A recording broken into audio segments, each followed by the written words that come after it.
Section 1 of Your Mind and How to Use It by William Walker Atkinson. It is not enough merely to have a sound mind. One must also learn how to use it if he would become mentally efficient.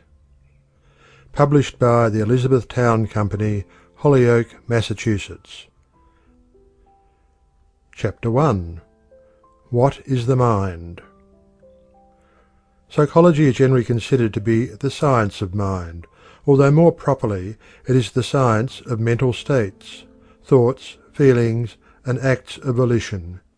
It was formerly the custom of writers on the subject of psychology to begin by an attempt to define and describe the nature of mind, before proceeding to a consideration of the subject of the various mental states and activities. But more recent authorities have rebelled against this demand, and have claimed that it is no more reasonable to hold that psychology should be held to an explanation of the ultimate nature of mind than it is that physical science be held to an explanation of the ultimate nature of matter. The attempt to explain the ultimate nature of either is futile. No actual necessity exists for explanation in either case. Physics may explain the phenomena of matter, and psychology the phenomena of mind, without regard to the ultimate nature of the substance of either. The science of physics has progressed steadily during the past century, notwithstanding the fact that the theories regarding the ultimate nature of matter have been revolutionized during that period. The facts of the phenomena of matter remain, notwithstanding the change of theory regarding the nature of matter itself. Science demands and holds fast to facts, regarding theories as but working hypotheses at the best. Someone has said that theories are but the bubbles with which the grown-up children of science amuse themselves. Science holds several well-supported, though opposing, theories regarding the nature of electricity, but the facts of the phenomena of electricity and the application thereof are agreed upon by the disputing theorists. And so it is with psychology. The facts regarding mental states are agreed upon, and methods of developing mental powers are effectively employed, without regard to whether the mind is a product of the brain, or the brain merely an organ of the mind. The fact that the brain and nervous system are employed in the phenomena of thought is conceded by all, and that is all that is necessary for a basis for the science of psychology. Disputes regarding the ultimate nature of mind are now generally passed over to the philosophers and metaphysicians, while psychology devotes its entire attention to studying the laws of mental activities and to discovering methods of mental development. Even philosophy is beginning to tire of the eternal why, and is devoting its attention to the how phase of things. The pragmatic spirit has invaded the field of philosophy, expressing itself in the words of Professor William James, who said, "Pragmatism is the attitude of looking away from first things, principles, categories, supposed necessities, and of looking forward toward last things, fruits, consequences, facts." Modern psychology is essentially pragmatic in its treatment of the subject of the mind. Leaving to metaphysics the old arguments and disputes regarding the ultimate nature of mind, it bends all its energies upon discovering the laws of mental activities and states, and developing methods whereby the mind may be trained to perform better and more work, to conserve its energies, to concentrate its forces. To modern psychology the mind is something to be used, not merely something about which to speculate and theorize. While the metaphysicians deplore this tendency, the practical people of the world rejoice. Mind defined. Mind is defined as the faculty or power whereby thinking creatures feel, think, and will. This definition is inadequate and circular in nature, but this is unavoidable, for mind can be defined only in its own terms, and only by reference to its own processes. Mind, except in reference to its own activities, cannot be defined or conceived. It is known to itself only through its activities. Mind without mental states is a mere abstraction, a word without a corresponding mental image or concept. Sir William Hamilton expressed the matter as clearly as possible when he said, "What we mean by mind is simply that which perceives, thinks, feels, wills, and desires. Without the perceiving, thinking, feeling, willing, and desiring, it is impossible to form a clear conception or mental image of mind. Deprived of its phenomena, it becomes the merest abstraction." Think about that which thinks. Perhaps the simplest method of conveying the idea of the existence and nature of the mind is that attributed to a celebrated German teacher of psychology, who was wont to begin his course by bidding his students think of something, his desk, for example. Then he would say, "Now, think of that which thinks about the desk." Then, after a pause, he would add, "This thing which thinks about the desk, and about which you are now thinking, is the subject matter of our study of psychology." The professor could not have said more had he lectured for a month. Professor Gordy has well said on this point, "The mind must either be that which thinks, feels, and wills, or it must be the thoughts, feelings, and acts of will of which we are conscious. Mental facts, in one word. But what can we know about that which thinks, feels, and wills? And what can we find out about it? Where is it? You will probably say, in the brain. But if you are speaking literally, if you say that it is in the brain, as a pencil is in the pocket, then you must mean that it takes up room, that it occupies space, and that would make it very much like a material thing. In truth, the more carefully you consider it, the more plainly you will see what thinking men have known for a long time, that we do not know and cannot learn anything about the thing which thinks, and feels, and wills. It is beyond the range of human knowledge. The books which define psychology as the science of mind have not a word to say about that which thinks, and feels, and wills. They are entirely taken up with these thoughts and feelings and acts of the will.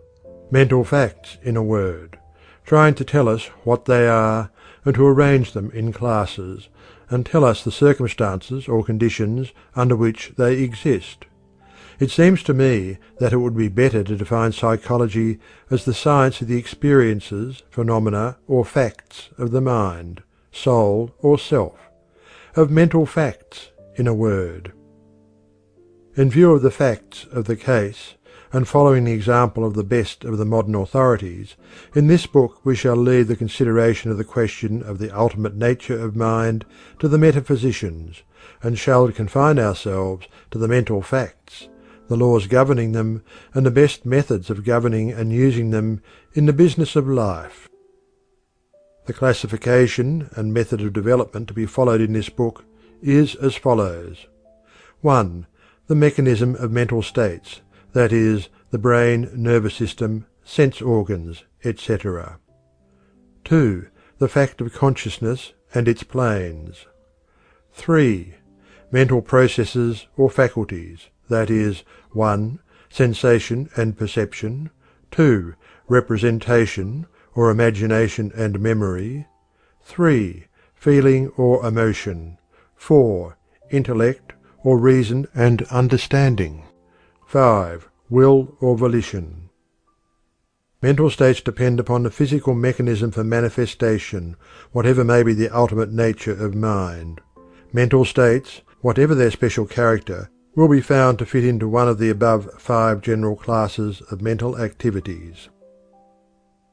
End of Chapter 1. Chapter 2. The mechanism of mental states.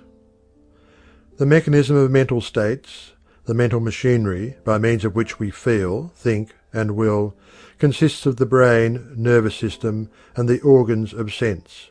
No matter what may be the real nature of the mind, no matter what may be the real nature of mind, no matter what may be the theory held regarding its activities, it must be admitted that the mind is dependent upon this mechanism for the manifestation of what we know as mental states.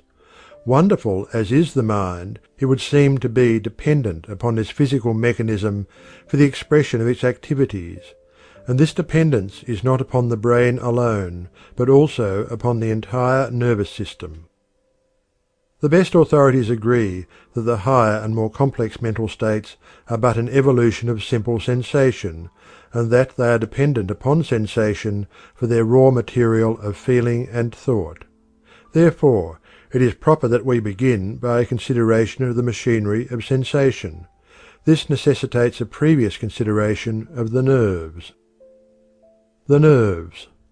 The body is traversed by an intricate system of nerves, which has been likened to a great telegraph system. The nerves transmit sensations from the various parts of the body to the great receiving office of the brain. They also serve to transmit the motor impulses from the brain to the various parts of the body, which impulses result in motion of appropriate parts of the body. There are also other nerves with which we have no concern in this book, but which perform certain physiological functions, such as digestion, secretion, excretion, and circulation. Our chief concern at this point is with the sensory nerves. The sensory nerves convey the impressions of the outside world to the brain.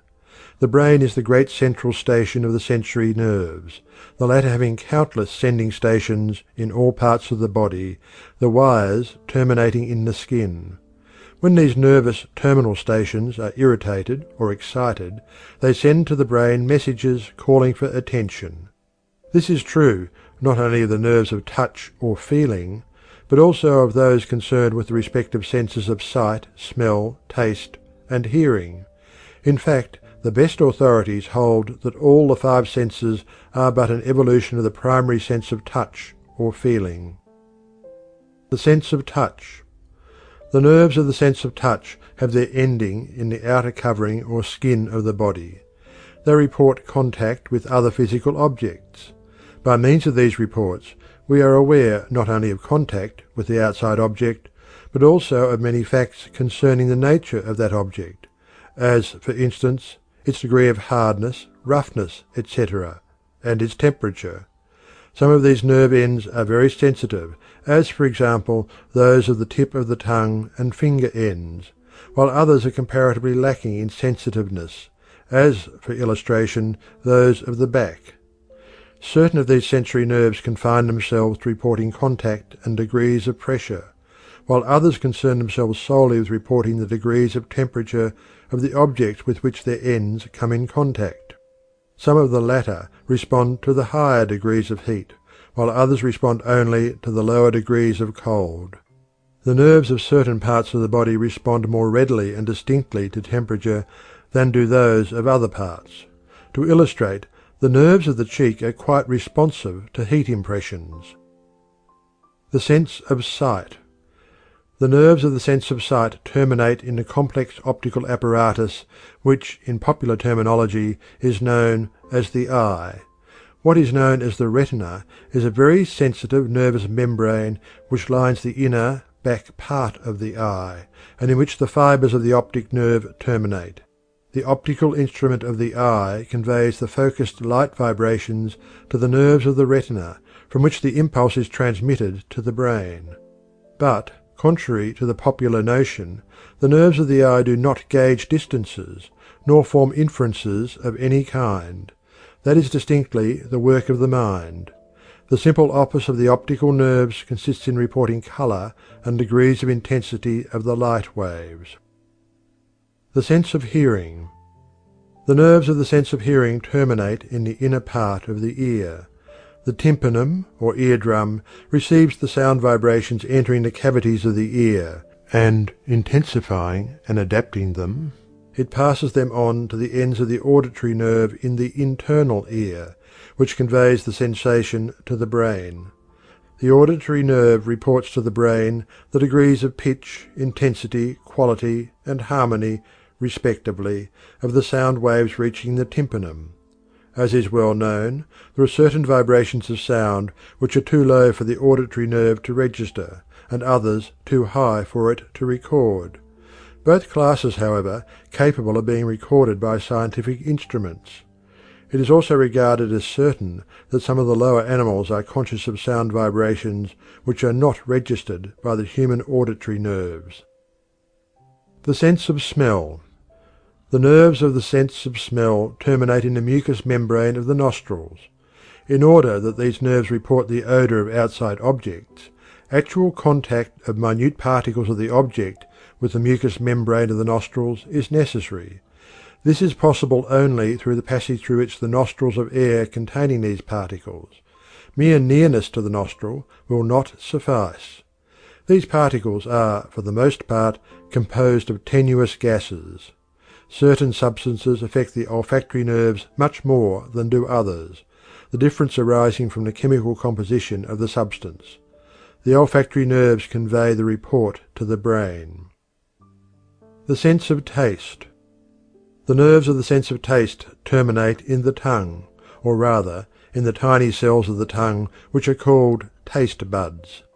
Substances taken into the mouth chemically affect these tiny cells, and an impulse is transmitted to the gustatory nerves, which then report the sensation to the brain. The authorities claim that taste sensations may be reduced to 5 general classes, that is, sweet, bitter, sour, salty, and hot. There are certain nerve centres having important offices in the production and expression of mental states, located in the skull and in the spinal column, the brain and spinal cord, which we shall consider in the following chapter. End of chapter 2. Chapter 3. The Great Nerve Centres. The great nerve centres which play an important part in the production and expression of mental states are those of the brain and spinal cord, respectively. The spinal cord. The spinal cord is that cord or rope of nerve substance which is enclosed in the spinal column or backbone. It leaves the lower part of the skull and extends downwards in the interior of the spinal column for about 18 inches. It is continuous with the brain, however, and it is difficult to determine where one begins and the other ends. It is composed of a mass of grey matter, surrounded by a covering of white matter. From the spinal cord, along its length, emerge 31 pairs of spinal nerves, which branch out to each side of the body and connect with the various smaller nerves, extending to all parts of the system. The spinal cord is the great central cable of the nervous telegraphic system, and any injury to or obstruction of it cripples or paralyzes those portions of the body, the nerves of which enter the spinal cord below the seat of the injury or obstruction.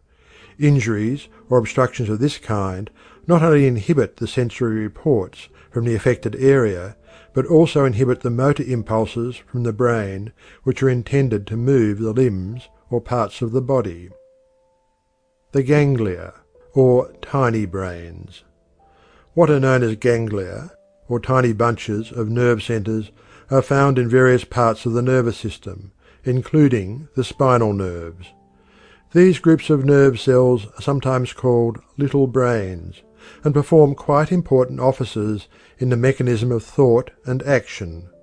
The spinal ganglia receive sensory reports, and issue motor impulses, in many cases without troubling the central brain regarding the matter. These activities are known as reflex nervous action. Reflex action. What is known as reflex nervous action is one of the most wonderful of the activities of the nervous and mental mechanism, and the knowledge thereof usually comes as a surprise to the average person, for he is generally under the impression that these activities are possible only to the central brain. It is a fact that not only is the central brain really a trinity of 3 brains, but that, in addition to these, everyone has a great number of little brains distributed over his nervous system, any and all of which are capable of receiving sensory reports and also of sending forth motor impulses. It is quite worth while for one to become acquainted with this wonderful form of neuromental activity. A cinder enters the eye, the report reaches a ganglion, a motor impulse is sent forth, and the eyelid closes. The same result ensues if an object approaches the eye but without actually entering it. In either case, The person is not conscious of the sensation and motor impulse until the latter has been accomplished. This is reflex action. The instinctive movement of the tickled foot is another instance. The jerking away of the hand burned by the lighted end of the cigar, or pricked by the point of the pin, is another instance. The involuntary activities, and those known as unconscious activities, result from reflex action. More than this, it is a fact that many activities originally voluntary become what is known as acquired reflexes, or motor habits, by means of certain nervous centers acquiring the habit of sending forth certain motor impulses in response to certain sensory reports. The familiar movements of our lives are largely performed in this way, as, for instance, walking, using knife and fork, operating typewriters, machines of all kinds, writing, etc. The squirming of a decapitated snake, the muscular movements of a decapitated frog, and the violent struggles, fluttering, and leaps of the decapitated fowl are instances of reflex action. Medical reports indicate that in cases of decapitation even man may manifest similar reflex action in some cases. Thus we may see that we may feel and will by means of our little brains, as well as by the central brain or brains. Whatever mind may be, it is certain that in these processes it employs other portions of the nervous system than the central brain. The three brains. What is known as the brain of man is really a trinity of three brains, known respectively as 1. The medulla oblongata, 2. The cerebellum, and 3. The cerebrum. If one wishes to limit the mental activity to conscious intellectual effort, then and then only is he correct in considering the cerebrum, or large brain, as the brain.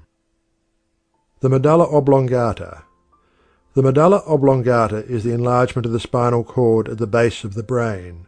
Its office is that of controlling the involuntary activities of the body, such as respiration, circulation, assimilation, etc. In a broad sense, its activities may be said to be of the nature of highly developed and complex reflex activities. It manifests chiefly through the sympathetic nervous system, which controls the vital functions. It does not need to call on the large brain in these matters, ordinarily, and is able to perform its tasks without the plane of ordinary consciousness. The cerebellum. The cerebellum, also known as the little brain, lies just above the medulla oblongata, and just below the rear portion of the cerebrum or great brain. It combines the nature of a purely reflex centre on the one hand with that of habit mind on the other. In short, it fills a place between the activities of the cerebrum and the medulla oblongata, having some of the characteristics of each. It is the organ of a number of important acquired reflexes, such as walking, and many other familiar muscular movements, which have first been consciously acquired and then become habitual. The skilled skater, bicyclist, typist, or machinist depends upon the cerebellum for the ease and certainty with which he performs his movements without thinking of them. One may be said never to have thoroughly acquired a set of muscular movements, such as we have mentioned, until the cerebellum has taken over the task and relieved the cerebrum of the conscious effort. One's technique is never perfected until the cerebellum assumes control and direction of the necessary movements and impulses sent forth from below the plane of ordinary consciousness. The cerebrum. The cerebrum, or great brain, which is regarded as the brain by the average person, is situated in the upper portion of the skull, and occupies by far the larger portion of the cavity of the skull. It is divided into two great divisions or hemispheres. The best of the modern authorities are agreed that the cerebrum has zones or areas of specialized functioning, some of which receive the sensory reports of the nerves and organs of sense, while others send forth the motor impulses which result in voluntary physical action. Many of these areas or zones have been located by science, while others remain as yet unlocated. The probability is that in time science will succeed in correctly locating the area or zone of each and every class of sensation and motor impulse. The cortex. The area of thought, memory, and imagination has not been clearly located, except that these mental states are believed to have their seat in the cortex or outer thin rind of grey brain matter which envelops and covers the mass of brain substance. It is, moreover, considered probable that the higher processes of reasoning are performed in or by the cortex of the frontal lobes. The cortex of a person of average intelligence, if spread out on a flat surface, measures about 4 square feet. The higher the degree of intelligence possessed by a lower animal, or human being, as a rule, the deeper and more numerous are the folds or convolutions of the cortex, and the finer its structure. It may be stated, as a general rule, with but very few exceptions, that the higher the degree of intelligence in a lower animal or human being, the greater is the area of its cortex in proportion to the size of the brain. The cortex, it must be remembered, is folded into deep furrows or convolutions, the brain in shape, divisions, and convolutions resembling the inner portion of an English walnut.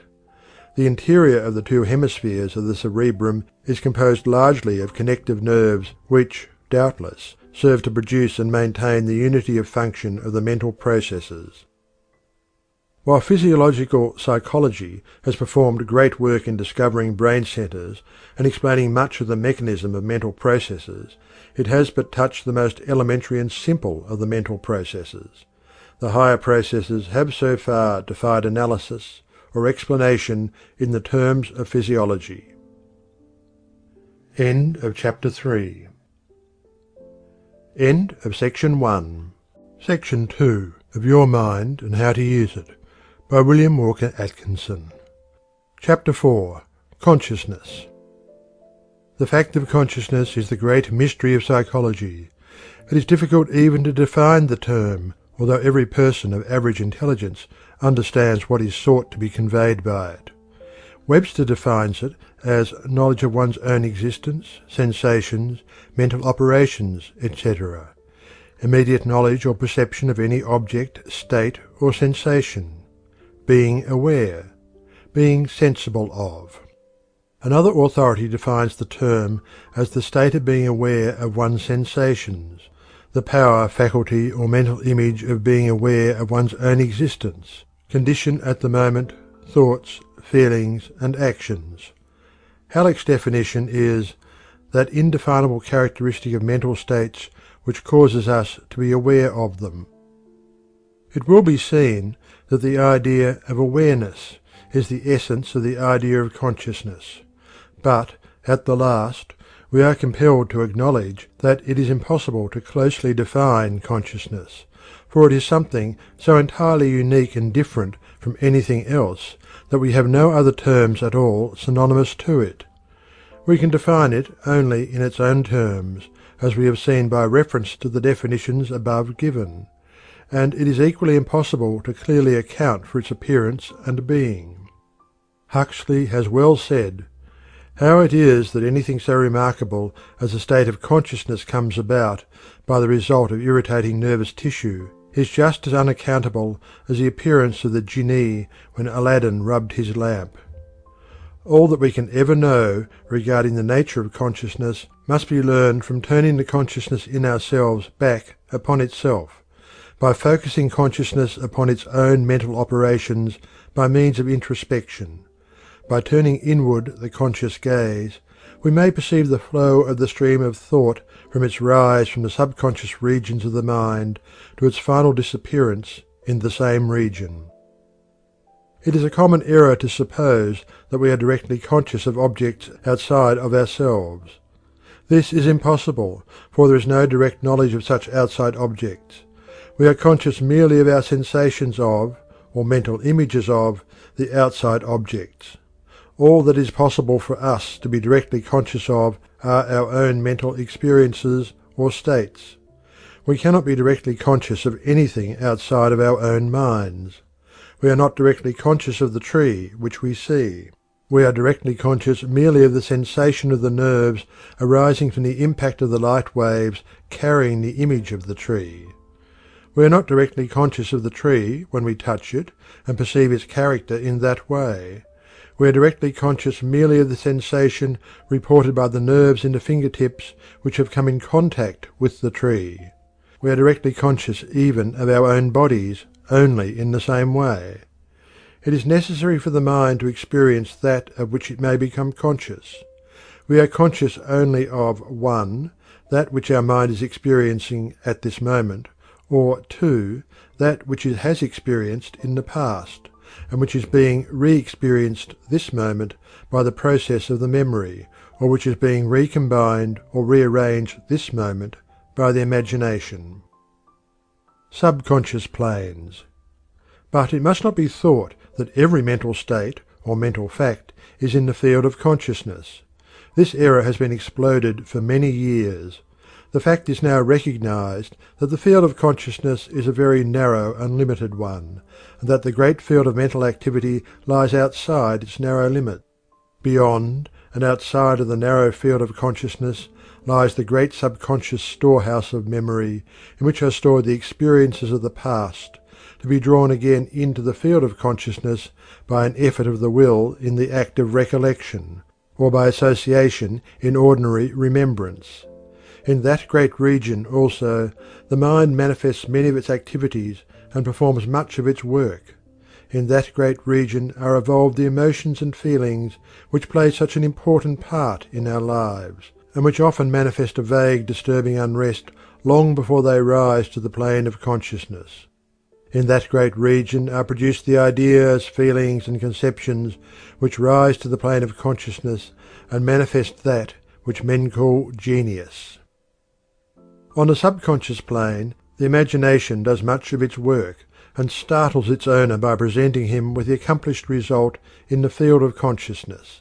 In the subconscious field is performed that peculiar process of mental mastication, digestion, and assimilation with which all brain workers are familiar, and which absorbs the raw mental material given it, separates, digests, and assimilates it, and re-presents it to the conscious faculties some time after as a transformed substance.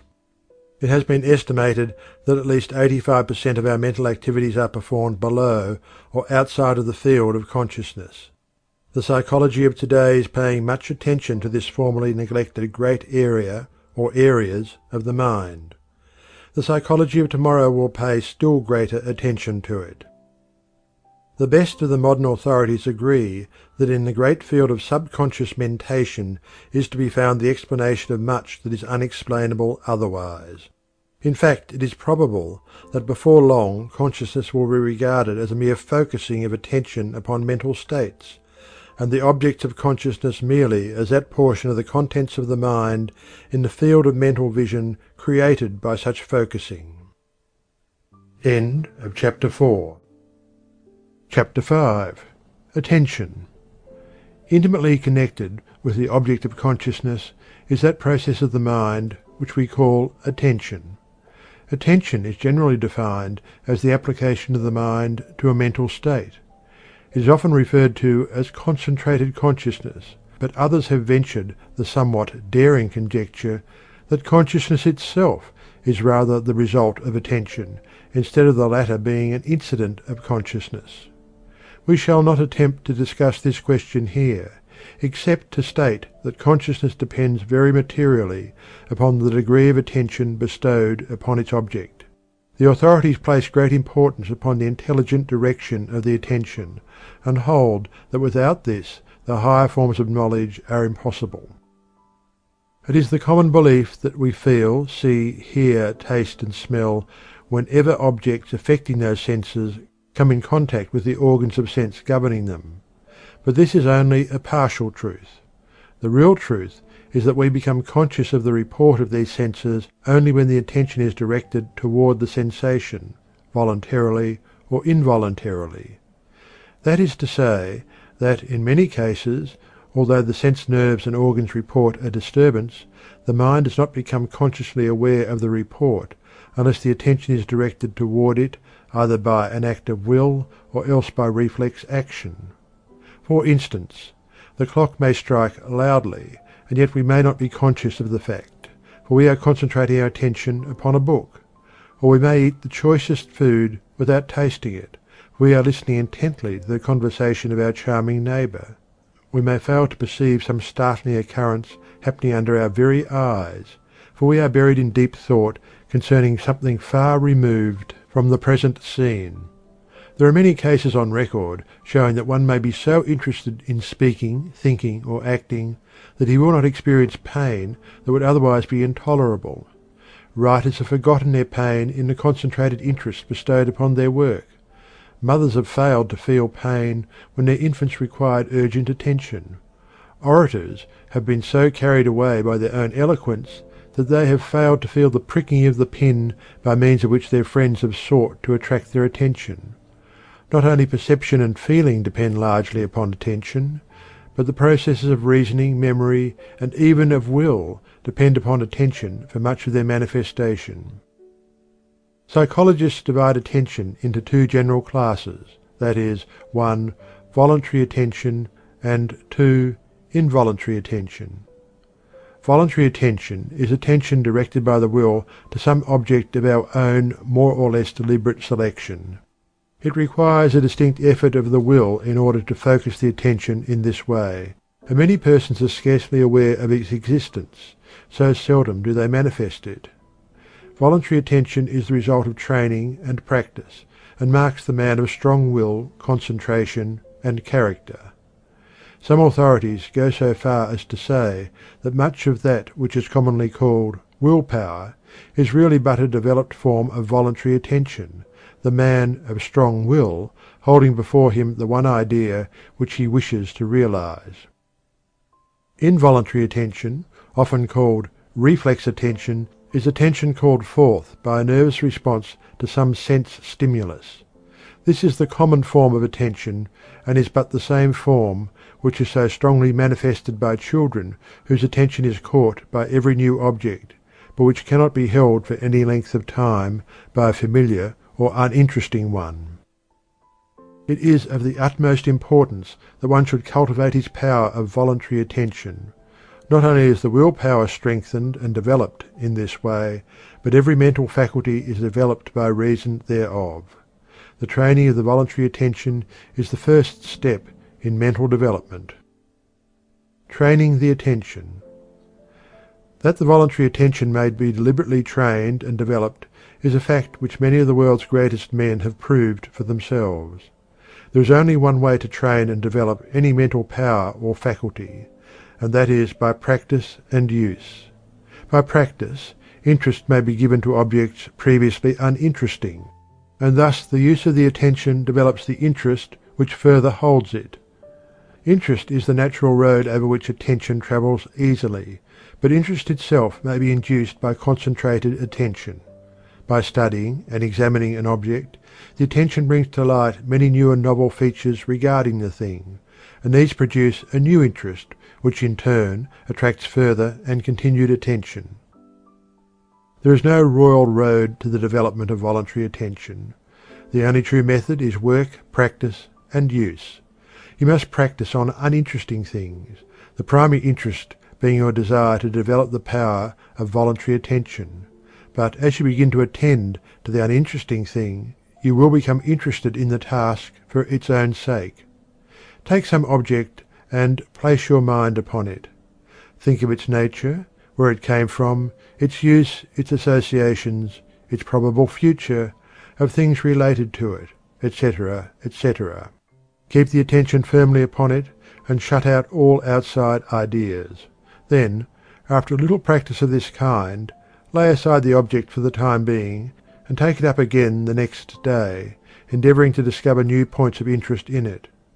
The main thing to be sought is to hold the thing in your mind, and this can be done only by discovering features of interest in it.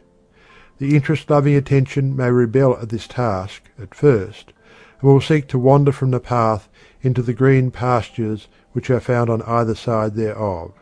But you must bring your mind back to the task again and again. After a time, the mind will become accustomed to the drill, and will even begin to enjoy it.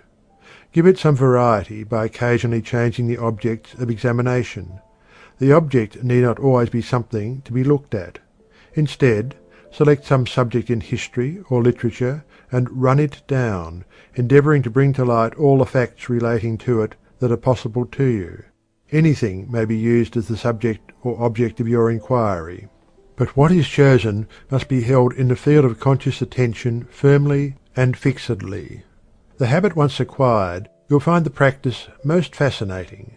You will invent new subjects or objects of inquiry, investigation and thought, which in themselves will well repay you for your work and time. But never lose sight of the main point, the development of the power of voluntary attention.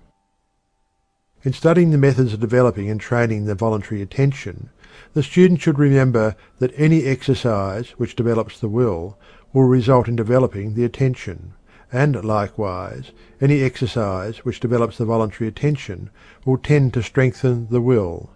The will and attention are so closely bound together that what affects one also influences the other.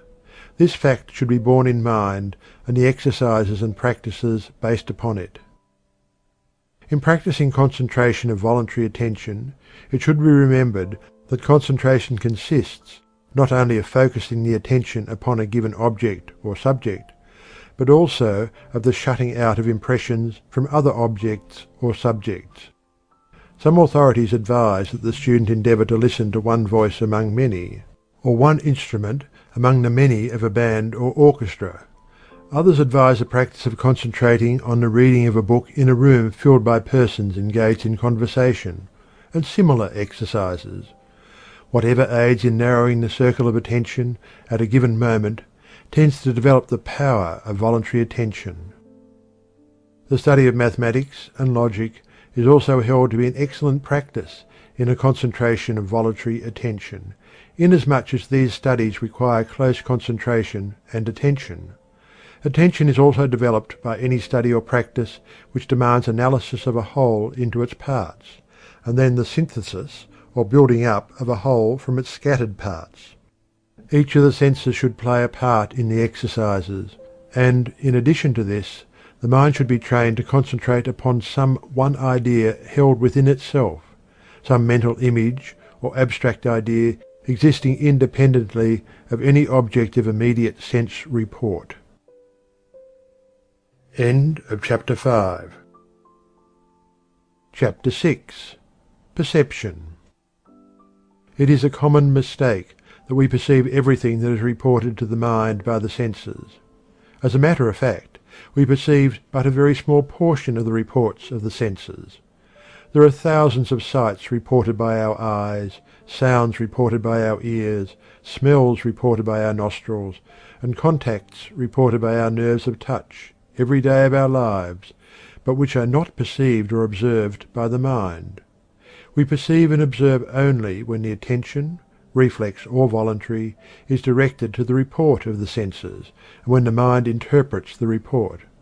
While perception depends upon the reports of the senses for its raw material, it depends entirely upon the application to the mind for its complete manifestation. The student usually experiences great difficulty in distinguishing between sensation and perception. A sensation is a simple report of the senses which is received in consciousness. Perception is the thought arising from the feeling of the sensation. Perception usually combines several sensations into one thought or percept. By sensation the mind feels. By perception it knows that it feels, and recognizes the object causing the sensation. Sensation merely brings a report from outside objects, while perception identifies the report with the object which caused it. Perception interprets the reports of sensation. Sensation reports a flash of light from above. Perception interprets the light as starlight, or moonlight, or sunlight, or as the flash of a meteor. Sensation reports a sharp, pricking, painful contact. Perception interprets it as the prick of a pin. Sensation reports a red spot on a green background. Perception interprets it as a berry on a bush. Moreover, while we may perceive a simple single sensation, our perceptions are usually of a group of sensations. Perception is usually employed in grouping sensations and identifying them with the object or objects causing them. In its identification, It draws upon whatever memory of past experiences the mind may possess. Memory, imagination, feeling, and thought are called into play, to some extent, in every clear perception. The infant has but feeble perception, but as it gains experience, it begins to manifest perceptions and form percepts. Sensations resemble the letters of the alphabet, and perception the forming of words and sentences from the letters. Thus C, A, and T symbolize sensations, while the word cat, formed from them, symbolizes the perception of the object. It is held that all knowledge begins with sensation, that the mental history of the race or individual begins with its first sensation. But, while this is admitted, it must be remembered that sensation simply provides the simple elementary raw material of thought. The first process of actual thought, or knowledge, begins with perception. From our percepts, all of our higher concepts and ideas are formed. Perception depends upon the association of the sensation with other sensations previously experienced. It is based upon experience. The greater the experience, the greater is the possibility of perception, all else being equal. When perception begins, the mind loses sight of the sensation in itself, for it identifies it as a quality of the thing producing it. The sensation of light is thought of as a quality of the star. The pricking sensation is thought of as a quality of the pin or chestnut burr. The sensation of odour is thought of as a quality of the rose. In the case of the rose, the several sensations of sight, touch, and smell, in their impression of the qualities of colour, shape, softness, and perfume, are grouped together in the percept of the complete object of the flower. A percept is that which is perceived, the object of the act of perception. The percept, of course, is a mental state corresponding with its outside object. It is a combination of several sensations which are regarded as the qualities of the outside object, to which are combined the memories of past experiences, ideas, feelings, and thoughts. A percept, then, while the simplest form of thought, is seen to be a mental state. The formation of a percept consists of three gradual stages, that is, 1. The attention forms definite conscious sensations from indefinite nervous reports. 2. The mind interprets these definite conscious sensations and attributes them to the outside object causing them. 3. The related sensations are grouped together, their unity perceived, and they are regarded as qualities of the outside object. The plain distinction between a sensation and a percept may be fixed in the mind by remembering the following. A sensation is a feeling. A percept is a simple thought identifying one or more sensations. A sensation is merely the conscious recognition of an excitation of a nerve end. A percept results from a distinct mental process regarding the sensation. Developing perception. It is of the utmost importance that we develop and train our powers of perception, for our education depends very materially upon our perceptive power. What matters it to us if the outside world be filled with manifold objects, if we do not perceive them to exist? Upon perception depends the material of our mental world. Many persons go through the world without perceiving even the most obvious facts. Their eyes and ears are perfect instruments, their nerves convey accurate reports, but the perceptive faculties of the mind fail to observe and interpret the report of the senses. They see and hear distinctly, but the reports of the senses are not observed or noted by them. They mean nothing to them. One may see many things, and yet observe but few. It is not upon what we see or hear that our stock of knowledge depends, so much as it does upon what we perceive, notice, or observe. Not only is one's stock of practical knowledge largely based upon developed perception, but one's success also depends materially upon the same faculties. In business and professional life, the successful man is usually he who has developed perceptive powers, he who has learned to perceive, observe, and note. The man who perceives and takes mental notes of what occurs in his world is a man who is apt to know things when such knowledge is needed. In this age of book education, we find that the young people are not nearly so observant as are those children who had to depend upon the powers of perception for their knowledge. The young Arab or Indian will observe more in an hour than the civilized child will in a day. To live in a world of books tends, in many cases, to weaken the powers of observation and perception. Perception may be developed by practice. Begin by taking notice of the things seen and heard in your usual walks. Keep wide open the eyes of the mind. Notice the faces of the people, their walk, their characteristics. Look for interesting and odd things, and you will see them. Do not go through life in a daydream, but keep a sharp lookout for things of interest and value. The most familiar things will repay you for the time and work of examining them in detail, and the practice gained by such tasks will prove valuable in your development of perception. An authority remarks that very few persons, even those living in the country, know whether a cow's ears are above, below, behind, or in front of her horns, nor whether cats descend from trees head first or tail first. Very few persons can distinguish between the leaves of the various kinds of familiar trees in their neighbourhood. Comparatively few persons are able to describe the house in which they live, at least beyond the most general features. The details are unknown. Houdin, the French conjurer, was able to pass by a shop window and perceive every article in it, and then repeat what he had seen. But he acquired this skill only by constant and gradual practice. He himself decried his skill and claimed that it was as nothing compared to that of the fashionable women who can pass another woman on the street and take in her entire attire, from head to foot, at one glance, and be able to describe not only the fashion and quality of the stuffs, but also say if the lace be real or only machine-made. A former president of Yale is said to have been able to glance at a book and read a quarter of a page at one time. Any study or occupation which requires analysis will develop the power of perception. Consequently, if we will analyze the things we see, resolving them into their parts or elements, we will likewise develop the perceptive faculties. It is a good exercise to examine some small object, and endeavour to discover as many different points of perception as possible, noting them on a sheet of paper. The most familiar object, if carefully examined, will yield rich returns.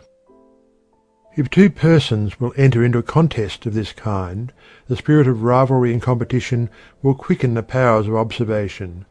Those who have had the patience and perseverance to systematically practice exercises of this kind report that they notice a steady improvement from the very start. But even if one does not feel inclined to practice in this way, it will be found possible to begin to take notice of the details of things one sees, the expressions of persons' faces, the details of their dress, their tone of voice, the quality of goods we handle, and the little things especially. Perception, like attention, follows interest, but likewise interest may be created in things by observing their details, peculiarities, and characteristics.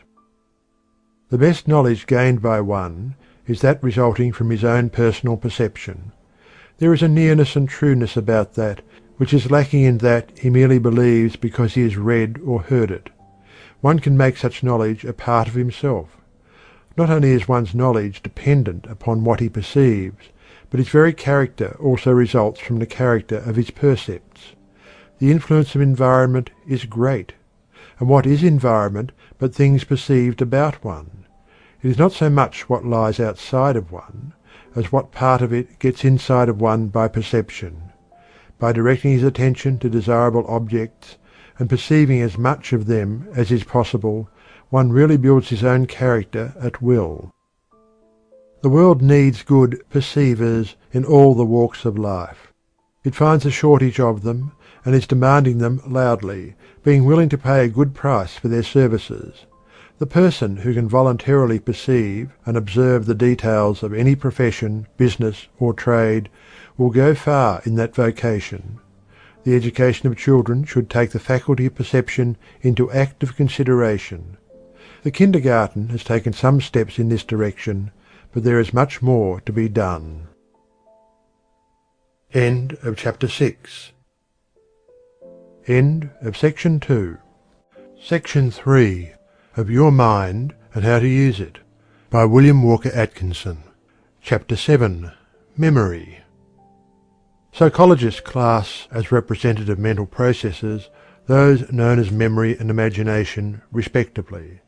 The term representation is used in psychology to indicate the processes of re-presentation, or presenting again to consciousness that which has formerly been presented to it, but which afterwards passed from its field. As Hamilton says, the general capability of knowledge necessarily requires that, besides the power of evoking out of unconsciousness one portion of our retained knowledge, in preference to another, we possess the faculty of representing in consciousness what is thus evoked. Memory is the primary representative faculty or power of the mind. Imagination depends upon memory for its material, as we shall see when we consider that faculty. Every mental process which involves the remembrance, recollection, or representation of a sensation, perception, mental image, thought, or idea previously experienced, must depend upon memory for its material. Memory is the great storehouse of the mind in which are placed the records of previous mental experiences.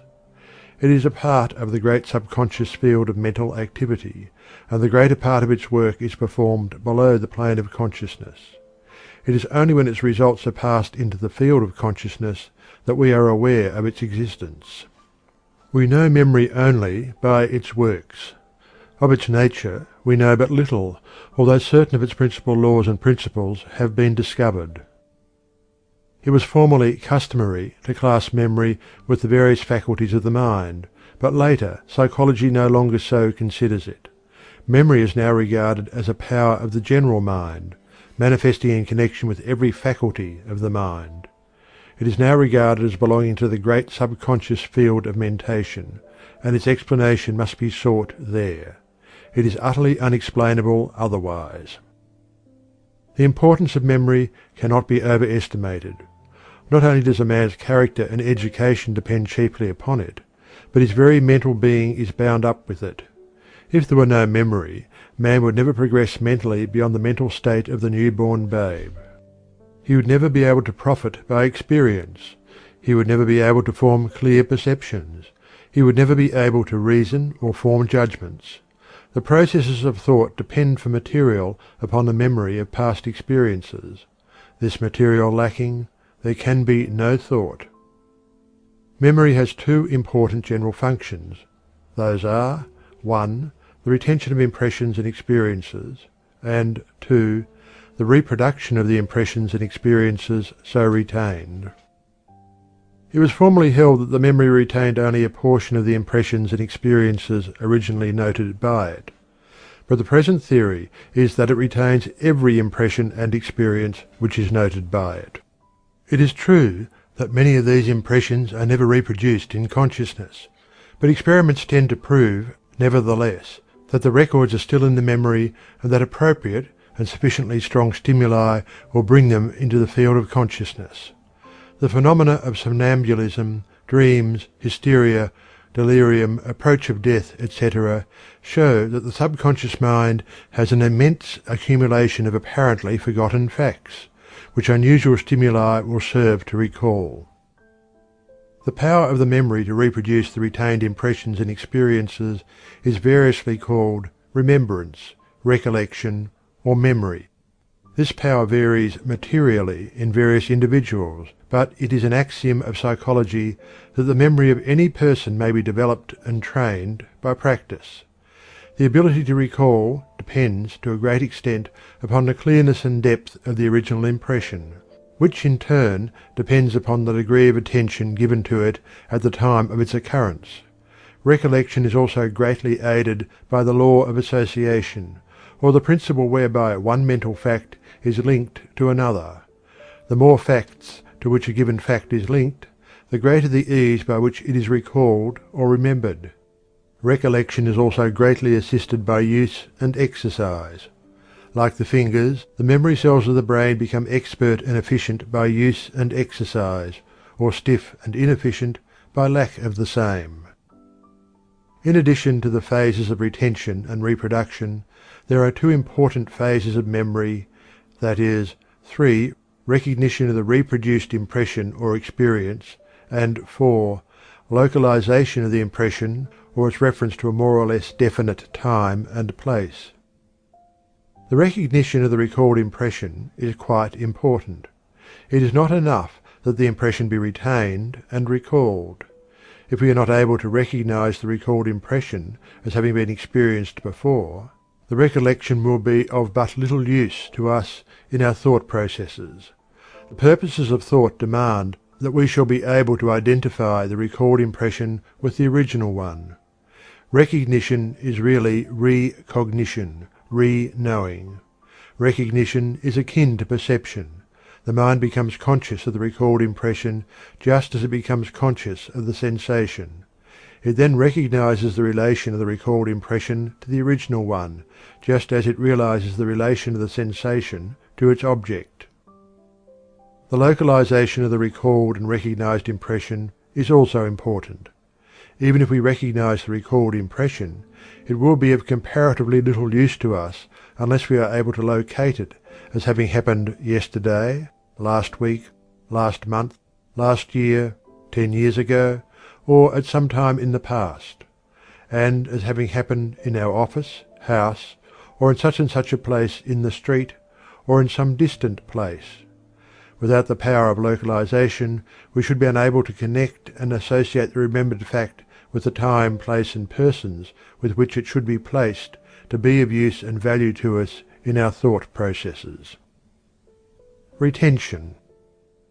The retention of a mental impression in the memory depends very materially upon the clearness and depth of the original impression, and this clearness and depth, as we have previously stated, depend upon the degree of attention bestowed upon the original impression.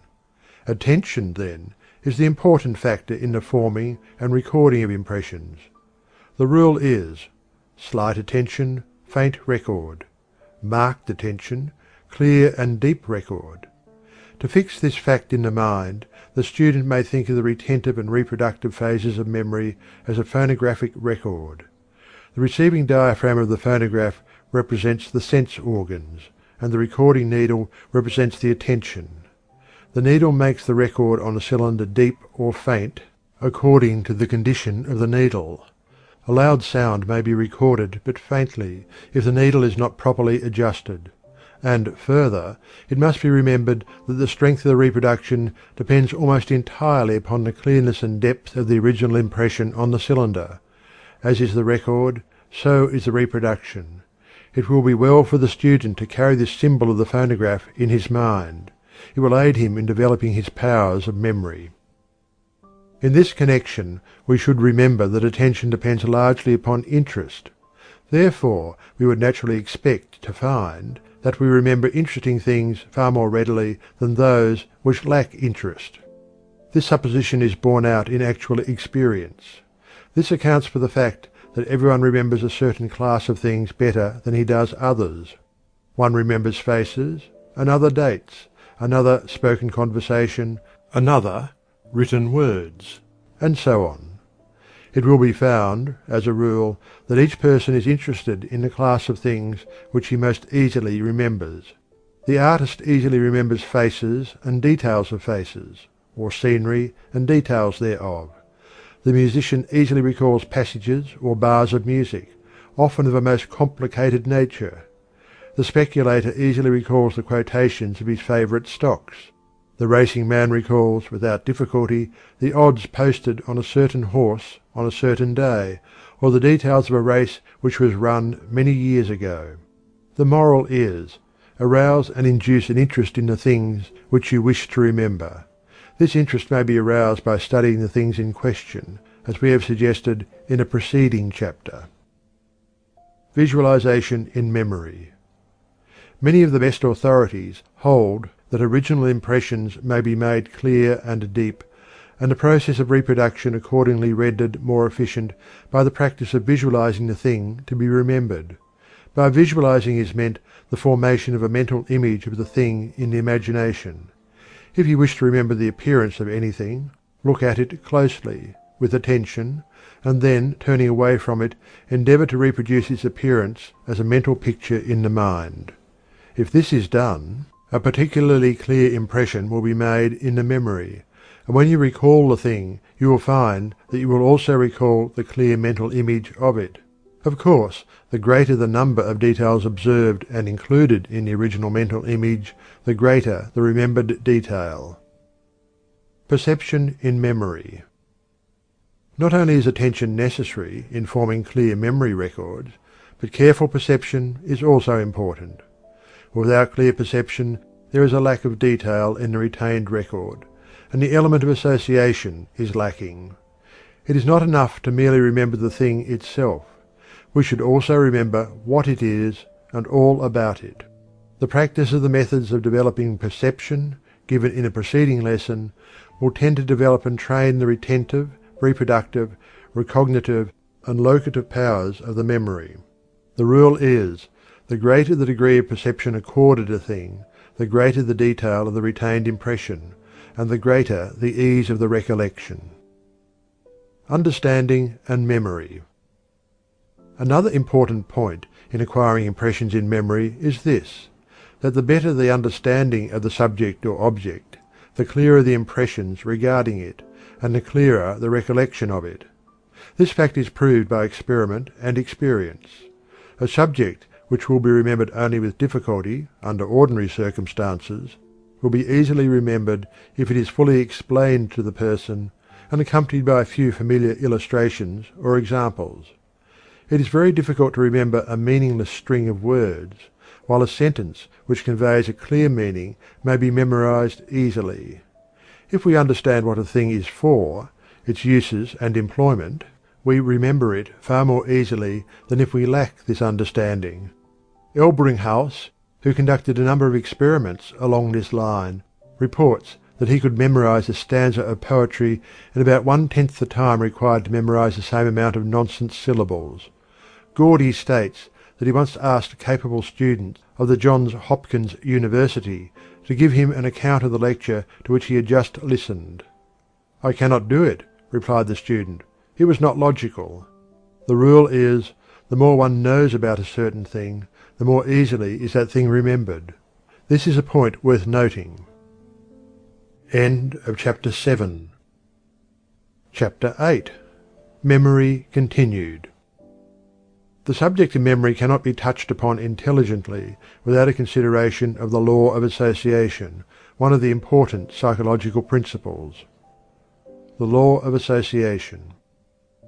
What is known in psychology as the law of association is based on the fact that no idea exists in the mind except in association with other ideas. This is not generally recognized, and the majority of persons will dispute the law at first thought. But the existence and appearance of ideas in the mind are governed by a mental law as invariable and constant as the physical law of gravitation. Every idea has associations with other ideas. Ideas travel in groups, and one group is associated with another group, and so on, until, in the end, every idea in one's mind is associated directly or indirectly with every other idea. Theoretically, at least, it would be possible to begin with one idea in the mind of a person, and then, gradually, unwind his entire stock of ideas like the yarn on the ball. Our thoughts proceed according to this law.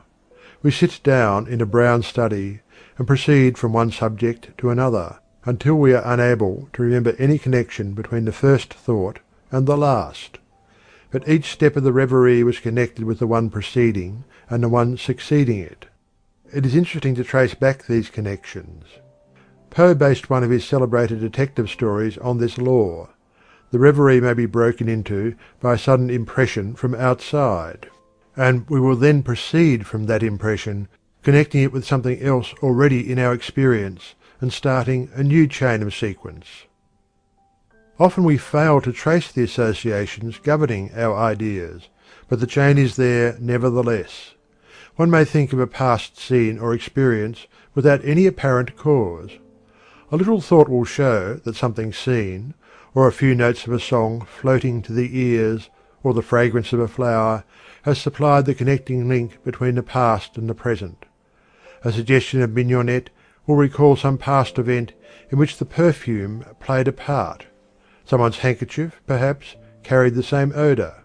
Or an old familiar tune reminds one of someone, something, or some place in the past. A familiar feature in the countenance of a passer-by will start one thinking of someone else who had that kind of a mouth, that shaped nose, or that expression of the eye, and away he will be off in a sequence of remembered experiences. Often the starting idea, or the connecting links, may appear but dimly in consciousness, but rest assured they are always there. In fact, we frequently accept this law unconsciously and without realizing its actual existence. For instance, one makes a remark, and at once we wonder, how did he come to think of that? And if we are shrewd, we may discover what was in his mind before he spoke.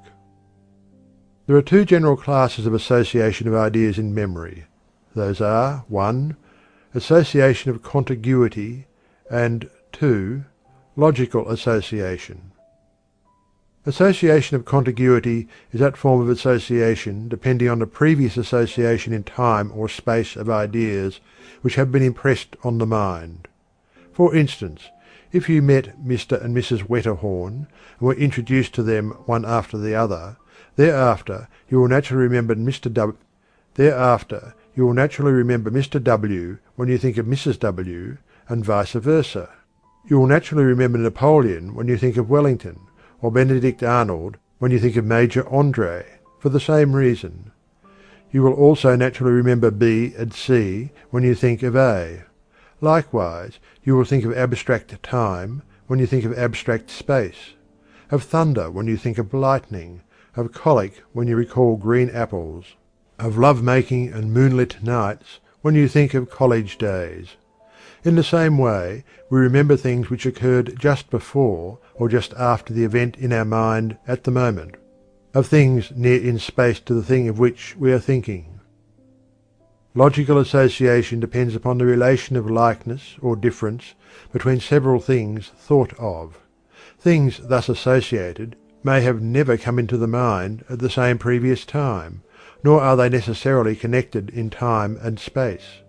One may think of a book, and then proceed, by association, to think of another book by the same author, or of another author treating of the same subject. Or he may think of a book directly opposed to the first, the relation of distinct difference causing the associated idea. Logical association depends upon inner relations, and not upon the outer relations of time and space. This innerness of relation between things not connected in space or time is discovered only by experience and education. The educated man realizes many points of relationship between things that are thought by the uneducated man to be totally unrelated.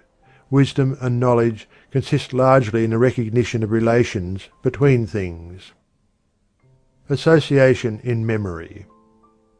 It follows from a consideration of the law of association that when one wishes to impress a thing upon the memory he should, as an authority says, multiply associations.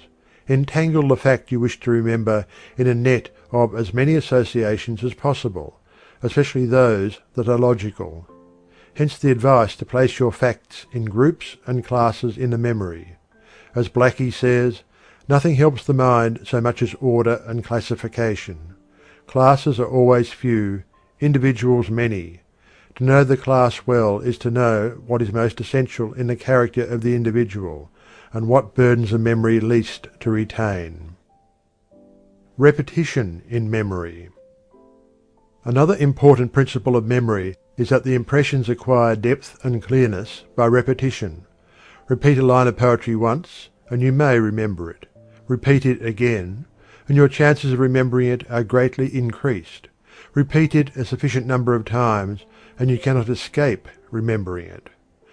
The illustration of the phonograph record will help you to understand the reason of this. The rule is, constant repetition deepens memory impressions. Frequent reviewing and recalling what has been memorized tends to keep the records clear and clean, besides deepening the impression at each review. General rules of memory. The following general rules will be of service to the student who wishes to develop his memory. Making impressions. 1. Bestow attention. 2. Cultivate interest. 3. Manifest perception. 4.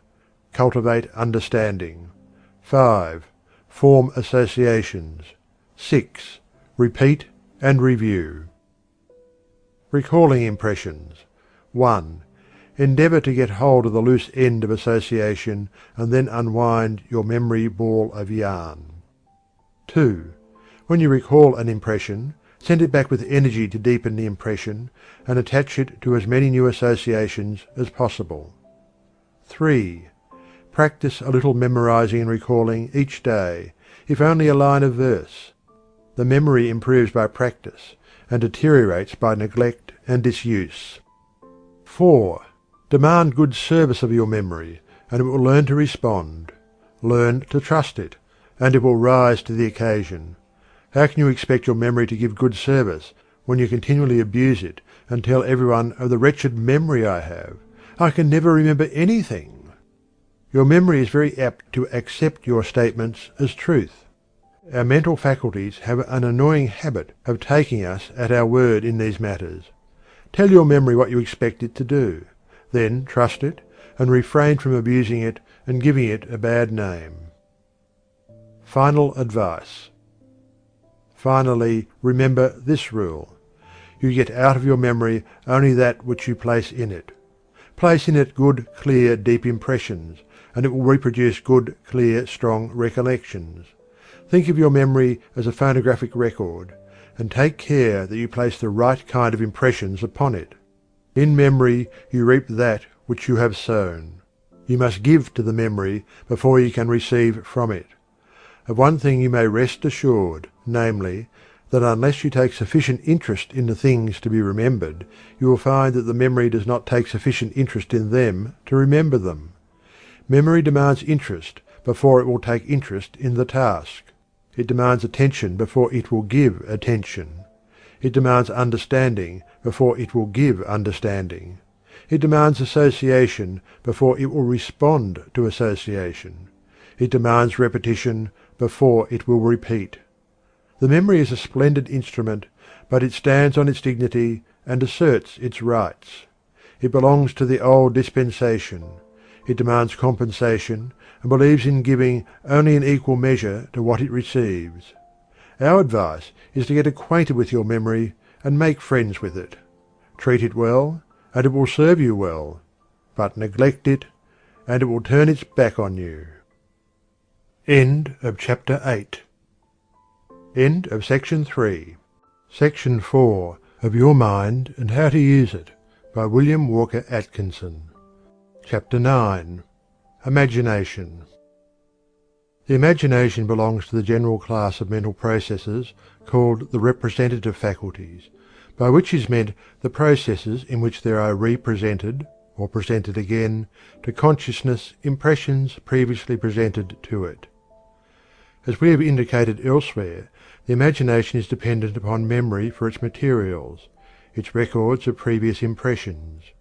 But imagination is more than mere memory or recollection of these previously experienced and recorded impressions. There is, in addition to the representation and recollection, a process of arranging the recalled impressions into new forms and new combinations. The imagination not only gathers together the old impressions, but also creates new combinations and forms from the materials so gathered. Psychology gives us many hair-splitting definitions and distinctions between simple reproductive imagination and memory, but these distinctions are technical and as a rule perplexing to the average student. In truth, there is very little, if any, difference between simple reproductive imagination and memory, although, when the imagination indulges in constructive activity, a new feature enters into the process which is absent in pure memory operations. In simple reproductive imagination there is simply the formation of the mental image of some previous experience, the reproduction of a previous mental image. This differs very little from memory, except that the recalled image is clearer and stronger. In the same way, in ordinary memory, in a manifestation of recollection, there is often the same clear, strong mental image that is produced in reproductive imagination. The two mental processes blend into each other so closely that it is practically impossible to draw the line between them, in spite of the technical differences urged by the psychologists. Of course, the mere remembrance of a person who presents himself to one is nearer to pure memory than to imagination, for the process is that of recognition. But the memory or remembrance of the same person when he is absent from sight is practically that of reproductive imagination. Memory, in its stage of recognition, exists in the child mind before reproductive imagination is manifested. The latter, therefore, is regarded as a higher mental process. But still higher in the scale is that which is known as constructive imagination. This form of imagination appears at a later period of child mentation, and is regarded as a later evolution of mental processes of the race. Gordy makes the following distinction between the two phases of imagination. The difference between reproductive imagination and constructive imagination is that the images resulting from reproductive imagination are copies of past experience, while those resulting from constructive imagination are not. To learn whether any particular image, or combination of images, is a product of reproductive or constructive imagination, all we have to do is to learn whether or not it is a copy of a past experience. Our memories, of course, are defective, and we may be uncertain on that account, but apart from that, we need be in no doubt whatever.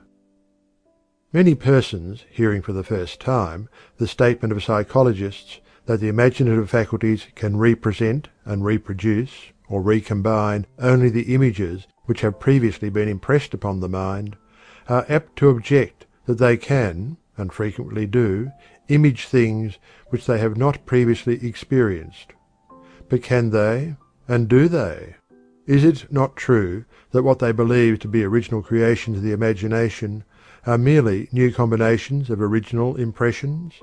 For instance, no one ever saw a unicorn, yet someone originally imagined its form. But a little thought will show that the image of the unicorn is merely that of an animal having the head, neck, and body of a horse, with the beard of a goat, the legs of a buck, the tail of a lion, and a long tapering horn, spirally twisted, in the middle of the forehead. Each of the several parts of the unicorn exists in some living animal, although the unicorn, composed of all these parts, is non-existent outside of fable. In the same way, the centaur is composed of the body, legs, and tail of the horse, and the trunk, head, and arms of a man. The satyr has the head, body, and arms of a man, with the horns, legs, and hooves of a goat. The mermaid has the head, arms, and trunk of a woman, joined at the waist to the body and tail of a fish. The mythological devil has the head, body, and arms of a man, with the horns, legs, and cloven foot of the lower animal, and a peculiar tail composed of that of some animal, but tipped with a spearhead. Each of these characteristics is composed of familiar images of experience.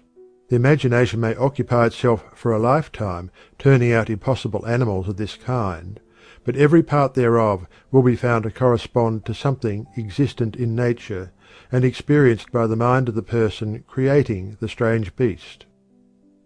In the same way, the imagination may picture a familiar person or thing acting in an unaccustomed manner, the latter having no basis in fact so far as the individual person or thing is concerned, but being warranted by some experience concerning other persons or things. For instance, one may easily form the image of a dog swimming under water like a fish, or climbing a tree like a cat. Likewise, one may form a mental image of a learned, bewigged High Chancellor, or a venerable Archbishop of Canterbury, dressed like a clown, standing on his head, balancing a coloured football on his feet, sticking his tongue in his cheek, and winking at the audience. In the same way, one may imagine a railroad running across a barren desert, or a steep mountain, upon which there is not as yet a rail laid. The bridge across a river may be imaged in the same way. In fact, this is the way that everything is mentally created, constructed, or invented, the old materials being combined in a new way and arranged in a new fashion. Some psychologists go so far to say that no mental image of memory is an exact reproduction of the original impression, that there are always changes due to the unconscious operation of the constructive imagination. The constructive imagination is able to tear things to pieces in search for material, as well as to join things together in its work of building. The importance of the imagination in all the processes of intellectual thought is great. Without imagination, man could not reason or manifest any intellectual process. It is impossible to consider the subject of thought without first regarding the processes of imagination. And yet, it is common to hear persons speak of the imagination as if it were a faculty of mere fancy, useless and without place in the practical world of thought. Developing the imagination. The imagination is capable of development and training. The general rules for development of the imagination are practically those which we have stated in connection with the development of the memory. There is the same necessity for plenty of material, for the formation of clear and deep impressions and clear-cut mental images; the same necessity for repeated impression, and the frequent use and employment of the faculty. The practice of visualization, of course, strengthens the power of the imagination as it does that of the memory, the two powers being intimately related. The imagination may be strengthened and trained by deliberately recalling previous impressions and then combining them into new relations.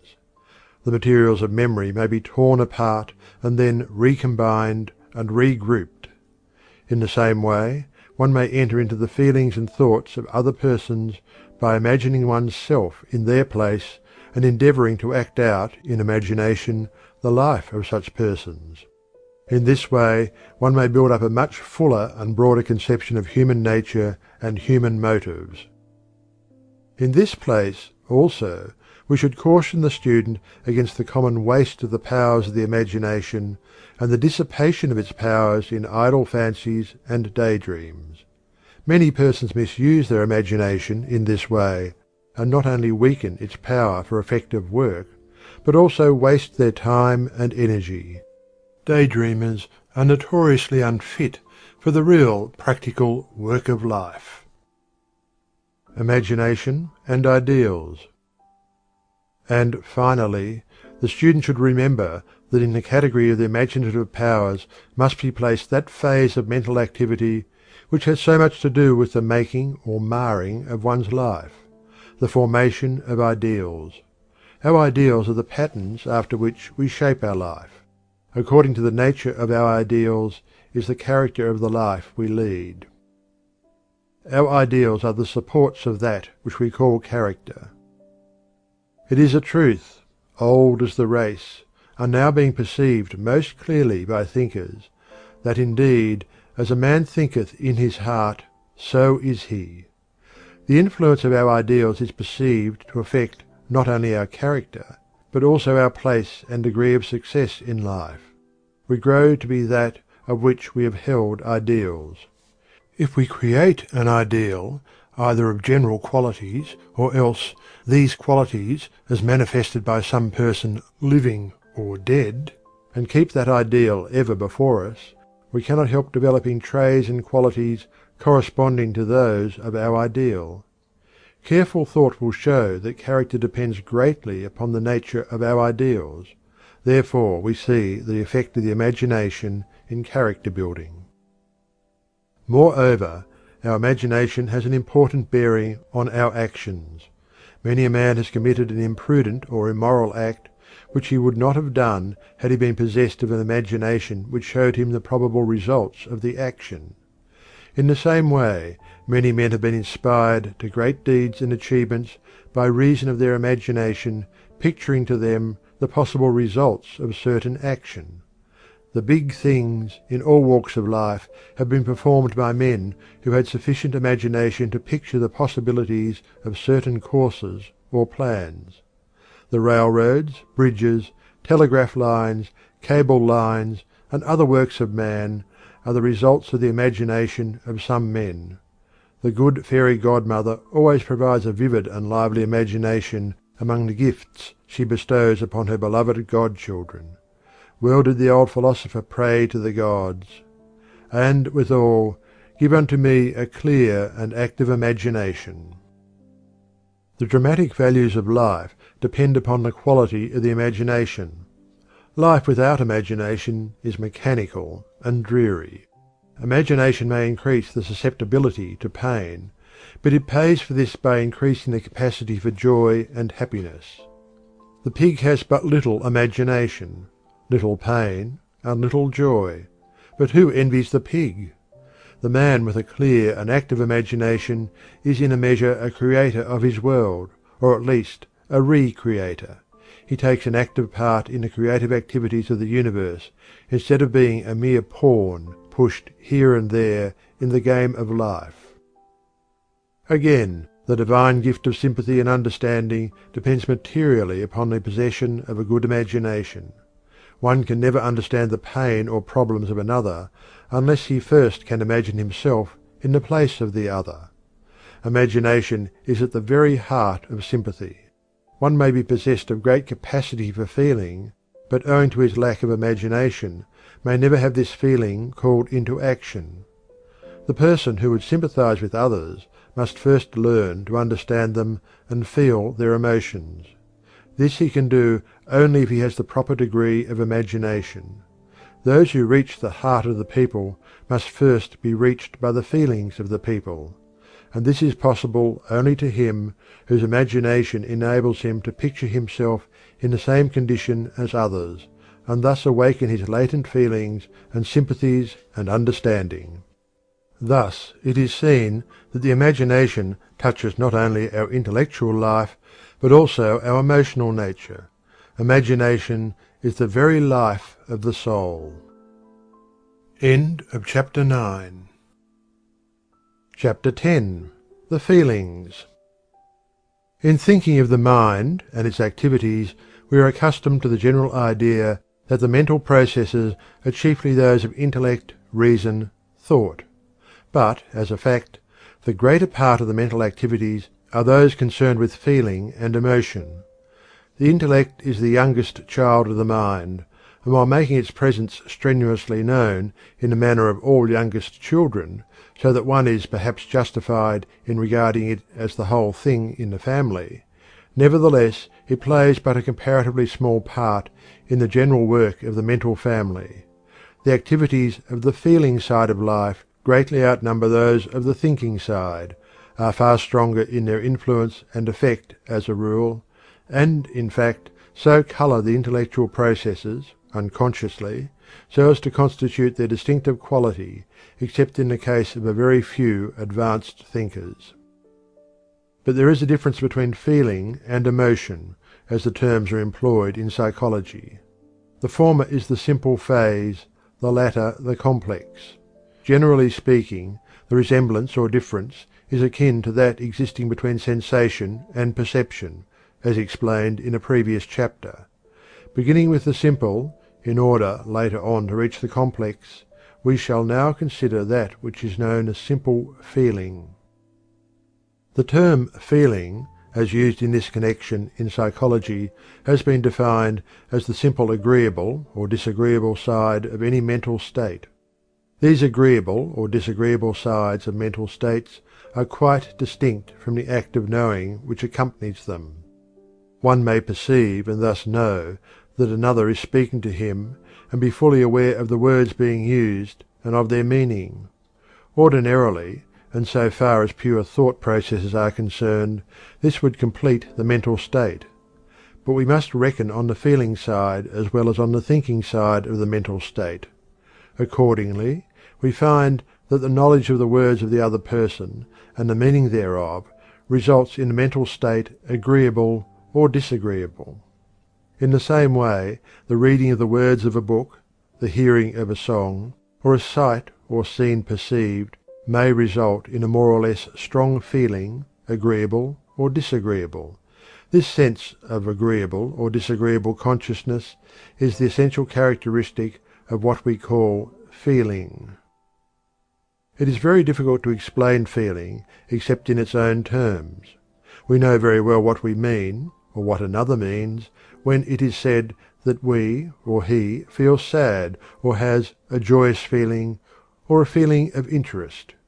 And yet we shall find it very hard to explain the mental state except in terms of feeling itself. Our knowledge depends entirely upon our previous experience of the feeling. As an authority says, if we have never felt pleasure, pain, fear, or sorrow, a quarto volume cannot make us understand what such a mental state is. Every mental state is not distinguished by strong feeling. There are certain mental states which are concerned chiefly with intellectual effort, and in which all trace of feeling seems to be absent, unless, as some have claimed, the feeling of interest, or the lack of same, is a faint form of the feeling of pleasure or pain. Habit may dull the feeling of a mental state until it is apparently neutral, but there is generally a faint feeling of like or dislike still left. The elementary forms of feeling are closely allied with those of simple sensation. But experiments have revealed that there is a distinction in consciousness. It has been discovered that one is often conscious of the touch of a heated object before he is of the feeling or pain resulting from it. Psychologists have pointed out another distinction, namely, when we experience a sensation, we are accustomed to refer it to the outside thing which is the object of it, as when we touch the heated object. But when we experience a feeling, we instinctively refer it to ourselves, as when the heated object gives us pain. As an authority has said, "My feelings belong to me, but my sensations seem to belong to the object which caused them." Another proof of the difference and distinction between sensation and feeling is the fact that the same sensation will produce different feelings in different persons experiencing the former, even at the same time. For instance, the same sight will cause one person to feel elated and the other depressed. The same words will produce a feeling of joy in one and a feeling of sorrow in another. The same sensation will produce different feelings in the same person at different times.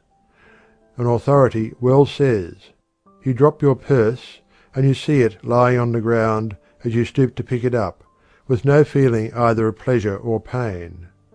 But if you see it after you have lost it, and have hunted for it a long time in vain, you have a pronounced feeling of pleasure." There is a vast range of degree and kind in feeling. Gordy says, "All forms of pleasure and pain are called feelings. Between the pleasure which comes from eating a peach and that which results from solving a difficult problem, of learning good news of a friend, or thinking of the progress of civilization, between the pain that results from a cut in the hand and that which results from the failure of a long-cherished plan or the death of a friend, there is a long distance. But the one group are all pleasures, the other all pains, and whatever the source of the pleasure or pain, it is alike feeling." There are many different kinds of feelings. Some arise from sensations of physical comfort or discomfort, some from purely physiological conditions, others from the satisfaction of accustomed tastes, or the dissatisfaction arising from the stimulation of unaccustomed tastes, others from the presence or absence of comfort, others from the presence or absence of things or persons for whom we have an affection or liking. Overindulgence often transforms the feeling of pleasure into that of pain, and likewise habit and practice may cause us to experience a pleasurable feeling from that which formerly inspired feeling of an opposite kind. Feelings also differ in degree. That is to say, some things cause us to experience pleasurable feelings of a greater intensity than do others, and some cause us to experience painful feelings of a greater intensity than do others. These degrees of intensity depend more or less upon the habit or experience of the individual. As a general rule, Feeling may be classified into 1. Those arising from physical sensations, and 2. Those arising from ideas. The feelings depending upon physical sensations arise either from inherited tendencies and inclinations, or from acquired habits and experience. It is an axiom of the evolutionary school that any physical activity that has been a habit of the race, long continued, becomes an instinctive, pleasure-giving activity in the individual. For instance, the race, for many generations, was compelled to hunt, fish, travel, swim, etc., in order to maintain existence. The result is that we, the descendants, are apt to find pleasure in the same activities as sport, games, exercise, etc. Many of our tendencies and feelings are inherited in this way. To these we have added many acquired habits of physical activity which follow the same rule, that is, that habit and practice impart more or less pleasurable feeling. We find more pleasure in doing those things which we can do easily or quite well than in the opposite kind of things. The feelings depending upon ideas may also arise from inheritance. Many of our mental tendencies and inclinations have come down to us from the past. There are certain feelings that are born in one without a doubt.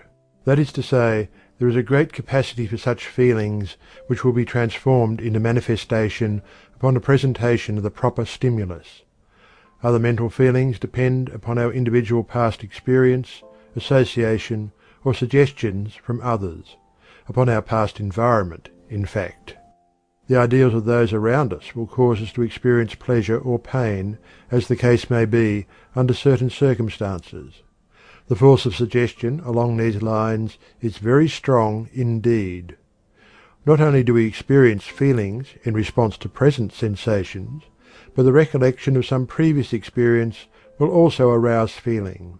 In fact, feelings of this kind are closely bound up with memory and imagination.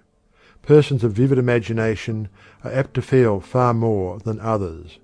They suffer more and enjoy more. Our sympathies, which depend largely upon our imaginative power, are the cause of many of our feelings of this kind.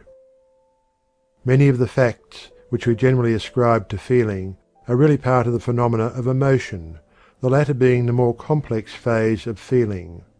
For purposes of this consideration, we have regarded simple feeling as the raw material of emotion, the relation being compared to that existing between sensation and perception. In our consideration of emotion, we shall see the fuller manifestation of feeling, and its more complex expressions. End of chapter 10. End of section 4. Section 5 of Your Mind and How to Use It by William Walker Atkinson. Chapter 11. The Emotions. As we have seen in the preceding lessons, an emotion is the more complex phase of feeling.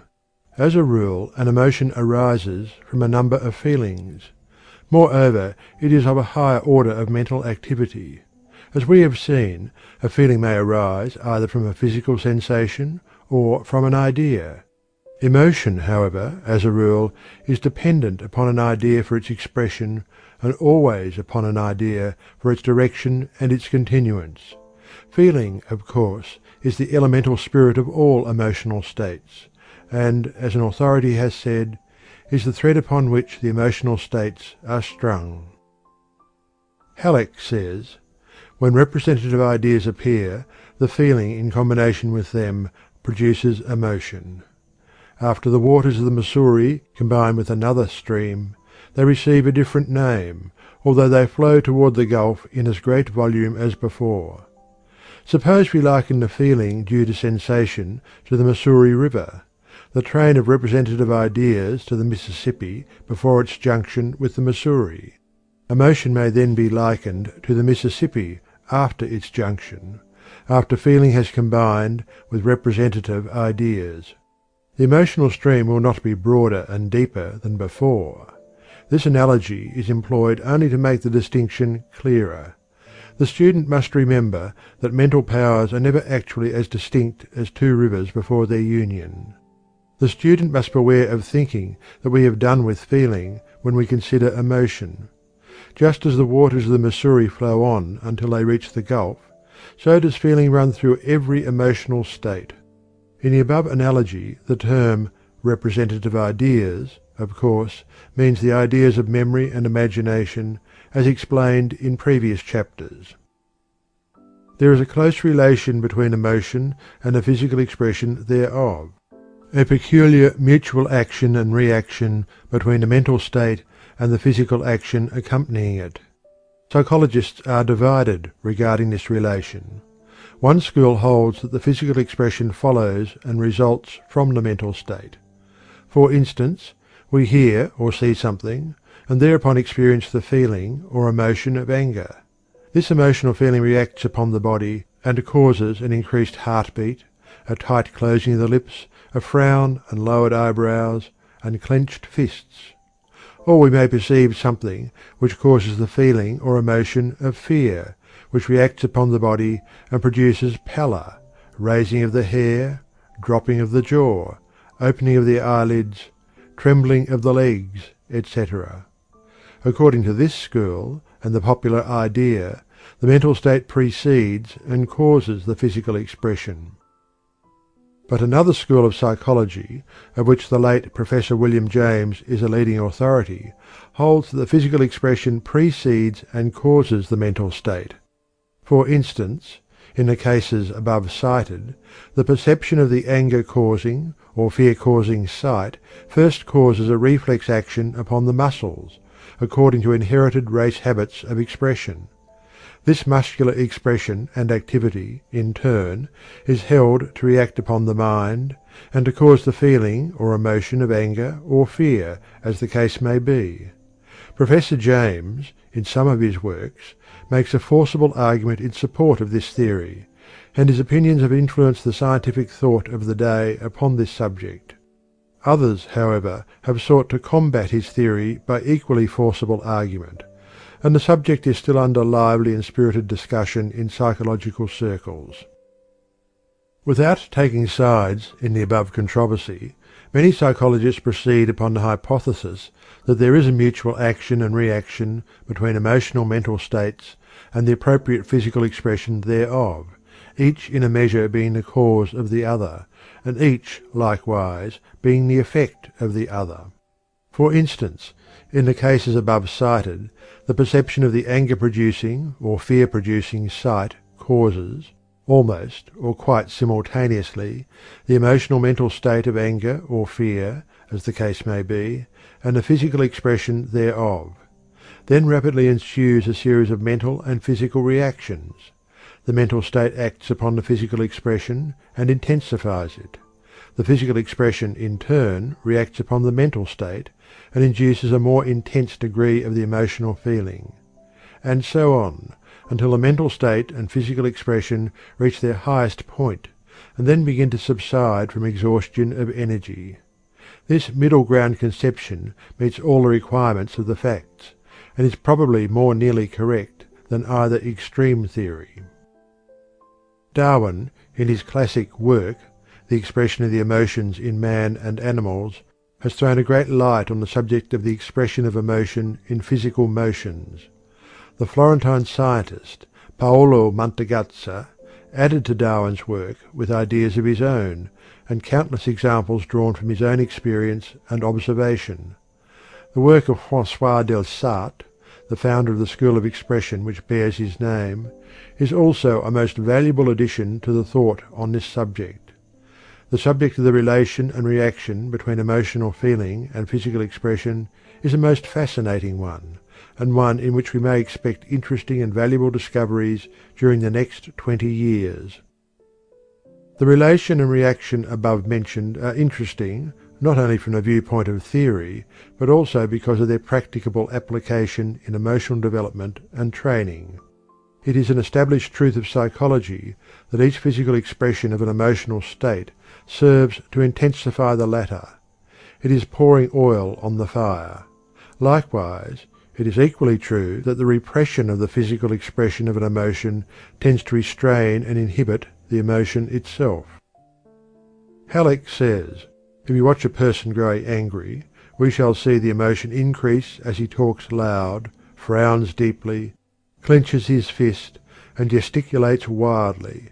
Each expression of his passion is reflected back upon the original anger and adds fuel to the fire. If he resolutely inhibits the muscular expressions of his anger, it will not attain great intensity, and it will soon die a quiet death. Not without reason are those persons called cold-blooded, who habitually restrain, as far as possible, the expression of their emotion, who never frown or throw any feeling into their tones, even when a wrong inflicted upon someone demands aggressive measures. There is here no wave of bodily expression to flow back and augment the emotional state. In this connection we call your attention to the familiar and oft-quoted passage from the works of Professor William James. Refuse to express a passion, and it dies. Count 10 before venting your anger, and its occasion seems ridiculous. Whistling to keep up courage is no mere figure of speech. On the other hand, sit all day in a moping posture, sigh and reply to everything with a dismal voice, and your melancholy lingers. There is no more valuable precept in moral education than this, as all who have experience know. If we wish to conquer undesirable emotional tendencies in ourselves, we must assiduously, and in the first instance cold-bloodedly, go through the outward movements of those contrary dispositions which we prefer to cultivate. Smooth the brow, brighten the eye, contract the dorsal rather than the ventral aspect of the frame, and speak in a major key, and your heart must be frigid indeed if it does not gradually thaw. Along the same lines, Halleck says, "Actors have frequently testified to the fact that emotion will arise if they go through the appropriate muscular movements. In talking to a character on the stage, if they clench the fists and frown, they often find themselves becoming really angry. If they start with counterfeit laughter, they find themselves growing cheerful.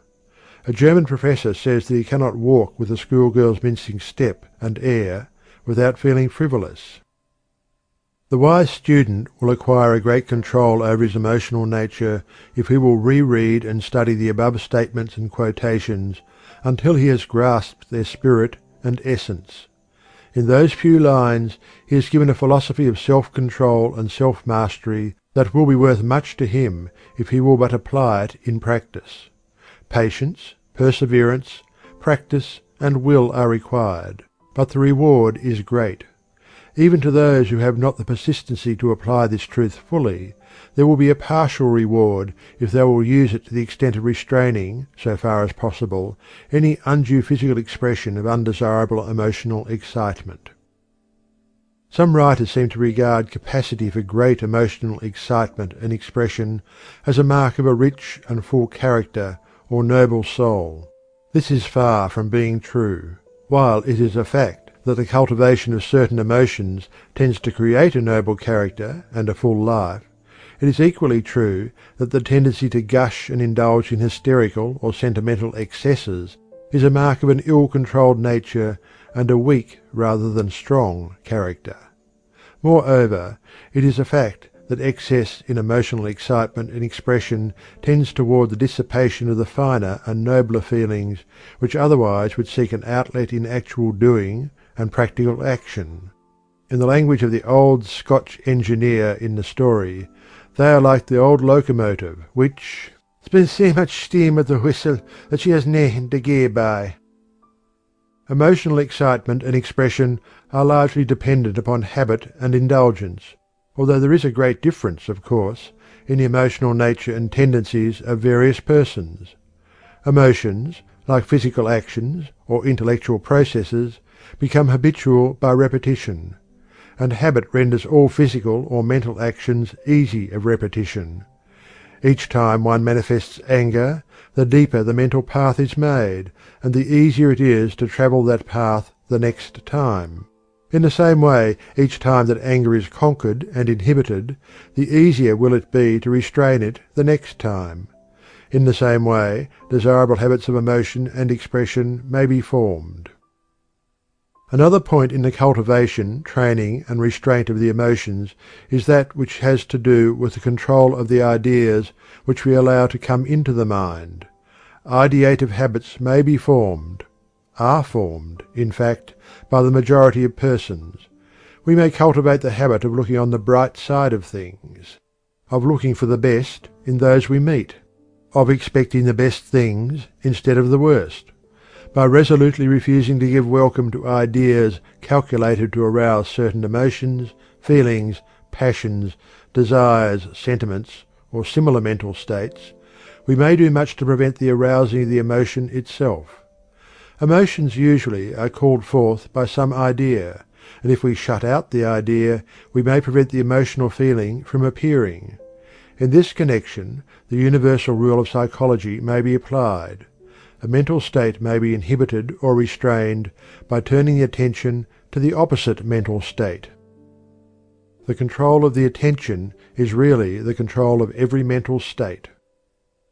We may use the will in the direction of the control of the attention, the development and direction of voluntary attention, and thus actually control every phase of mental activity.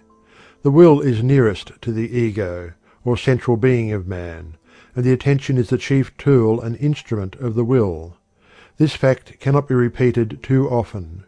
If it is impressed upon the mind, it will prove to be useful and valuable in many emergencies of mental life.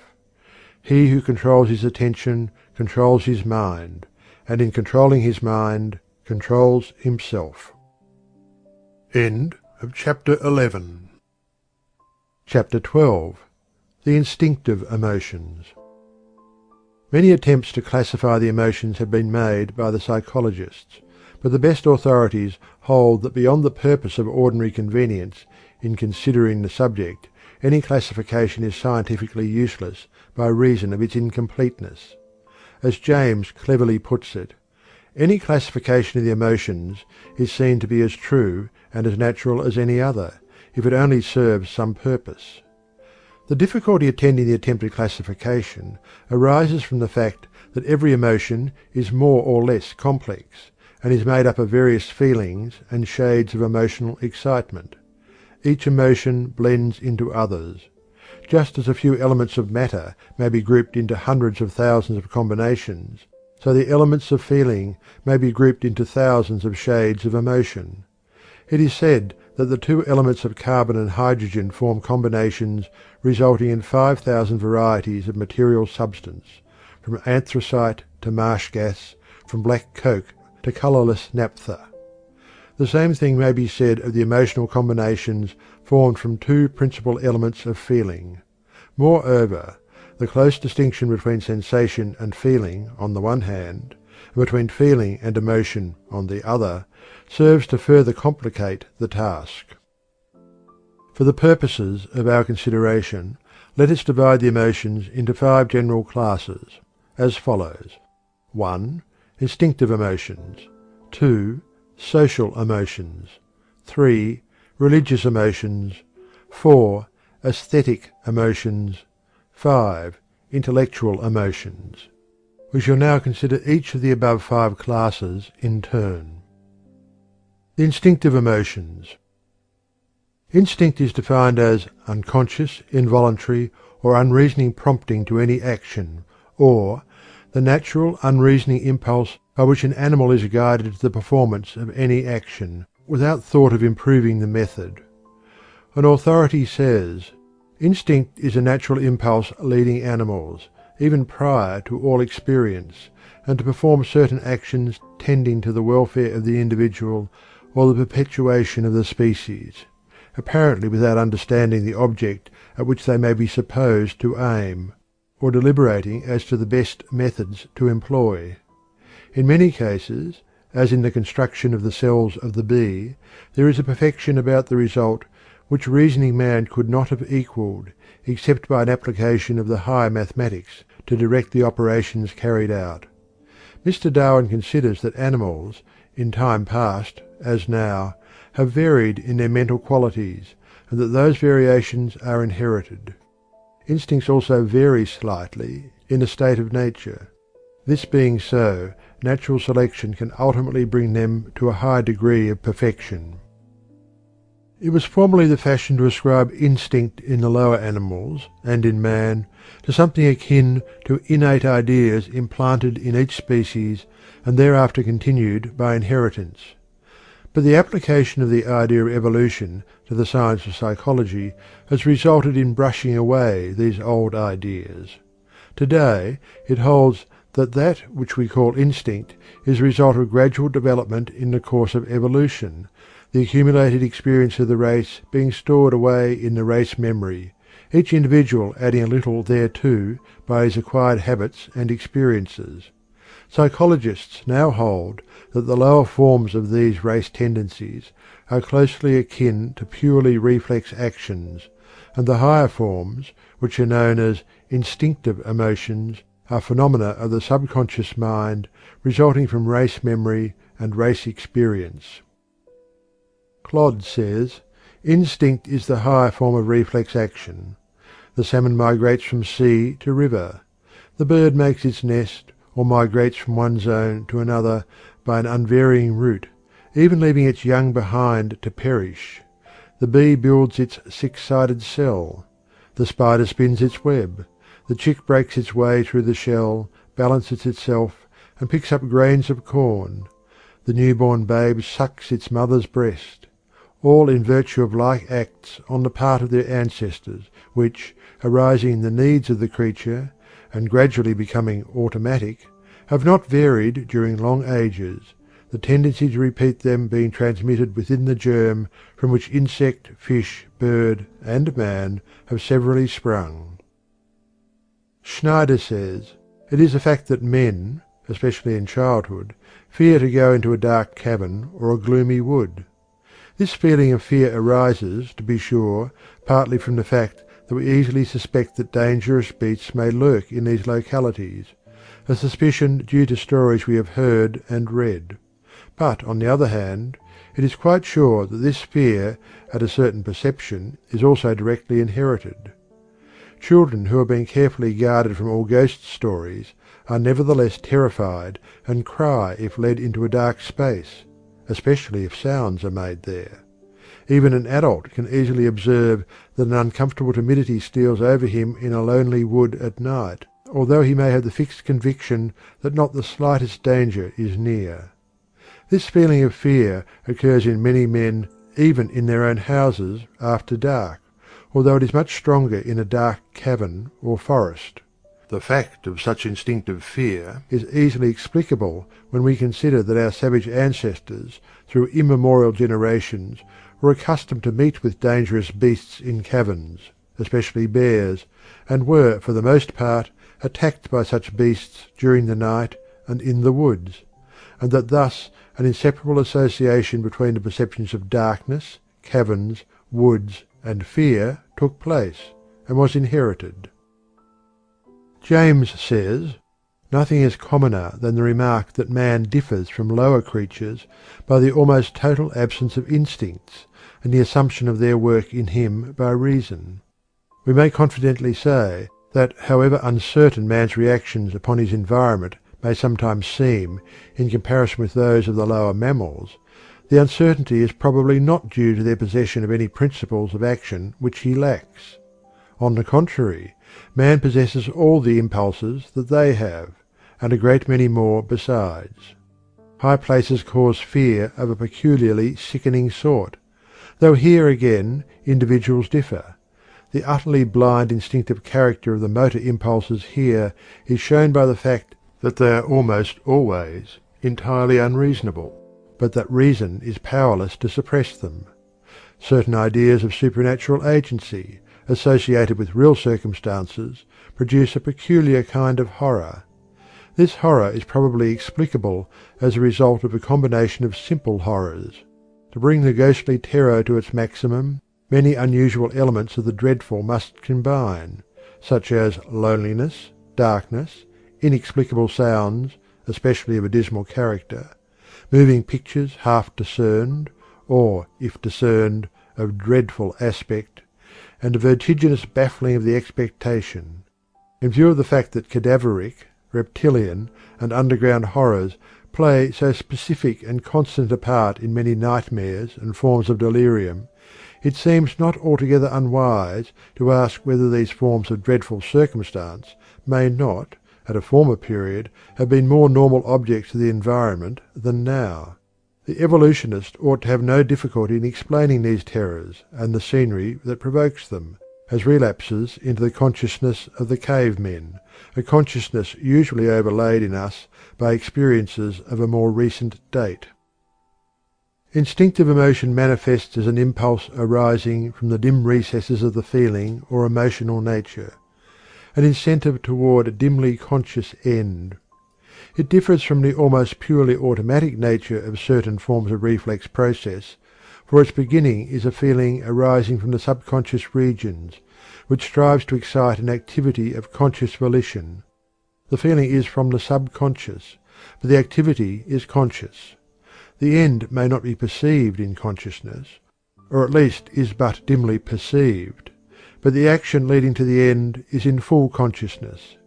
Instinct is seen to have its origin in the past experiences of the race, transmitted by heredity and preserved in the race memory. It has for its object the preservation of the individual and of the species. Its end is often something far removed in time from the moment, or the welfare of the species, rather than that of the individual. For instance, the caterpillar providing for its future states, or the bird building its nest, or the bees building cells and providing honey for their successors, for very few bees live to partake of the honey which they have gathered and stored. They are animated by the spirit of the hive.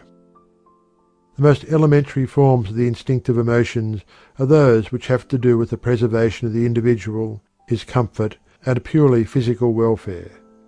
This class of emotions comprises what are generally known as purely selfish feelings, having little or no concern for the welfare of others. In this class we find the emotional feelings which have to do with the satisfaction of hunger and thirst, the securing of comfortable quarters and warm clothing, and the spirit of combat and strife arising from the desire to obtain these. These elemental feelings had their birth early in the history of life, and indeed life itself depended very materially upon them for its preservation and continuance. It was necessary for the primitive living thing to be selfish. When man appeared, only those survived who manifested these feelings strongly. The others were pushed to the wall and perished. Even in our civilization, the man below the average in this class of feelings will find it difficult to survive. End of chapter 12. End of section 5. Section 6 of Your Mind and How to Use It by William Walker Atkinson. Chapter 13. The Passions. Arising from the most elemental instinctive emotions, we find what may be termed the passions. By the term passion is meant those strong feelings in which the elemental selfish instincts are manifested in relation to other persons, either in the phase of attraction or repulsion. In this class we find the elementary phases of love and the feelings of hate, anger, jealousy, revenge, etc. This class of emotions usually manifests violently as compared with the other emotions. The passions generally arise from self-preservation, race preservation and reproduction, self-interest, self-aggrandizement, etc., and may be regarded as a more complex phase of the elemental instinctive emotions. The elemental instinctive emotions of self-preservation and self-comfort cause the individual to experience and manifest the passional emotions of desire for combat, anger, hate, revenge, etc., while the instinctive emotions leading to reproduction and continuance of the race give rise to the passional emotions of sexual love, jealousy, etc. The desire to attract the other sex increases ambition, vanity, love of display, and other feelings. It is only when this class of emotions blends with the higher emotions that the passions become purified and refined. But it must not be forgotten that these emotions were very necessary for the welfare of the race in the early stage of its evolution, and that they still play an active part in human life, under the greater or less restraint imposed by civilized society. Nor should it be forgotten that from these emotions have evolved the highest love of one human being for another. From instinctive sexual love and the racial instinct have developed the higher affection of man for woman, and woman for man, in all their beautiful manifestations, and the love of the parent for the child, and the love of the child for the parent. The first manifestation of altruism arises in the love of the living creature for its mate, and in the love of the parents for their offspring. In certain forms of life, where the association of the sexes is merely for the moment, and is not followed by protection, mutual aid, and companionship, there is found an absence of mutual affection of any kind, the only feeling being an elemental reproductive instinct bringing the male and female together for the moment, an almost purely reflex activity. In the same way, in the cases of certain animals, the rattlesnake for instance, in which the young are able to protect themselves from birth, there is seen a total absence of parental affection or the return thereof. Human love between the sexes, in its higher and lower degrees, is a natural evolution from passional emotion of a low order, due to the growth of social, ethical, moral, and aesthetic emotion arising from the necessities of the increasing complexity and development of human life. The simpler forms of passional emotion are almost entirely instinctive in their manifestation. Indeed, in many cases, there appears to be but little more than a high form of reflex nervous action. The following words of William James give us an interesting view of this fact of life. The cat runs after the mouse, runs or shows fight before the dog, avoids falling from walls and trees, shuns fire and water, not because he has any notion either of life or of death or of self-preservation. He acts in each case separately and simply because he cannot help it, being so framed that when that particular running thing, called a mouse, appears in his field of vision, he must pursue; that when that particular barking and obstreperous thing, called a dog, appears there, he must retire, if at a distance, and scratch, if close by; that he must withdraw his feet from water, and his face from flame, etc. Now, why do the various animals do what seem to us such strange things in the presence of such outlandish stimuli? Why does the hen, for instance, submit herself to the tedium of incubating such a fearfully uninteresting set of objects as a nestful of eggs, unless she have some sort of prophetic inkling of the result? The only answer is ad hominem. We can only interpret the instinct of brutes by what we know of instincts in ourselves. Why do men always lie down, when they can, on soft beds rather than on soft floors? Why do they sit around a stove on a cold day? Why, in a room, do they place themselves, 99 times out of 100, with their faces towards the middle rather than to the wall? Why does the maiden interest the youth so much that everything about her seems more important and significant than anything else in the world? Nothing more can be said than that these are human ways, and that every creature likes its own ways, and takes to following them as a matter of course. Science may come and consider these ways, and find that most of them are useful.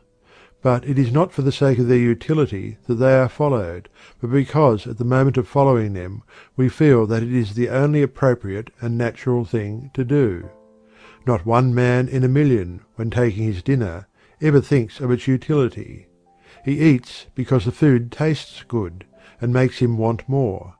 If you should ask him why he wants to eat more of what tastes like that, instead of revering you as a philosopher, he will probably laugh at you for a fool. James continues, it takes, in short, what Berkeley called a mind debauched by learning to carry the process of making the natural seem strange, so far as to ask the why of any instinctive human act. To the metaphysician alone can such questions arise as, why do we smile when pleased, and not scowl? Why are we unable to talk to a crowd as to a single friend? Why does a particular maiden turn our wits upside down? The common man can only say, "Of course we smile. Of course our heart palpitates at the sight of the crowd. Of course we love the maiden, that beautiful soul clad in that perfect form, so palpably and flagrantly made from all eternity to be loved." And so, probably, does each animal feel about the particular things it tends to do in the presence of particular objects. They too are a priori syntheses. To the lion it is the lioness which is made to be loved; to the bear, the she-bear. To the broody hen the notion would seem monstrous that there should be a creature in the world to whom a nestful of eggs was not the utterly fascinating, precious, and never to be much sat upon object which it is to her. Thus we may be sure that however mysterious some animals' instincts may appear to us, our instincts will appear no less mysterious to them; and we may conclude that to the animal which obeys it, every impulse and every step of that instinct shines with its own sufficient light, and seems at the moment the only externally right and proper thing to do. It may be done for its own sake exclusively. One has very little need, as a rule, to develop the passional emotions. Instinct has taken pretty good care that we shall have our share of this class of feelings.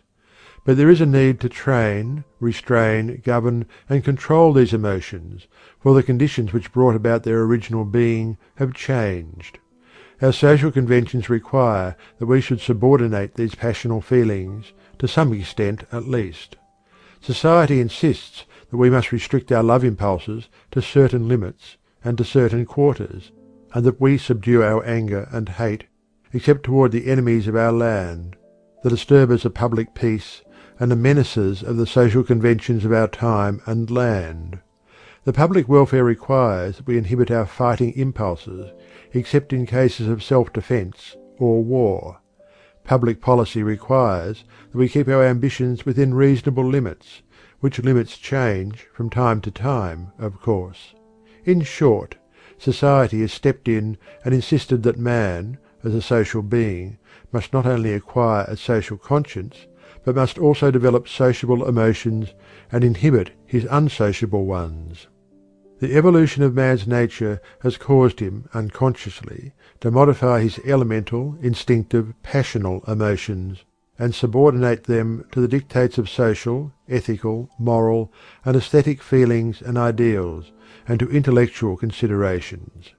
Even the original elemental instincts of the lower animals have been modified by reason of the social requirements of the pack, herd, or drove, until the modified instinct is now the ruling force.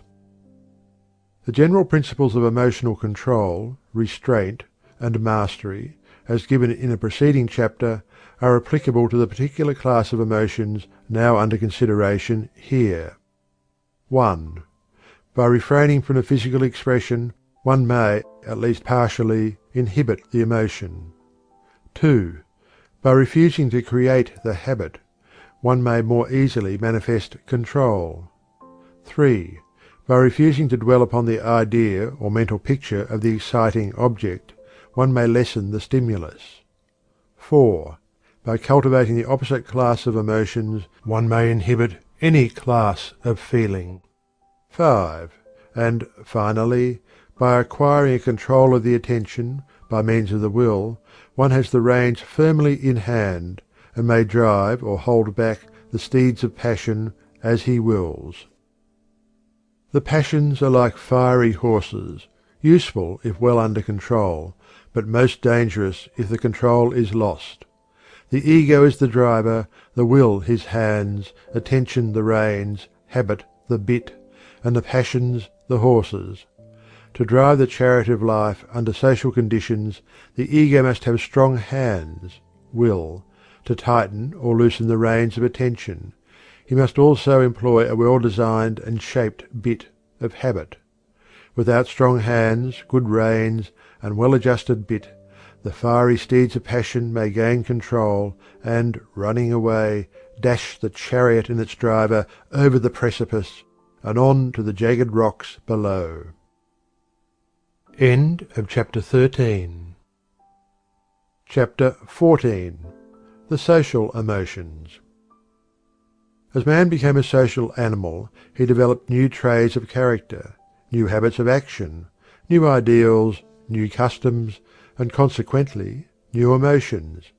Emotions long entertained and long manifested by the race become more or less instinctive and are passed along in the form of either (a) inherited stimulus akin to, but lesser in degree and force than, the more elemental emotions, or (b) of inherited tendency to manifest the acquired emotional feeling upon the presentation of sufficiently strong stimuli. Hence arises that which we have called the social emotions. Under the classification of the social emotions are those acquired tendencies of action and feeling of the race which are more or less altruistic, and are concerned with the welfare of others and one's duties and obligations towards society and our fellow men. In this class are to be found the emotions which impel us to perform what we consider or feel to be our duty toward our neighbours, and our obligations and duty toward the state, as expressed in its laws, the customs of men of our country, or the ideals of the community. In another phase it manifests as sympathy, fellow feeling, and kindness in general. In its first phase we find civic virtue, law-abiding inclination, honesty, square dealing, and patriotism. In its second phase we find sympathy for others, charity, mutual aid, the alleviation of poverty and suffering, the erection of asylums for orphans and the aged, hospitals for the sick, and the formation of societies for general charitable work. In many cases we find the social, ethical, and moral emotions closely allied with religious emotion, and by many these are supposed to be practically identical. But there is a vast difference in spite of their frequent association. For instance, we find many persons of high civic virtue, of exalted moral ideals, and manifesting ethical qualities of the most advanced type, who are lacking in the ordinary religious feelings.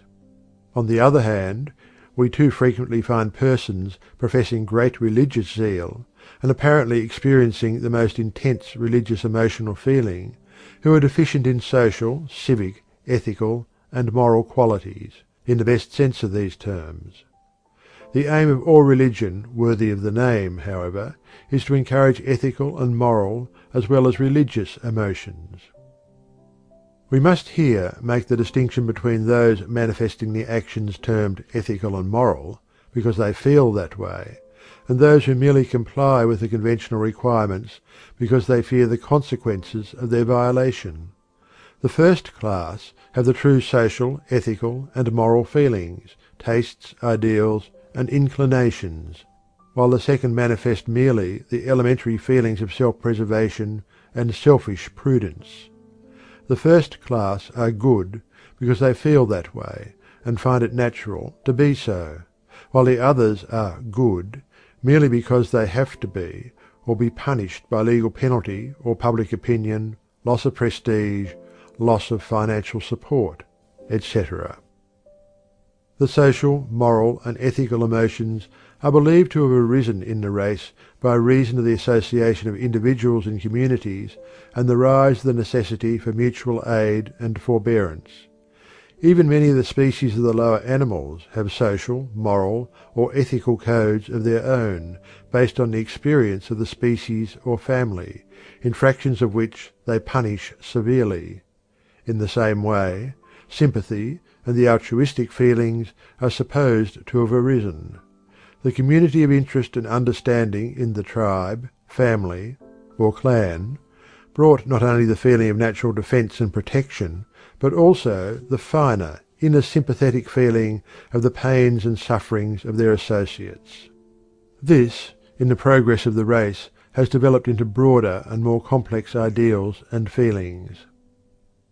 Theology explains the moral feelings as resulting from conscience, which it holds to be a special faculty of the mind or soul divinely given. Science, while admitting the existence of the state of feelings which we call conscience, denies its supernatural origin and ascribes it to the result of evolution, heredity, experience, education, and suggestion. Conscience, according to science, is a compound of intellectual and emotional states. Conscience is not an invariable or infallible guide, but depends entirely upon the heredity, education, experience, and environment of the individual. It accompanies the moral and ethical codes of the race, which vary with time and with country. Actions which were thought right a century ago are condemned now. Likewise, things condemned a century ago are thought right now. What is commended in Turkey is condemned in England, and vice versa. Moral tastes and ideals, like aesthetic ones, vary with time and country. There is no absolute code which has always been true, in all places.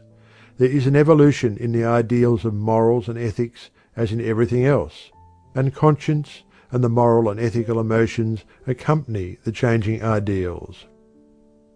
Many of the moral and ethical principles originally arose from necessity or utility, but have since developed into natural, spontaneous feeling on the part of the race.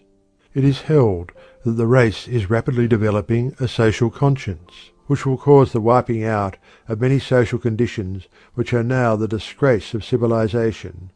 It is predicted that in time the race will look back upon the existence of poverty in our civilization as our generation now looks back upon the existence of slavery, imprisonment for debt, capital punishment for the theft of a loaf of bread, the killing of prisoners of war, etc.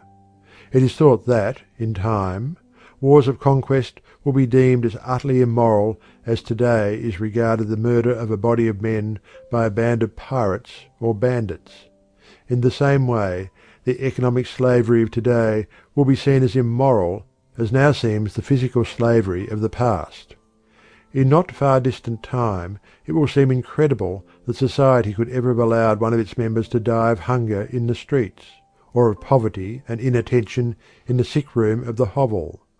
Not only will the ideals and feelings of ethical and moral responsibility change and evolve, but the feelings of personal sympathy will evolve in accordance therewith. At least such is the dream and prophecy of some of the world's greatest thinkers. The social, ethical, and moral emotions may be developed by a study of the evolution and meaning of society on the one hand, and a perception of the condition of the lives of less fortunate individuals on the other. The first will awaken new ideas of the history and real meaning of social association and mutual intercourse, and will develop a new sense of responsibility, duty, and civic and social pride. The second will awaken understanding and sympathy, and a desire to do what one can to help those who are the underdog, and also to bring about a better state of affairs in general. The study of history and civilization, of sociology and civics, will do much in the first direction. The study of humankind and its life problems and conditions will do the same thing in the second case. In both cases there will be awakened a new sense of right and wrong, a new conception of ought and ought not, regarding one's relations to the race, society, and his fellow beings. Let no one deceive himself or herself by the smug assumption that the race has entirely emerged from barbarism and is now on the top wave of civilization. The truth, as known to all careful and conscientious thinkers, is that we are but half civilized, if indeed that much. Many of our customs and conventions are those of a half barbarous people. Our ideals are low, our customs often vile. We lack not only high ideals, but in many cases we show a lack of sanity in our social conventions. But evolution is moving us slowly ahead. A better day is dawning. The signs are in the air, to be seen by all thoughtful men. Civilization is climbing the ladder, aided by the evolution of the social, ethical, and moral emotions, and the development of the intellect. In connection with this phase of the emotions, we invite the student to consider the following excellent words of Professor Davidson in his History of Greek Education. It is not enough for a man to understand the conditions of rational life in his own time. He must likewise love these conditions and hate whatever leads to life of an opposite kind. This is only another way of saying that he must love the good and hate the evil. For the good is simply what conduces to rational or moral life, and the evil simply what leads away from it. It is perfectly obvious, as soon as it is pointed out, that all immoral life is due to a false distribution of affection, which again is often, though by no means always, due to a want of intellectual cultivation. He that attributes to anything a value greater or less than it really possesses in the order of things, has already placed himself in a false relation to it, and will certainly, when he comes to act with reference to it, act immorally. End of chapter 14. Chapter 15. The religious emotions. By the religious emotions is meant that class of emotional feeling arising from the faith and belief in, or consciousness of the presence of supernatural beings, powers, entities, or forces. This form of emotion is regarded as distinct from the ethical and moral emotions, although frequently found in connection therewith. Likewise, it is independent of any special form of intellectual belief, for it is far more fundamental and often exists without creed, philosophy, or stated belief, the only manifestation in such cases being a feeling of the existence of supernatural beings, forces, and powers to which man has a relation and to which he owes obedience. To those who may think that this is too narrow a conception of religious emotion, we refer the following definition of religion from the dictionaries: the acts or feelings which result from the belief of a god, or gods, having superior control over matter, life, or destiny. Religion is subjective, designating the feelings and acts of men which relate to God. Theology is objective, denoting the science which investigates the existence, laws, and attributes of God. Or, objectively, the outer form and embodiment which the inward spirit of a true or false devotion assumes. Subjectively, the feeling of veneration with which the worshipper regards the being he adores. Darwin, in his Descent of Man, says that the feeling of religious devotion is a highly complex one, consisting of love, complete submission to an exalted and mysterious superior, a strong sense of dependence, fear, reverence, gratitude, hope for the future, and perhaps other elements.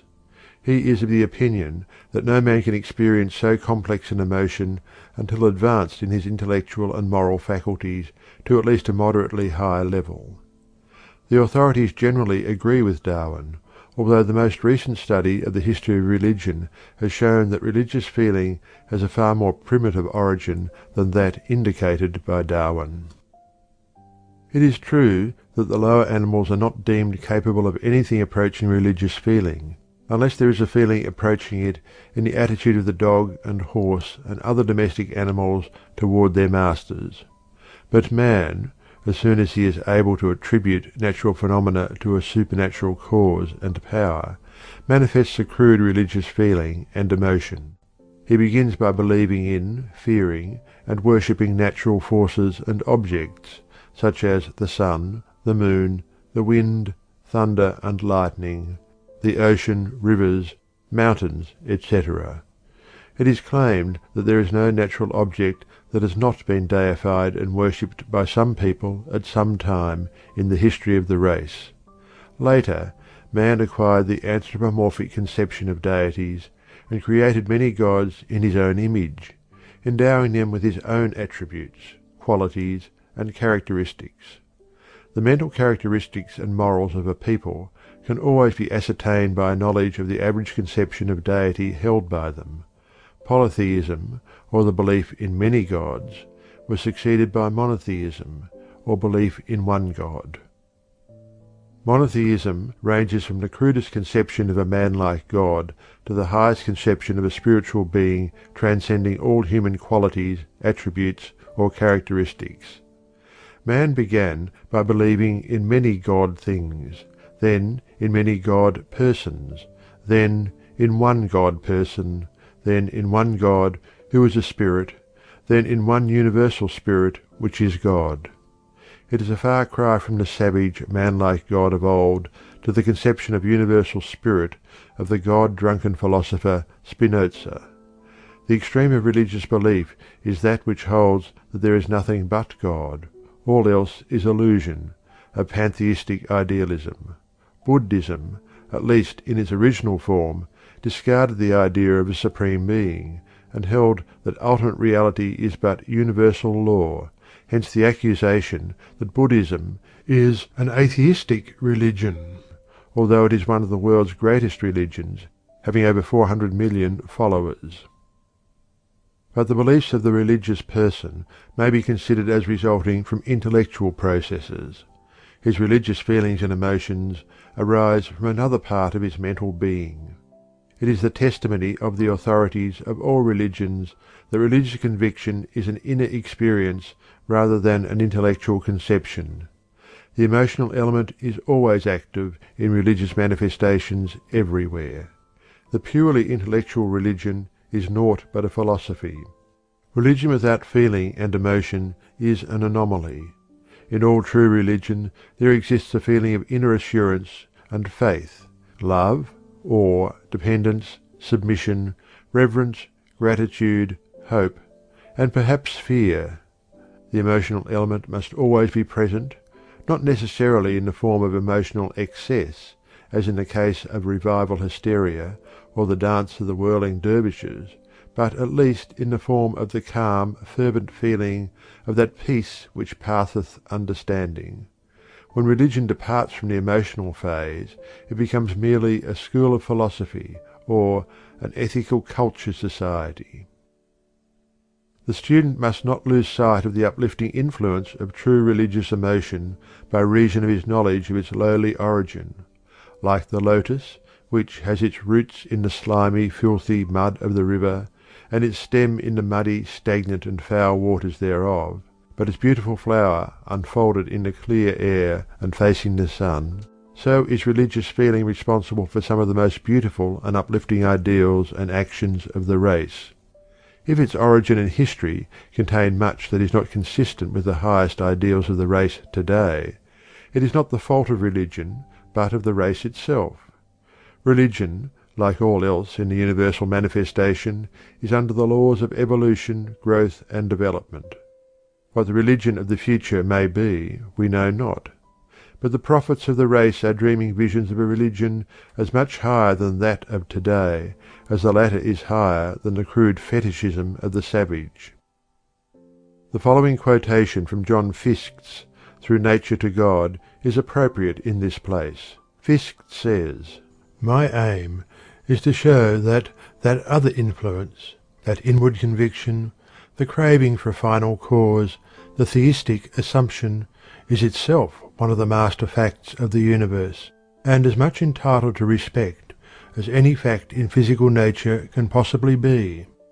The argument flashed upon me about 10 years ago, while reading Herbert Spencer's controversy with Frederick Harrison concerning the nature and reality of religion. Because Spencer derived historically the greater part of modern belief in an unseen world from the savage's primeval world of dreams and ghosts, some of his critics maintained that logical consistency required him to dismiss the modern belief as utterly false. Otherwise, he would be guilty of seeking to evolve truth from falsehood. "By no means," replied Spencer. "Contrariwise, the ultimate form of the religious consciousness is the final development of a consciousness which, at the outset, contained a germ of truth obscured by multitudinous errors." Fiske, in this connection, quotes the Tennysonian question: "Who forged that other influence, that heat of inward evidence, by which he doubts against the sense?" The religious emotions may be developed by allowing the mind to dwell upon the power underlying the universe of fleeting, changing forms; by reading prose and poetry in which an appeal is made to the religious instinct; by listening to music which awakens the emotion of reverence and awe; and finally by meditating upon the inner spirit immanent in every living being. As an old Hindu sage once said, "There are many paths by which men arrive at a knowledge of the presence of God, but there is but one goal and destination." End of chapter 15. End of section 6. Section 7 of Your Mind and How to Use It by William Walker Atkinson. Chapter 16. The Aesthetic Emotions. By the aesthetic emotions is meant those emotional feelings which are concerned with the perception of beauty or taste, and by reason of which we like or dislike certain perceptions of sensory impressions. In order to get a better idea, let us consider what is meant by beauty and taste. Beauty is defined as that quality or assemblage of qualities in an object which gives the eye or the ear intense pleasure, or that characteristic in an object which gratifies the intellectual or moral feeling. Taste, in this sense of the term, is defined as nice perception, or the power of perceiving and relishing excellence in human performances, the power of appreciating the finer qualities of art, the faculty of discerning beauty, order, congruity, proportion, symmetry, or whatever constitutes excellence, particularly in the fine arts or literature, the faculty of the mind by which we both perceive and enjoy whatever is beautiful or sublime in the works of nature and art. The possession of taste ensures grace and beauty in the works of an artist, and the avoidance of all that is low or mean. It is as often the result of an innate sense of beauty or propriety as of art education, and no genius can compensate for the want of it. Tastes differ so much among individuals, nations, or in different ages and conditions of civilization, that it is utterly impossible to set up a standard of taste applicable to all men and to all stages in the evolution of society. The aesthetic sense, feeling, and emotion are products of the later stages of the evolution of the mind of man. Their roots, however, may be seen in the crude attempts at decoration and adornment in the savage, and still further back in the tendency of certain birds to adorn their nests or bowers. Moreover, some sense of beauty must exist in the lower animals, which are influenced thereby in the selection of their mates, the bright plumage of the birds, and the colouring of the insects and higher animals evidencing the existence of at least a primitive aesthetic sense. Herbert Spencer says that one characteristic of the aesthetic feelings is that they are separated from the functions vitally requisite and necessary to sustain life, and it is not until the latter are reasonably well satisfied that the former begin to manifest in force. The authorities hold that the basic element concerned in the manifestation of the aesthetic emotional feeling is the sensory element, which consists of the pleasure arising from the perception of objects of vision or hearing which are deemed beautiful. There is a certain nervous satisfaction which arises from the perception of the sensation of the sight of a beautiful thing, or the hearing of beautiful sound. Just why certain sights prove agreeable and others disagreeable, or certain sounds pleasant and others unpleasant, is very difficult to determine.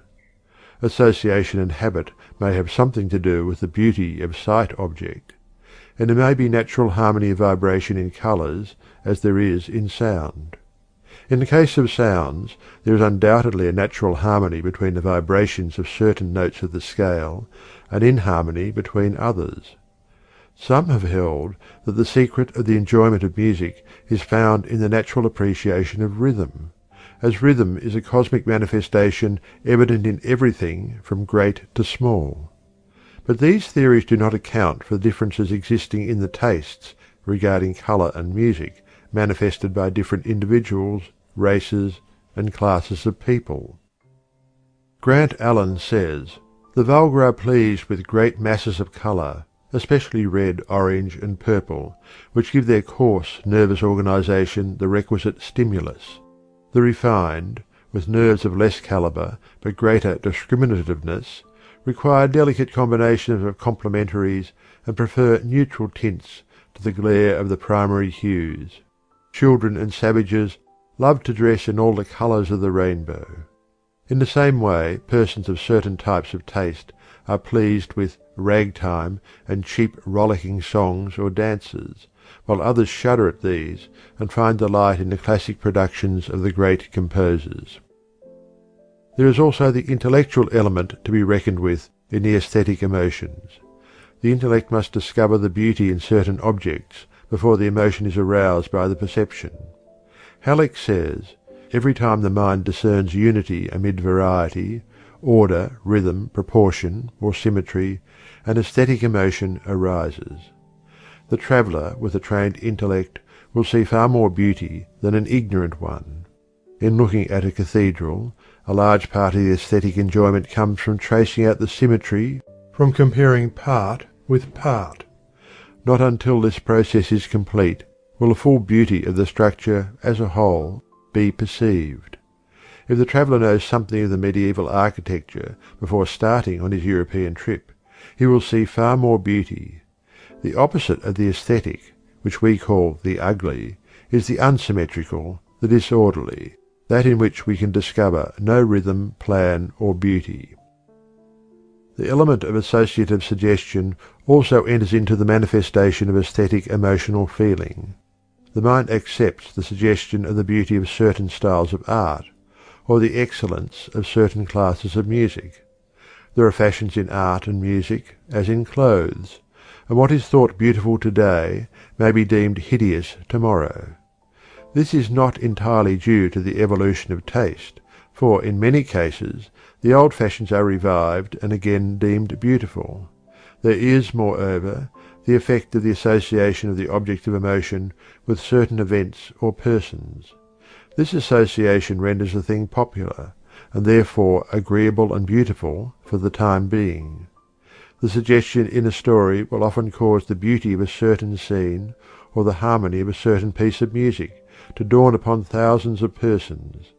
Some noted person sets the seal of approval upon a certain picture or musical composition, and lo, the multitude calls it beautiful.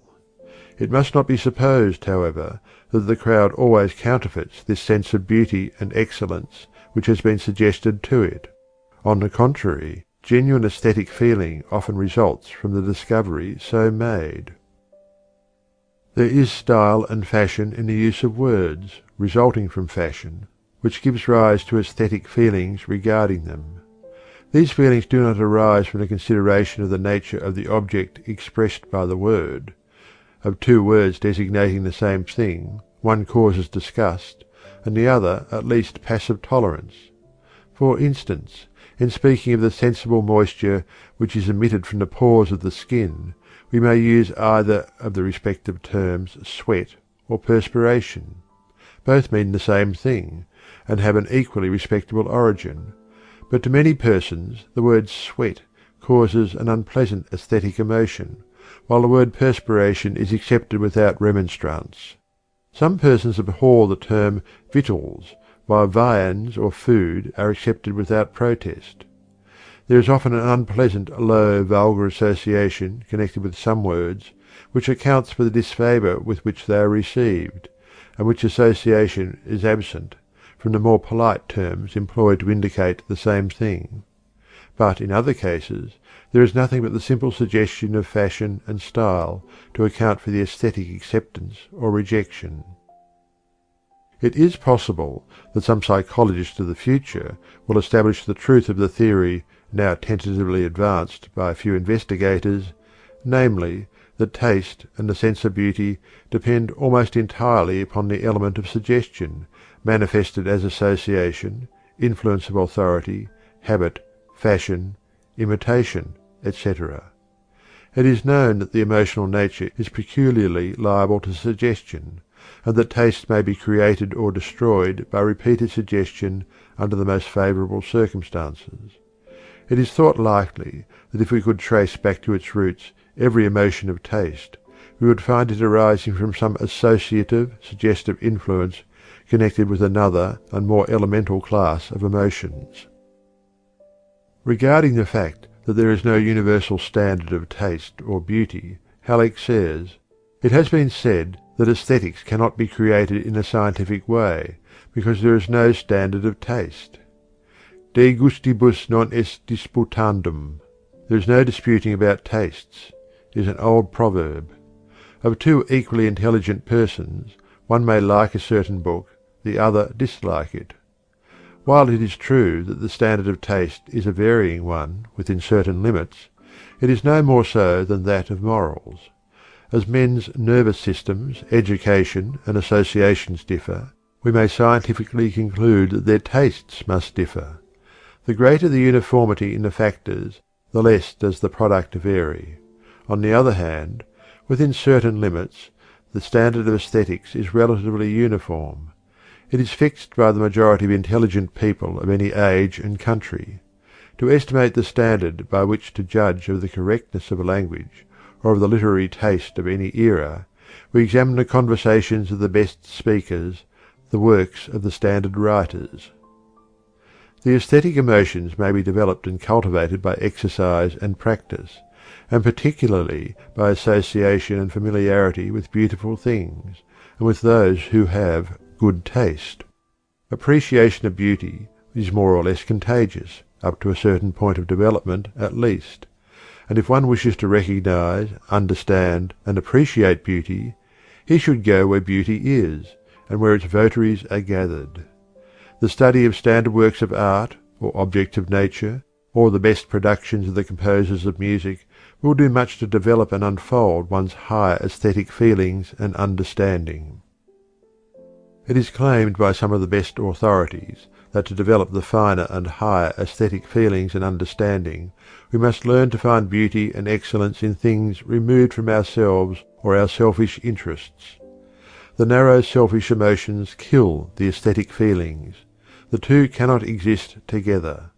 The person whose thoughts are centered on himself or herself very rarely finds beauty or excellence in works of art or music.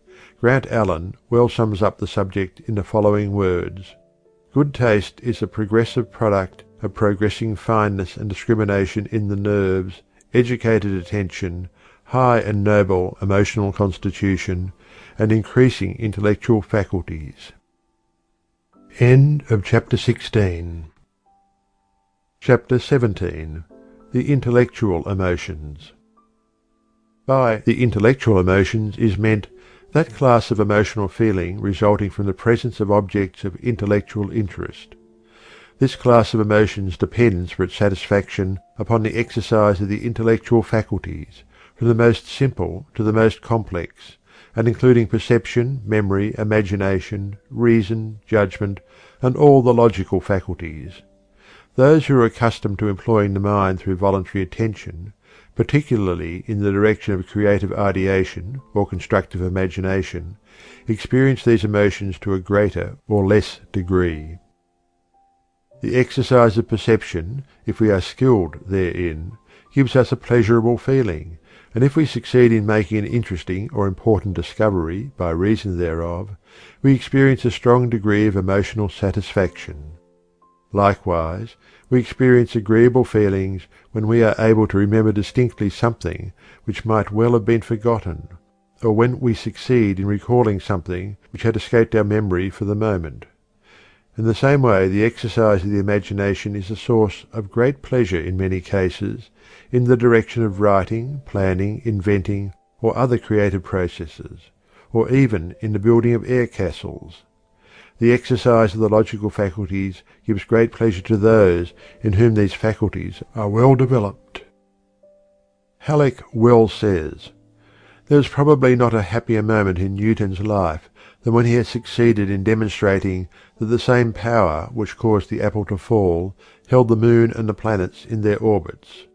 When Watt discovered that steam might be harnessed like the horse, when an inventor succeeds in perfecting a labour-lightening device, whenever an obscurity is cleared away, the reason for a thing understood, and a baffling instance brought under a general law, intellectual emotion results." The pleasurable feelings we experience upon the reading of a good book, or the discovery of real poetry, are forms of intellectual emotion. The same class of emotional feeling is aroused when we witness a good play. Among other instances of this class, we mention the perception of clever work of any kind, intricate machinery, ingenious devices, helpful improvements, or other works of man which indicate the existence of thought and inventive ability in the designer or builder.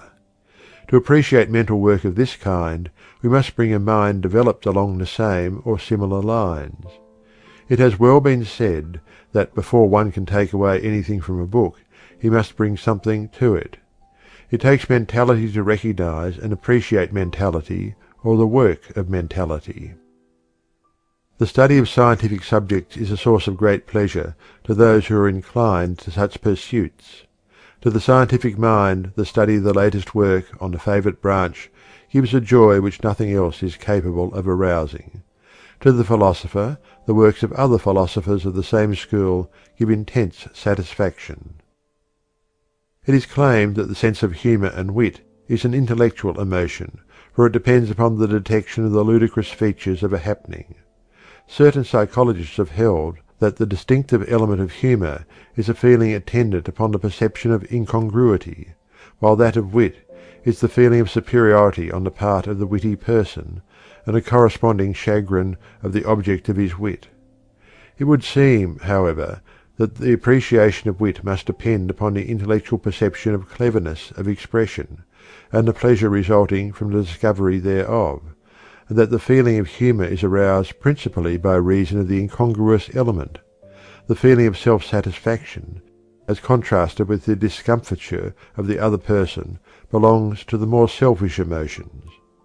An authority says, "Humour is the mental faculty which tends to discover incongruous resemblances between things which essentially differ, or essential differences between things put forth as the same, the result being internal mirth or an outburst of laughter. Wit does so likewise, but the two are different. Humour has deep human sympathy, and loves men while raising a laugh against their weaknesses. Wit is deficient in sympathy, and there is often a sting in its ridicule. Somewhat contemptuous of mankind, it has not the patience to study them thoroughly, but must content itself with noting superficial resemblances or differences. Humour is patient and keenly observant, and penetrates beneath the surface, while therefore the sallies of wit are often one-sided and unfair. Those of humour are, as a rule, just and wise.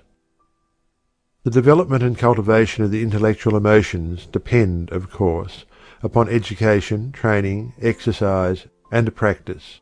The cultivation of the intellect, which has been referred to, in part, in the previous parts of this book, and which will again be considered in the chapters devoted to the intellect, results in the development and cultivation of the emotions accompanying intellectual effort. In a general way, however, it may be said that the reading of the best works of fiction, science, and philosophy will bring out in time the best form of intellectual enjoyment and feeling. The highest gives the best. That is the rule. The present chapter should be read and studied in connection with those devoted to the intellect. Blended emotions. As we have said at the beginning of our consideration of the subject of the emotions, the majority of emotions are composed of several feelings, and tend to blend and combine emotional elements. For instance, the emotion of sexual love certainly has its origin in the instinctive feelings of the race, and its motive element is that of passion. But passion is far from being all there is in human sexual love. Above the plane of passion is found the social emotion of companionship, protection, and care, the desire for the welfare of the loved one, the mingling of the love of the parent with that of the mate. Human love manifests many of the altruistic emotions during its course. The welfare of the loved one becomes the chief concern of life, often stronger even than self-preservation. The joy of the loved one becomes the greatest joy, far surpassing the more selfish forms of happiness. Then come the aesthetic feelings, which find satisfaction in the two liking the same things, sympathy and community of feeling being the connecting link. The several ideals of the two combining, there is produced an idealistic union which is often called spiritual harmony. Finally, there is found the blending of the intellectual emotions, in which harmony there exists one of the highest forms of pleasure satisfaction between two persons of opposite sexes. It is said that the more things that a man and woman like in common, the closer will be their liking for each other. I love you because you love the things I love, is no rare thought and expression. So it is seen that though born in elemental instinct and passion, human sexual love is something far different in its flowering. And yet, without its root it would not be and cannot be. This is an excellent example of the complex nature of the most common emotions. It may be used as a typical illustration. What is true of it is also true in a way, and in a degree, of every other form of emotion.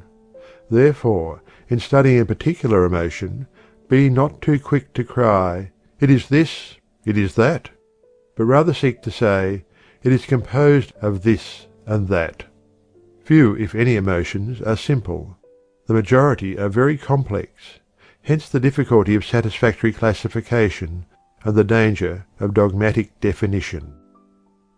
End of chapter 17. End of section 7. Section 8 of Your Mind and How to Use It, by William Walker Atkinson. Chapter 18. The Role of the Emotions. The average person greatly underestimates the part played by the emotional nature in the mental activities of the individual. He is inclined to the opinion that, with the exception of the occasional manifestation of some strong emotional feeling, the majority of persons go through life using only the reasoning and reflective faculties in deciding the problems of life and guiding the mental course of action. There can be no greater mistake concerning the mental activities. So far from being subordinate to the intellect, the emotional nature, in the majority of cases, dominates the reasoning faculties. There are but very few persons who are able to detach themselves, even in a small degree, from the feelings, and to decide questions cold-bloodedly by pure reason or intellectual effort. Moreover, there are but few persons whose wills are guided by pure reason. The feelings supply the motive for the majority of acts of will. The intellect, even when used, is generally employed to better carry out the dictates of feeling and desire. Much of our reasoning is performed in order to justify our feelings, or to find proofs for the position dictated by our desires, feelings, sympathies, prejudices, or sentiments. It has been said that men seek not reasons, but excuses for their actions. Moreover, in the elementary processes of the intellect, the emotions play an important part. We have seen that attention largely follows interest, and interest follows from feeling. Therefore our attention, and that which arises from it, is dependent largely upon the feelings. Thus feeling asserts its power in guarding the very outer gate of knowledge, and determines largely what shall or shall not enter therein. It is one of the constantly appearing paradoxes of psychology that while feelings have originally arisen from attention, it is equally true that attention depends largely upon the interest resulting from the feelings. This is readily admitted in the case of involuntary attention, which always goes out toward objects of interest and feeling, but is likewise true of even voluntary attention, which we direct to something of greater or more nearly ultimate interest than the things of lesser or more immediate interest. Sully says, "By an act of will, I may resolve to turn my attention to something, say, a passage in a book. But if, after the preliminary processes of adjustment of the mental eye, the object opens up no interesting phase, all the willing in the world will not produce a calm, settled state of concentration. The will introduces mind and object. It cannot force an attachment between them. No compulsion of attention ever succeeded in making a young child cordially embrace and appropriate, by an act of concentration, an unsuitable and therefore uninteresting object. We thus see that even voluntary interest is not removed from the sway of interest. What the will does is to determine the kind of interest that shall prevail at the moment." Again, we may see that memory is largely dependent upon interest in recording and recalling its impressions. We remember and recall most easily that which most greatly interests us. In proportion to the lack of interest in a thing do we find difficulty in remembering or recalling it. This is equally true of the imagination, for it refuses to dwell upon that which is not interesting. Even in the reasoning processes we find the will balking at uninteresting subjects, but galloping along, pushing before it the rolling chair of interesting intellectual application. Our judgments are affected by our feelings. It is much easier to approve of the actions of some person we like, or whose views accord with our own, than of an individual whose personality and views are distasteful to us. It is very difficult to prevent prejudice, for or against, from influencing our judgments. It is also true that we find that for which we look in things and persons, and that which we expect and look for is often dependent upon our feelings. If we dislike a person or thing, we are usually able to perceive no end of undesirable things in him or it, while if we are favourably inclined, we easily find many admirable qualities in the same person or thing. A little change in our feeling often results in the formation of an entirely new set of judgments regarding a person or thing. Halleck well says, "On the one hand, the emotions are favourable to intellectual action, since they supply the interest one feels in study. One may feel intensely concerning a certain subject and be all the better student.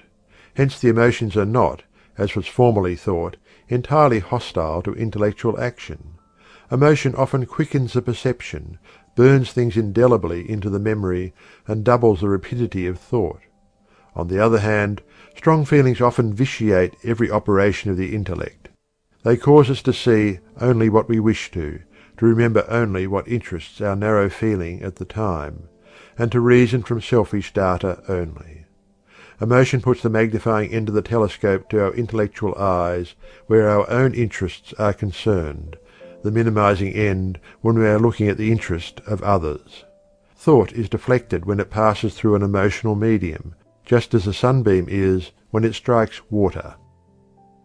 As for the will, the best authorities hold that it is almost, if not entirely, dependent upon desire for its motive force. As desire is an outgrowth and development of feeling and emotion, it is seen that even the will depends upon feeling for its inciting motives and its direction. We shall consider this point at greater detail in the chapters devoted to the activities of the will. We would remind you again, at this point, of the great triangle of the mind: the emotional, ideative, and volitional activities, feeling, thinking, and willing, and their constant reaction upon each other and absolute interdependence. We find that our feelings arise from previous willing and ideation, and are aroused by ideas and repressed by will. Again we see that our ideas are largely dependent upon the interest supplied by our feelings, and that our judgments are influenced by the emotive side of our mental life, the will also having its part to play in the matter.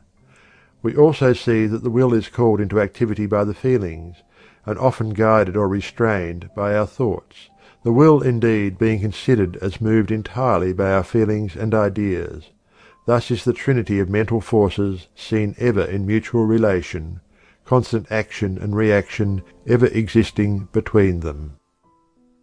End of chapter 18. Chapter 19. The Emotions and Happiness. Happiness has been defined by an authority as the pleasurable emotion arising from the gratification of all desires, the enjoyment of pleasure without pain. Another has said that happiness is the state in which all desires are satisfied. But these definitions have been attacked. It is held by many that a state of absolute satisfaction of desire would not be happiness, for happiness consists largely in pleasurable anticipation and imaginings which disappear upon the realization of the desire. It is held that absolute satisfaction would be a negative state. Paley expressed a better idea when he said that any condition may be denominated happy in which the amount or aggregate of pleasure exceeds that of pain, and the degree of happiness depends upon the quantity of this excess.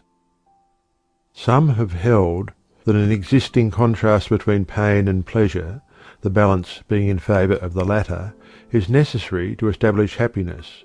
Be this as it may, it is admitted by all that one's happiness or unhappiness depends entirely upon one's emotional nature and the degree of the satisfaction thereof. And it is generally admitted that to be happy is the great aim and object of the life of the majority of persons, if indeed not of every person, the happiness, of course, depending on the quality and degree of the emotions forming the person's emotional nature. Thus it is seen that we are dependent upon the emotional side of our mental life in this, as in nearly everything else making life worth while. Theologians have often sought to point out that happiness is not the goal of life and living, but human nature has always insisted that happiness is the greatest end, and philosophy has generally supported it. But wisdom shows that happiness is not always dependent upon the pleasure of the moment, for the sacrifice of immediate pleasure frequently results in a much greater happiness in the future. In the same way, an immediate disagreeable task often gains for us a greater satisfaction in the future. Likewise, it is frequently greater happiness to sacrifice a personal pleasure for the happiness of others than it would be to enjoy the pleasure of the moment at the expense of the pain of the other. There is often a far greater pleasure resulting from an altruistic action of self-sacrifice than in the performance of the selfish, egoistic act. But as the subtle reasoner may insist, the result is the same, the ultimate happiness and satisfaction of the self. This conclusion does not rob the altruistic act of its virtue, however, for the person who finds his greatest pleasure in giving pleasure to others is to be congratulated, as is the community which shelters him. There is no virtue in pain, suffering, sacrifice, or unhappiness for its own sake. This illusion of asceticism is vanishing from the human mind. Sacrifice on the part of the individual is valuable and valid only when it results in higher present or future happiness for the individual or someone else. There is no virtue in pain, physical or mental, except as a step to a greater good for ourselves or others. Pain, at the best, is merely nature's alarm and warning of "not this way." It is also held that pain serves to bring out pleasure by contrast, and is therefore valuable in this way. Be this as it may, no normal individual deliberately seeks ultimate pain in preference to ultimate happiness. The greatest ultimate happiness to oneself and to those he loves is the normal and natural goal of the normal person. But the concept of those he loves, in many cases, includes the race as well as the immediate family. Wisdom shows the individual that the greatest happiness comes to him who controls and restrains many of his feelings. Dissipation results in pain and unhappiness ultimately. The doctrine of thoughtless indulgence is unphilosophical and is contradicted by the experience of the race. Moreover, wisdom shows that the highest happiness comes not from the indulgence of the physical feelings alone, or to excess, but rather from the cultivation, development, and manifestation of the higher feelings, the social, aesthetic, and intellectual emotions. The higher pleasures of life, literature, art, music, science, invention, constructive imagination, etc., yield a satisfaction and happiness keener and more enduring than can possibly the lower forms of feeling. But the human being must not despise any part of his emotional being. Everything has its uses, which are good, and its abuses, which are bad. Every part of one's being, mental and physical, is well to use, but no part is well used if it uses the individual instead of being itself used. A recent writer has held that the end and aim of life should not be the pursuit of happiness, but rather the building of character. The obvious answer is that the two are identical in spirit, for to the man who appreciates the value of character, its attainment is the greatest happiness. The wise teach that the greatest happiness comes to him who is possessed of a well-rounded, developed character. Another writer has said that the aim of life should be self-improvement, with a due regard to the interest of others. This is but saying that the greatest happiness to the wise man lies in this course. Anyone who is wise enough, or great enough, to make these ends the aim and goal of his life will find the greatest happiness therefrom. Arnold Bennett advances as a good working philosophy of life cheerfulness, kindliness, and rectitude. Can anyone doubt that this course would bring great ultimate happiness? Happiness consists in that which contents the spirit, and the latter depends entirely upon the character of the feelings and emotions entertained by one, as weighed in the balance of reason, and as passed upon by judgment and the sense of right action. The greatest degree of happiness, or at least the greatest ratio of pleasure over pain, is obtained by a careful and intelligent cultivation of the feeling side of one's being in connection with the cultivation of the intellect and the mastery of the will. To be able to bring the capacity for enjoyment to its highest, to be able to intelligently choose that which will bring the greatest ultimate happiness in accordance with right action, and finally, to be able to use the will in the direction of holding fast to that which is good and rejecting that which is bad. This is the power of creating happiness. The feelings, the intellect, and the will, here, as ever, combine to manifest the result. Finally, it must be remembered that all human happiness consists in part of the ability to bear pain, to suffer. There must be the dash of stoicism in the wise Epicurean. One must learn to pluck from pain, suffering, and unhappiness the secret drop of honey which lies at its heart, and which consists in the knowledge of the meaning and use of pain, and the means whereby it may be transmuted into knowledge and experience, from which later happiness may be distilled. To profit by pain, to transmute suffering into joy, to transform present unhappiness into a future greater happiness, this is the privilege of the philosopher.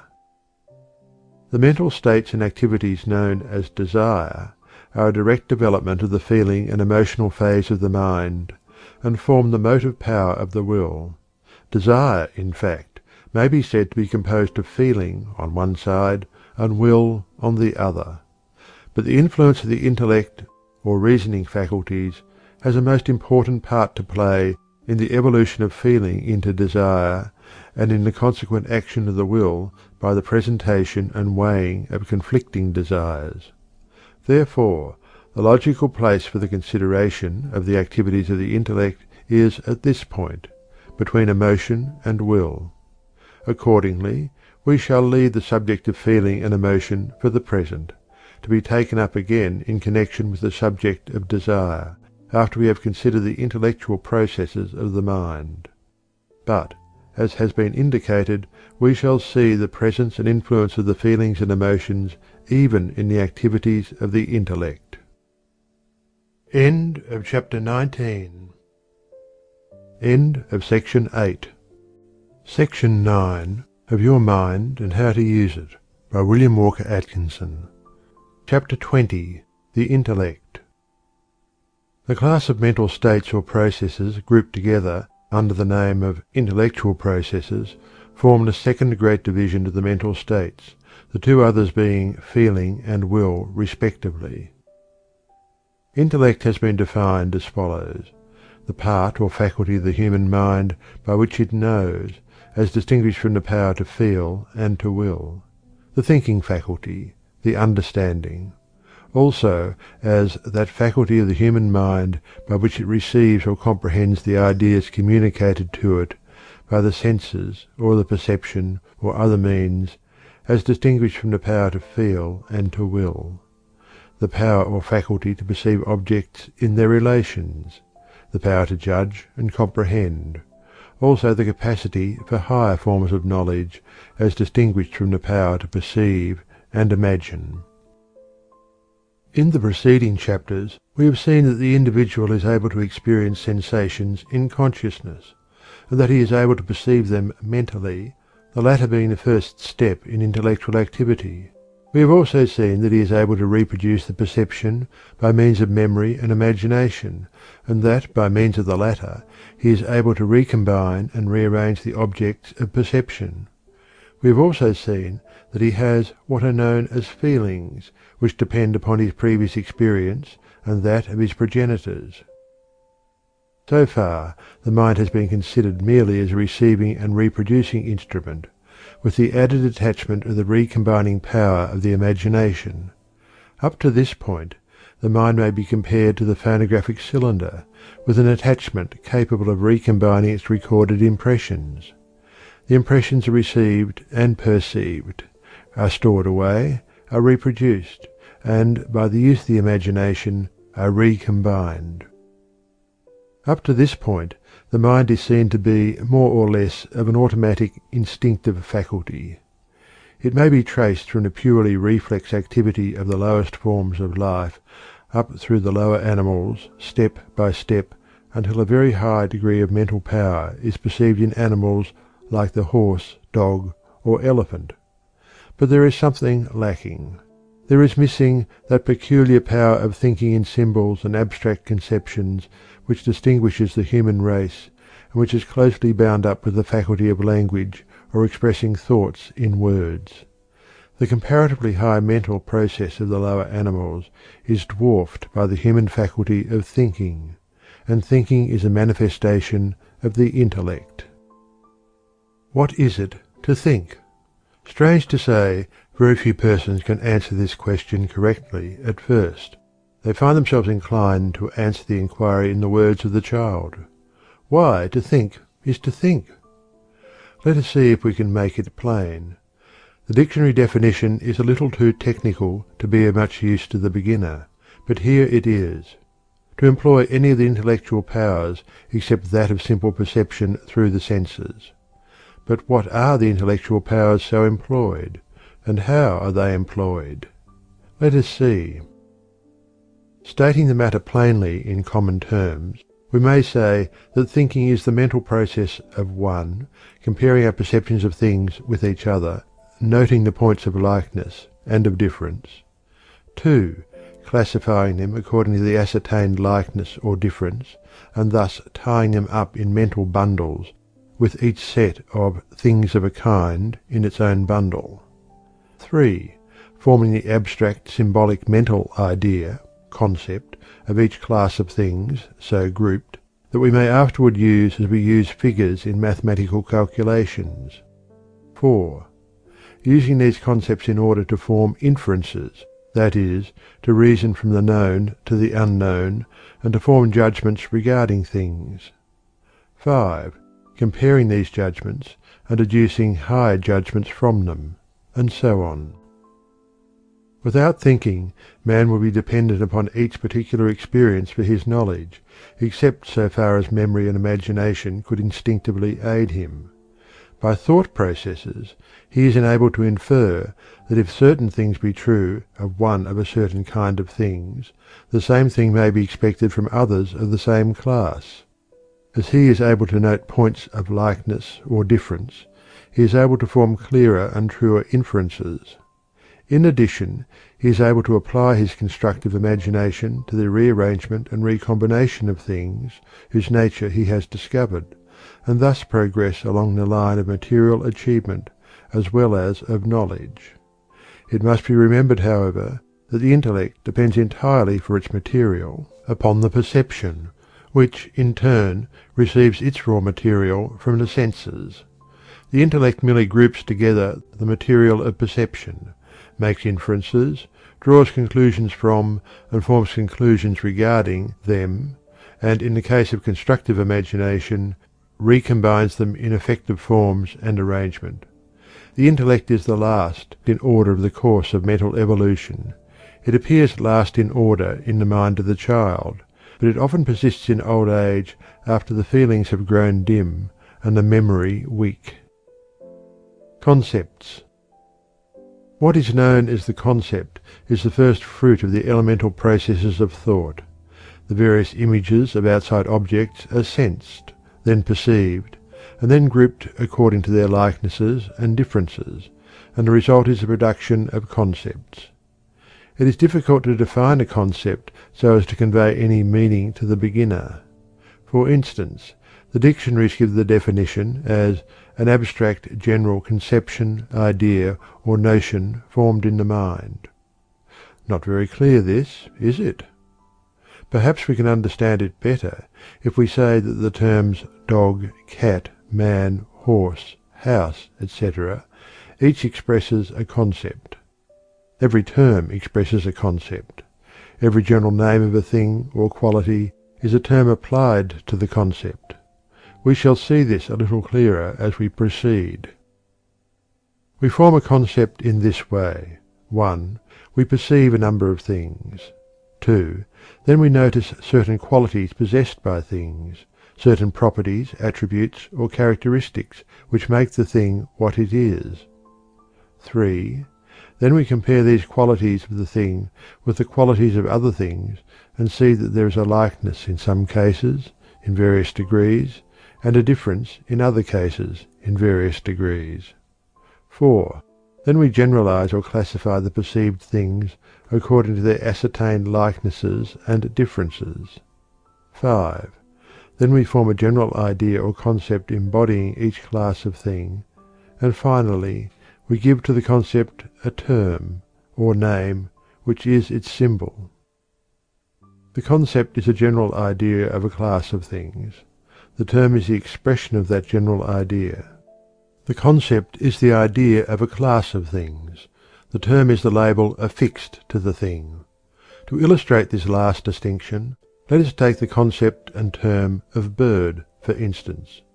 By perception, comparison, and classification of the qualities of living things, we have arrived at the conclusion that there exists a great general class, the qualities of which may be stated thus: warm-blooded, feathered, winged, oviparous, vertebrate.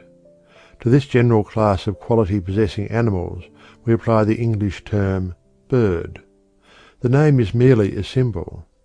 In German the term is Vogel, in Latin avis, but in each and every case the general idea or concept above stated, that is, warm-blooded, feathered, winged, oviparous, vertebrate, is meant. If anything is found having all those particular qualities, then we know it must be what we call a bird, and everything we call a bird must have those qualities. The term bird is the symbol for that particular combination of qualities existing in a thing. There is a difference between a mental image of the imagination and a concept. The mental image must always be of a particular thing, while a concept is always an idea of a general class of things which cannot be clearly pictured in the mind.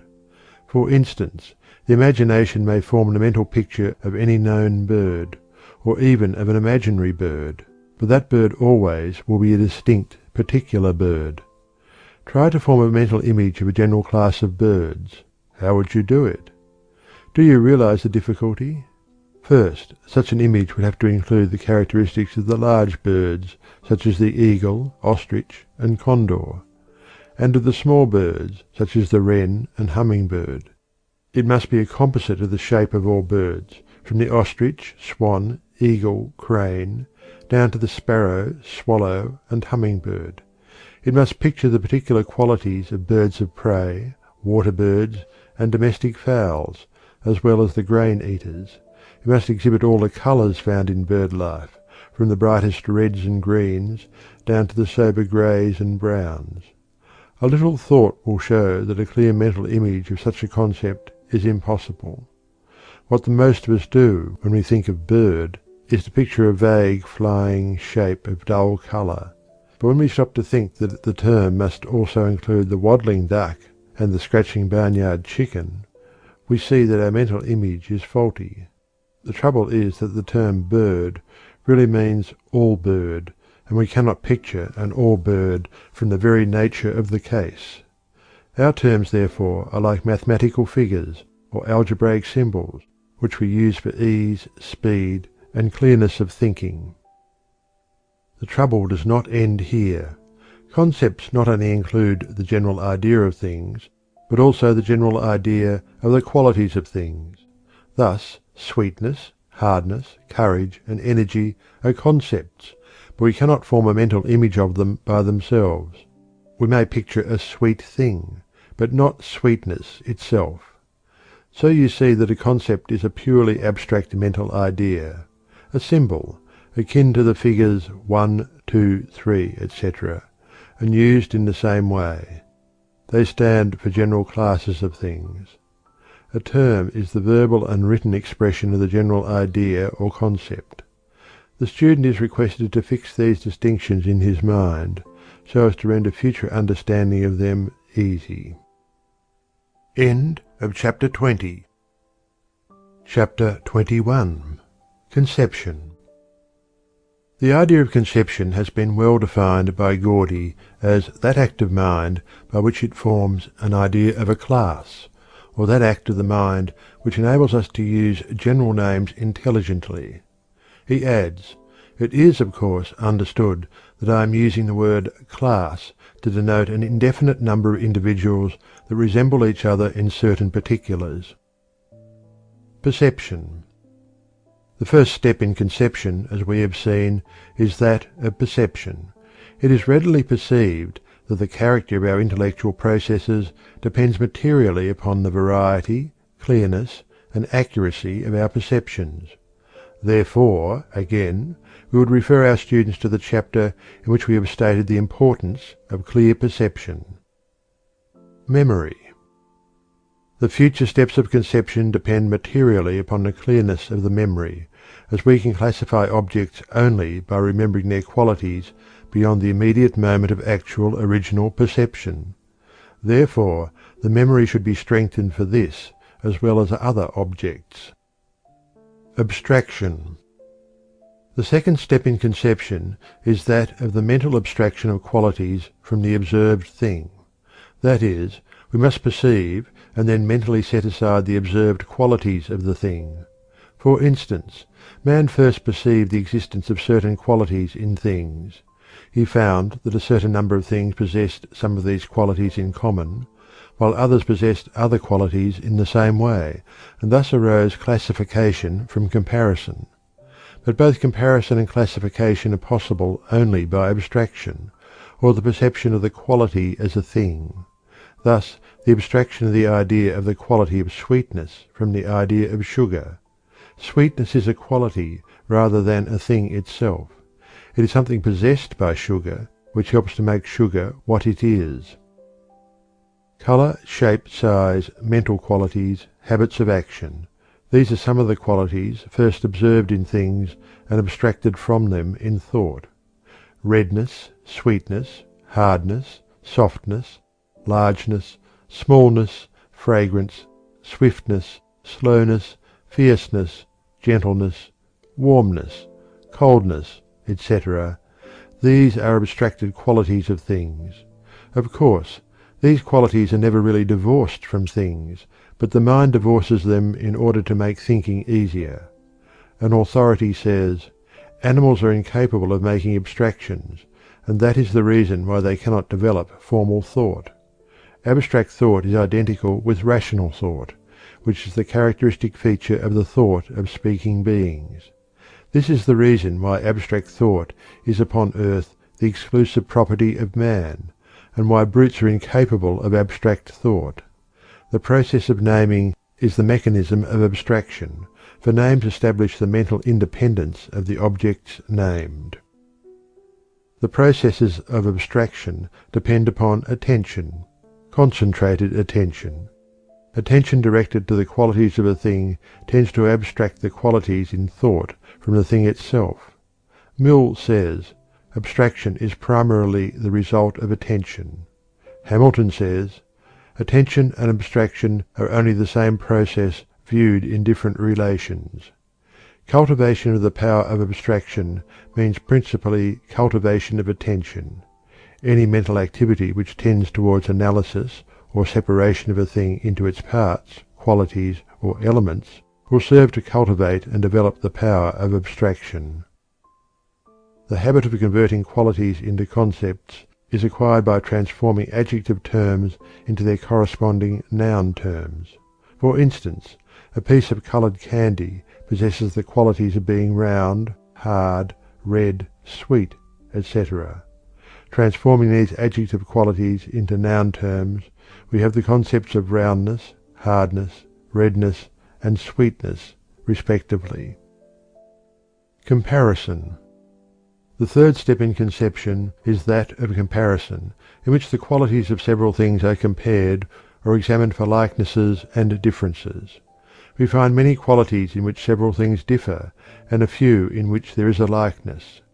Classes are formed from resemblances or likenesses, while individuals are separated from apparent classes by detection of differences. Finally, it is found that separate things, while having many points of difference which indicate their individuality, nevertheless have a few points of likeness which indicate that they belong to the same general family or class.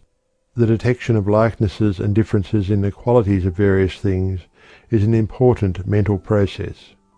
Many of the higher thought processes depend largely upon the ability to compare things properly. The development of attention and perception tends to develop the power of comparison. Classification or generalization. The fourth step in conception is that of classification or generalization, whereby we place individual things in a mental bundle or class, and then this bundle in company with other bundles into a higher class, and so on. Thus we group all the individual small birds having certain characteristics into a species, then several related species into a larger family, and this into a still larger, until we finally group all the bird families into the great concept which we call birds, and of which the simple term bird expresses the general concept. Jevons says, "We classify things together whenever we observe that they are like each other in any respect, and therefore think of them together. In classifying a collection of objects, we do not merely put together into groups those which resemble each other, but we also divide each class into smaller ones, in which the resemblance is more complete. Thus the class of white substances may be divided into those which are solid and those which are fluid, so that we get the two minor classes of solid white and fluid white. It is desirable to have names by which to show that one class is contained in another, and accordingly we call the class which is divided into two or more smaller species the genus, and the smaller ones into which it is divided the species. Every species is a small family of the individuals composing it, and at the same time is an individual species of the genus just above it. The genus, in turn, is a family of several species, and at the same time an individual genus in the greater family or genus above it. The student may familiarize himself with the idea of generalization by considering himself as an individual, John Smith. John represents that unit of generalization. The next step is to combine John with the other Smiths of his immediate family. Then this family may be grouped with his near blood relations, and so on, until finally all the related Smiths, near and remote, are grouped together in a great Smith family. Or, in the same way, the family group may be enlarged until it takes in all the white people in a county, then all the white people in the state, then all in the United States, then all the white races, then all the white and other light-skinned races, then all mankind. Then, if one is inclined, the process may be continued until it embraces every living creature from moneron to man. Reversing the process, living creatures may be divided and subdivided until all mankind is seen to stand as a class. Then the race of man may be divided into sub-races according to colour. Then the white race may be subdivided into Americans and non-Americans.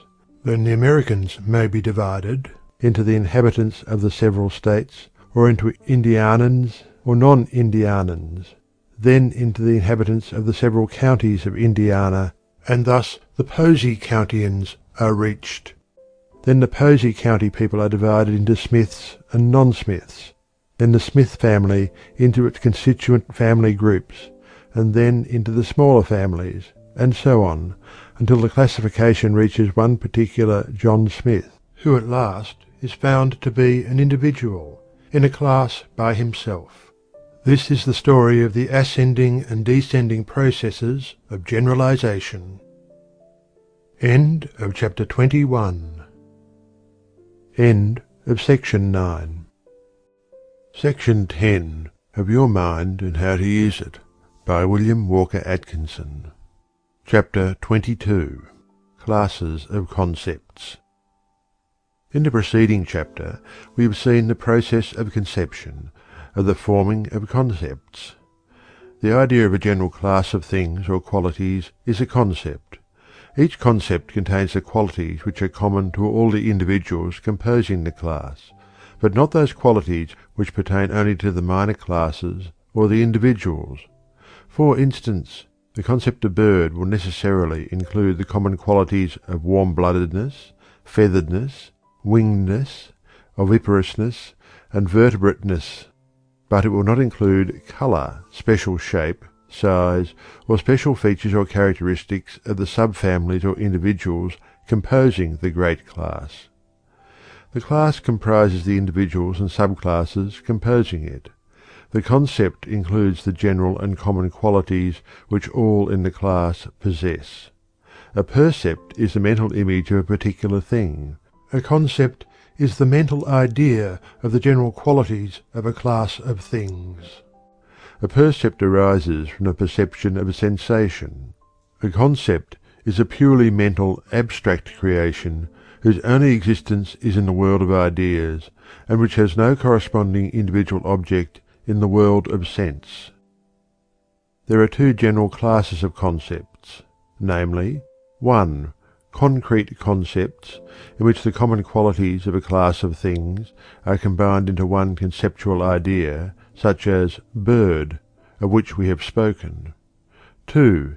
Abstract concepts, in which is combined the idea of some quality common to a number of things, such as sweetness or redness. Jevons's well-known rule for terms is an aid in remembering this classification. A concrete term is the name of a thing. An abstract term is the name of a quality of a thing.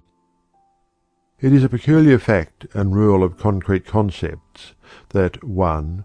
The larger the class of things embraced in a concept, the smaller are its general qualities, and 2. The larger the number of general qualities included in a concept, the smaller the number of individuals embraced by it.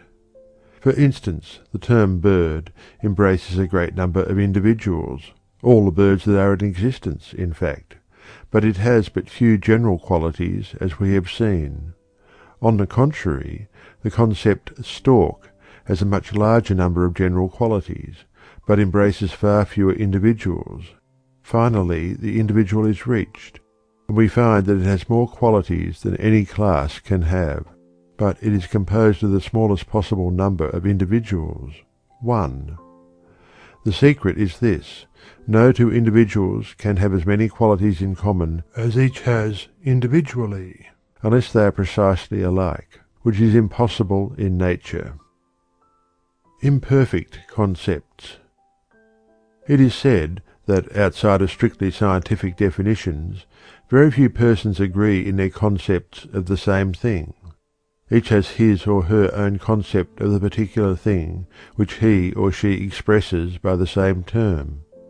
A number of persons asked to define a common term, like love, religion, faith, belief, etc., will give such a variety of answers as to cause wonderment.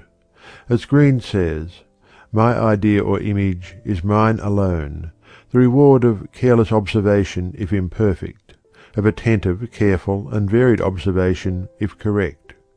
Between mine and yours a great gulf is fixed. No man can pass from mine to yours, or from yours to mine. Neither in any proper sense of the term can mine be conveyed to you. Words do not convey thoughts. They are not vehicles of thoughts in any true sense of that term. A word is simply a common symbol which each associates with his own idea or image."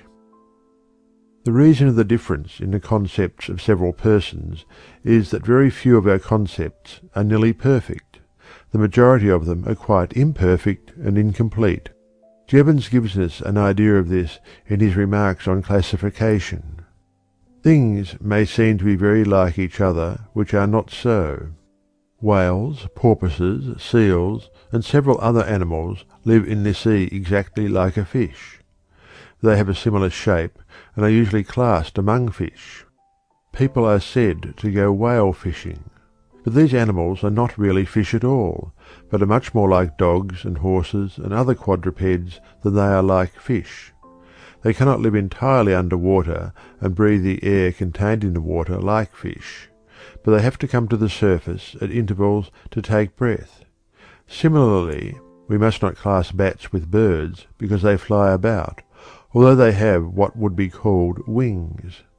These wings are not like those of birds, and in truth, bats are much more like rats and mice than they are like birds. Botanists used at one time to classify plants according to their size as trees, shrubs, or herbs, but we now know that a great tree is often more similar in character to a tiny herb than it is to other great trees. A daisy has very little resemblance to the great Scotch thistle, yet the botanist regards them as very similar. The lofty growing bamboo is a kind of grass, and the sugar cane also belongs to the same class with wheat and oats. It is a matter of importance that clear concepts should be formed regarding at least the familiar things of life. The list of clear concepts should be added to from time to time by study, investigation, and examination. The dictionary should be consulted frequently, and a term studied until one has a clear meaning of the concept the term seeks to express. A good encyclopedia, not necessarily an expensive one in these days of cheap editions, will also prove very useful in this respect. As Halleck says, it must be borne in mind that most of our concepts are subject to change during our entire life, that, at first, they are made only in a tentative way, that experience may show us, at any time, that they have been erroneously formed, that we have abstracted too little or too much, have made the class too wide or too narrow, or that here a quality must be added, or there one taken away. It is a good practice to make a memorandum of anything of which you may hear, but of which you know nothing, and then later to make a brief but thorough investigation of that thing by means of the dictionary and encyclopedia, and of whatever good works may be obtained on the subject, not leaving it until you feel that you have obtained at least a clear idea of what the thing really means. A half hour each morning devoted to exercise of this kind will result in a wonderful increase of general information. We have heard of a man who made a practice of reading a short article in the encyclopedia every evening, giving reference to subjects generally classed as familiar. In a year he made a noticeable advance in general knowledge as well as habits of thought. In 5 years he was looked upon by his associates as a man of a remarkably large field of general information, and of more than ordinary intelligence, which verdict was a just one. As a rule we waste far more time on worthless fiction than we are willing to devote to a little self-improvement of this kind. We shrink at the idea of a general course of instructive reading, little realizing that we can take our study in small instalments and at a very little cost in time or labor. Our concepts form the material which our intellect uses in its reasoning processes. No matter how good a reasoner one may be, unless he has a good supply of general information about the things of which he is reasoning, he will not make much real headway. We must begin at the bottom and build a firm foundation upon which the intellectual structure may be erected. This foundation is composed of facts.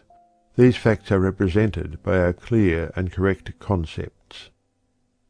End of chapter 22. Chapter 23. Judgments. We have seen the several steps of the mental process whereby simple sensations are transformed into percepts and then into concepts or general ideas. The formation of the concept is considered as the first great step in thinking. The second great step in thinking is that of the formation of the judgment. The definition of judgment, as the term is used in logic, is the comparing together in the mind of two ideas of things and determining whether they agree or disagree with each other, or that one of them does or does not belong to the other. Judgment is, therefore, A, affirmative, or B, negative, as A, snow is white, or B, all white men are not Europeans. What in logic is called a proposition is the expression in words of a logical judgment. Hislop defined the term proposition as follows: any affirmation or denial of an agreement between two conceptions. For instance, we compare the concepts sparrow and bird, and find that there is an agreement, and that the former belongs to the latter. This mental process is a judgment. We then announce the judgment in the proposition, "The sparrow is a bird." In the same way we compare the concepts bat and bird, find that there is a disagreement, and form the judgment that neither belongs to the other, which we express in the proposition, "The bat is not a bird." Or we may form the judgment that sweetness is a quality of sugar, which we express in the proposition, "Sugar is sweet." Likewise we may form the judgment which results in the proposition, "Vinegar is not sweet." While the process of judgment is generally considered as constituting the second great step of thinking, coming after the formation of the concept, and consisting of the comparing of concepts, it must be remembered that the act of judging is far more elementary than this, for it is found still farther back in the history of thought processes. By that peculiar law of paradox, which we find everywhere operative in mind processes, the same process of forming judgments which has been used in comparing concepts has also been used in forming the same concepts in the stage of comparison. In fact, the result of all comparison, high or low, must be a judgment. Halleck says, "Judgment is necessary in forming concepts. When we decide that a quality is or is not common to a class, we are really judging. This is another evidence of the complexity and unified action of the mind." Brooks says, "The power of judgment is of very great value in its products. It is involved in or accompanies every act of the intellect, and thus lies at the foundation of all intellectual activity. It operates directly in every act of the understanding, and even aids the other faculties of the mind in completing their activities and products. Strictly speaking, every intelligent act of the mind is accompanied with a judgment. To know is to discriminate, and therefore to judge. Every sensation or cognition involves a knowledge, and so a judgment that it exists. The mind cannot think without judging. To think is to judge. Even in forming the notions which judgment compares, the mind judges. Every notion or concept implies a previous act of judgment to form it. In forming a concept, we compare the common attributes before we unite them, and comparison is judgment. It is thus true that every concept is a contracted judgment, every judgment an expanded concept. It is needless to say that as judgments lie at the base of our thinking, and also appear in every part of its higher structure, the importance of correct judgment in thought cannot be overestimated. But it is often very difficult to form correct judgment even regarding the most familiar things around us. Halleck says, "In actual life, things present themselves to us with their qualities disguised or obscured by other conflicting qualities. Men had for ages seen burning substances and had formed a concept of them. A certain hard, black, stony substance had often been noticed, and a concept had been formed of it. This concept was imperfect, but it is very seldom that we meet with perfect, sharply defined concepts in actual life. So it happened that for ages the concept of burning substance was never linked by judgment to the concept of stone coal. The combustible quality in the coal was overshadowed by its stony attributes. Of course stone will not burn, people said. One cannot tell how long the development of mankind was retarded for that very reason. England would not today be manufacturing products for the rest of the world had not someone judged coal to be a combustible substance. Judgment is ever silently working and comparing things that to past ages seemed dissimilar, and it is constantly abstracting and leaving out of the field of view those qualities which have simply served to obscure the point at issue. Gordy says, "The credulity of children is proverbial, but if we get our facts at first hand, if we study the living, learning, playing child, we shall see that he is quite as remarkable for incredulity as for credulity. The explanation is simple. He tends to believe the first suggestion that comes into his mind, no matter from what source. And since his belief is not the result of any rational process, he cannot be made to disbelieve it in any rational way. Hence it is that he is very credulous about any matter about which he has no ideas. But let the idea once get possession of his mind, and he is quite as remarkable for incredulity as before for credulity. If we study the larger child, the man with the child's mind, an uneducated man, we shall have the same truth forced upon us. If the beliefs of men were due to processes of reasoning, where they have not reasoned, they would not believe. But do we find it so? Is it not true that the men who have the most positive opinions on the largest variety of subjects, so far as they have ever heard of them, are precisely those who have the least right to them? Socrates, we remember, was counted the wisest man in Athens because he alone resisted his natural tendency to believe in the absence of evidence. He alone would not delude himself with the conceit of knowledge without the reality. And it would scarcely be too much to say that the intellectual strength of men is in direct proportion to the number of things they are absolutely certain of. I do not, of course, mean to intimate that we should have no opinions about matters that we have not personally investigated. We take, and ought to take, the opinion of some men about law, and others about medicine, and others about particular sciences, and so on. But we should clearly realize the difference between holding an opinion on trust and holding it as a result of our own investigations. Brooks says, "It should be one of the leading objects of the culture of young people to lead them to acquire the habit of forming judgments. They should not only be led to see things, but to have opinions about things. They should be trained to see things in their relations, and to put these relations into definite propositions. Their ideas of objects should be worked up into thoughts concerning the objects. Those methods of teaching are best which tend to excite a thoughtful habit of mind that notices the similitudes and diversities of objects and endeavours to read the thoughts which they embody and of which they are the symbols.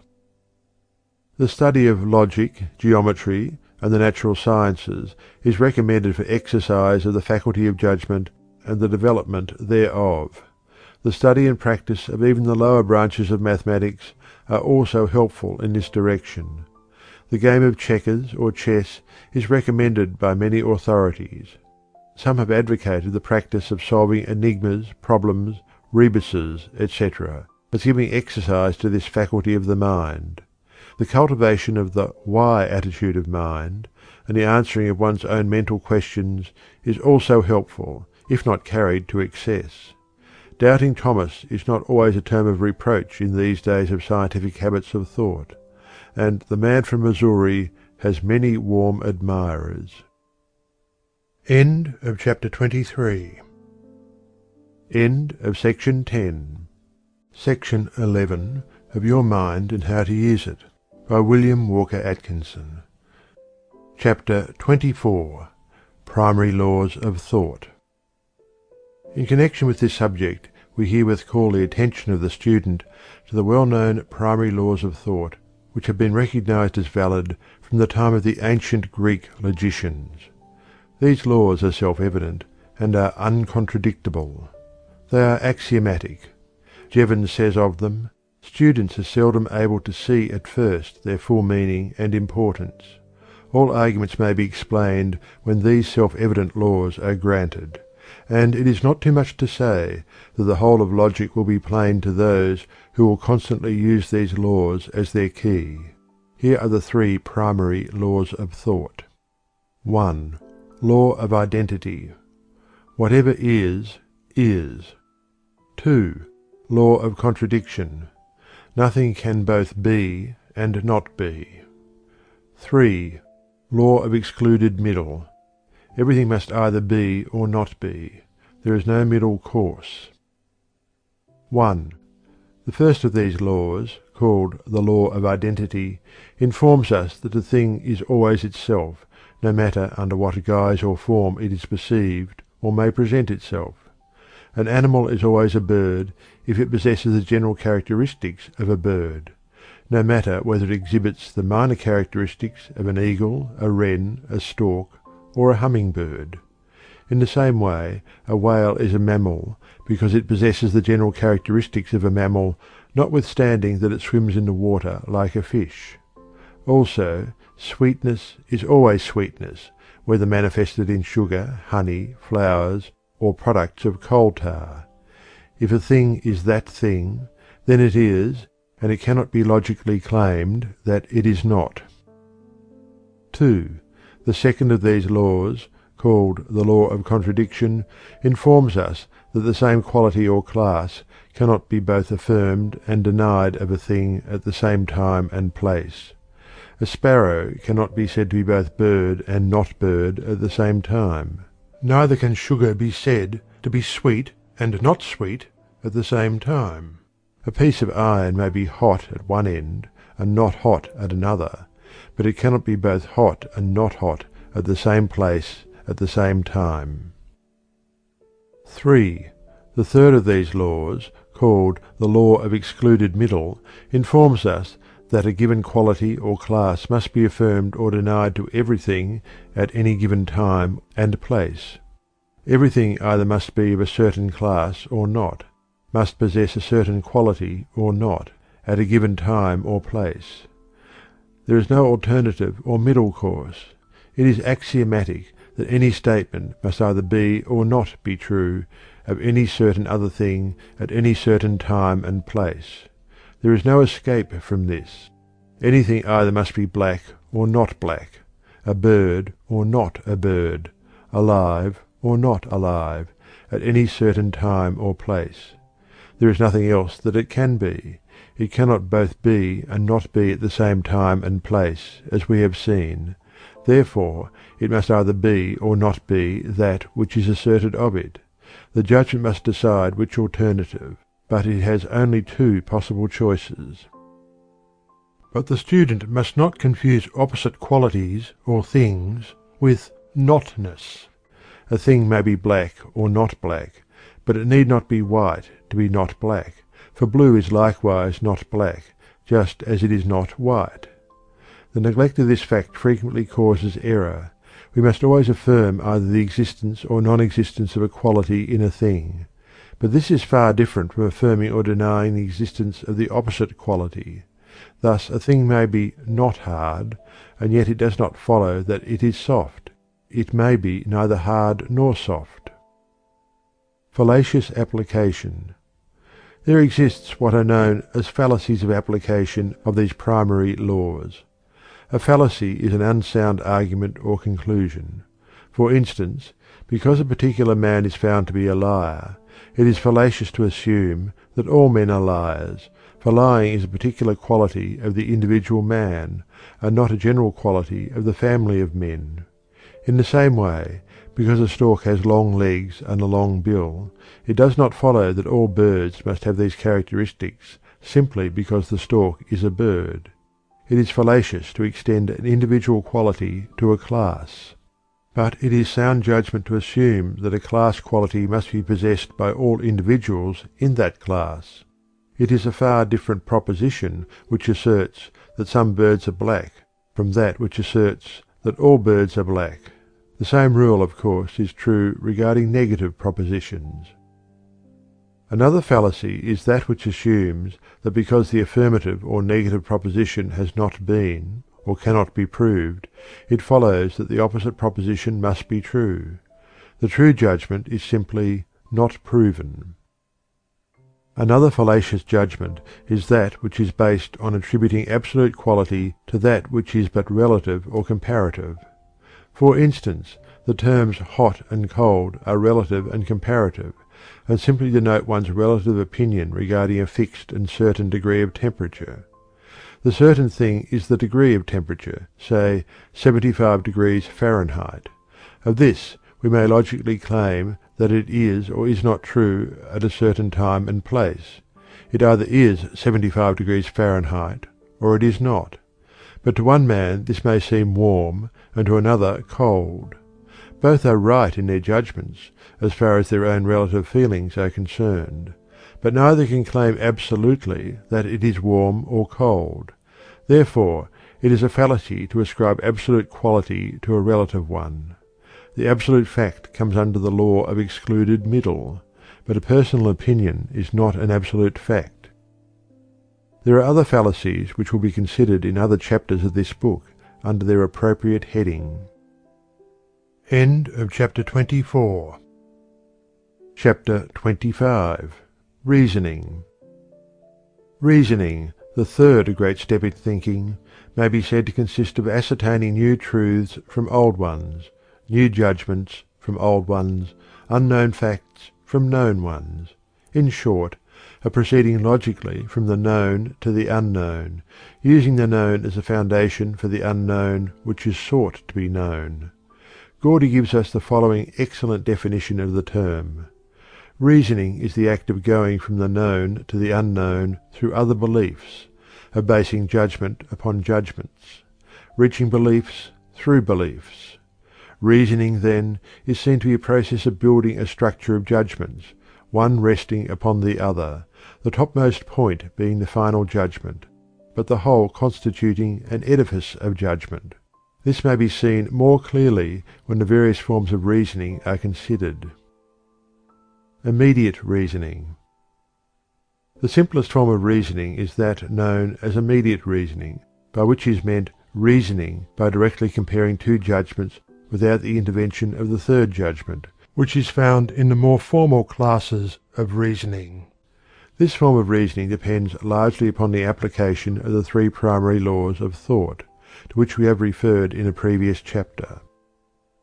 It will be seen that if A, a thing is always itself, then B, all that is included in it, must partake of its nature. Thus, the bird family has certain class characteristics.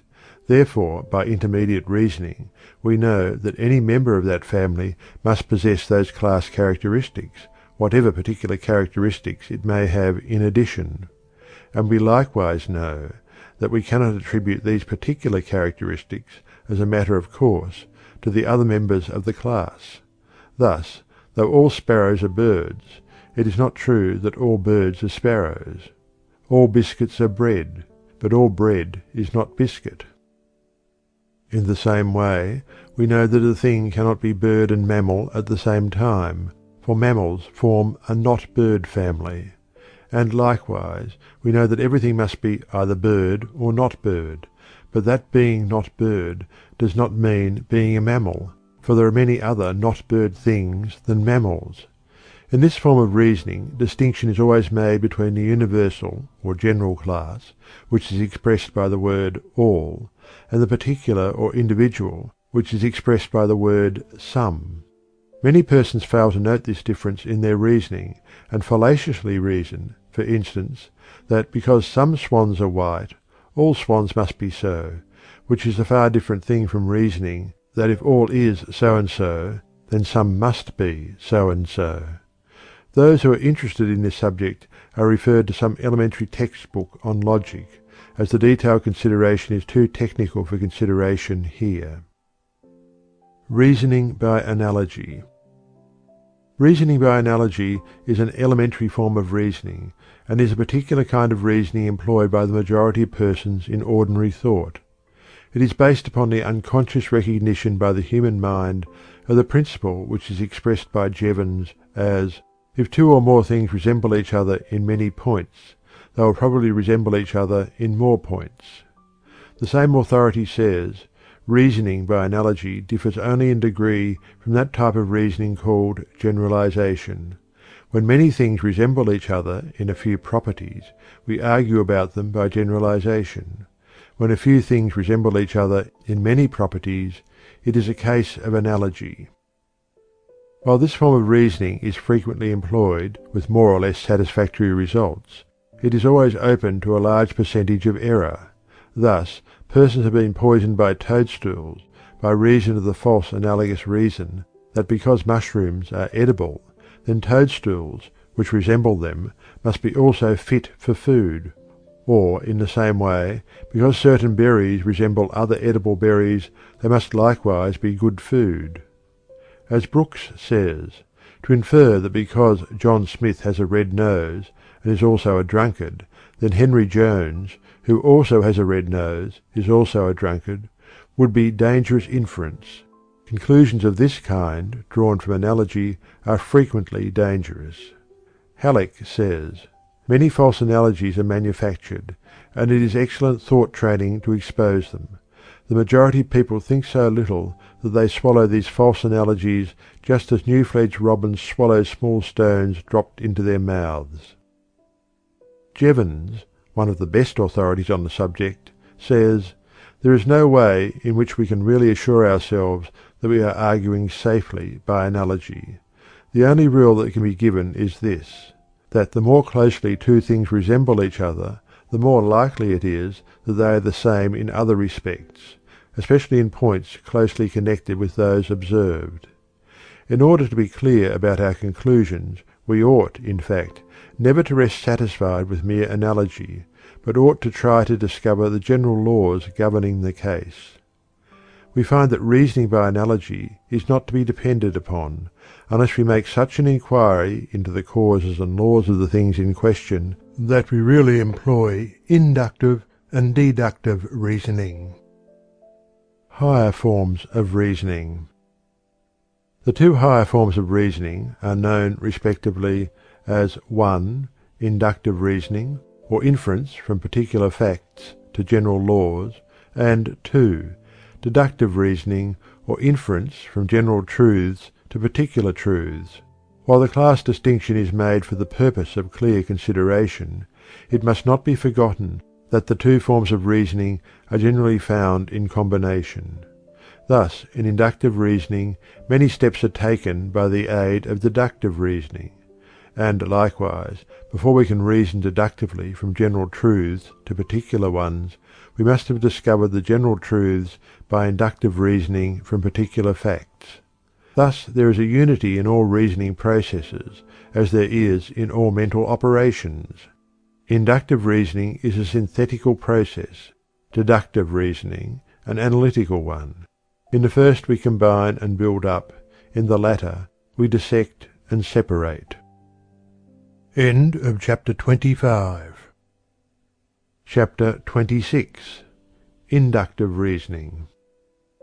Inductive reasoning is based upon the axiom, "What is true of the many is true of the whole." This axiom is based upon man's belief in the uniformity of nature.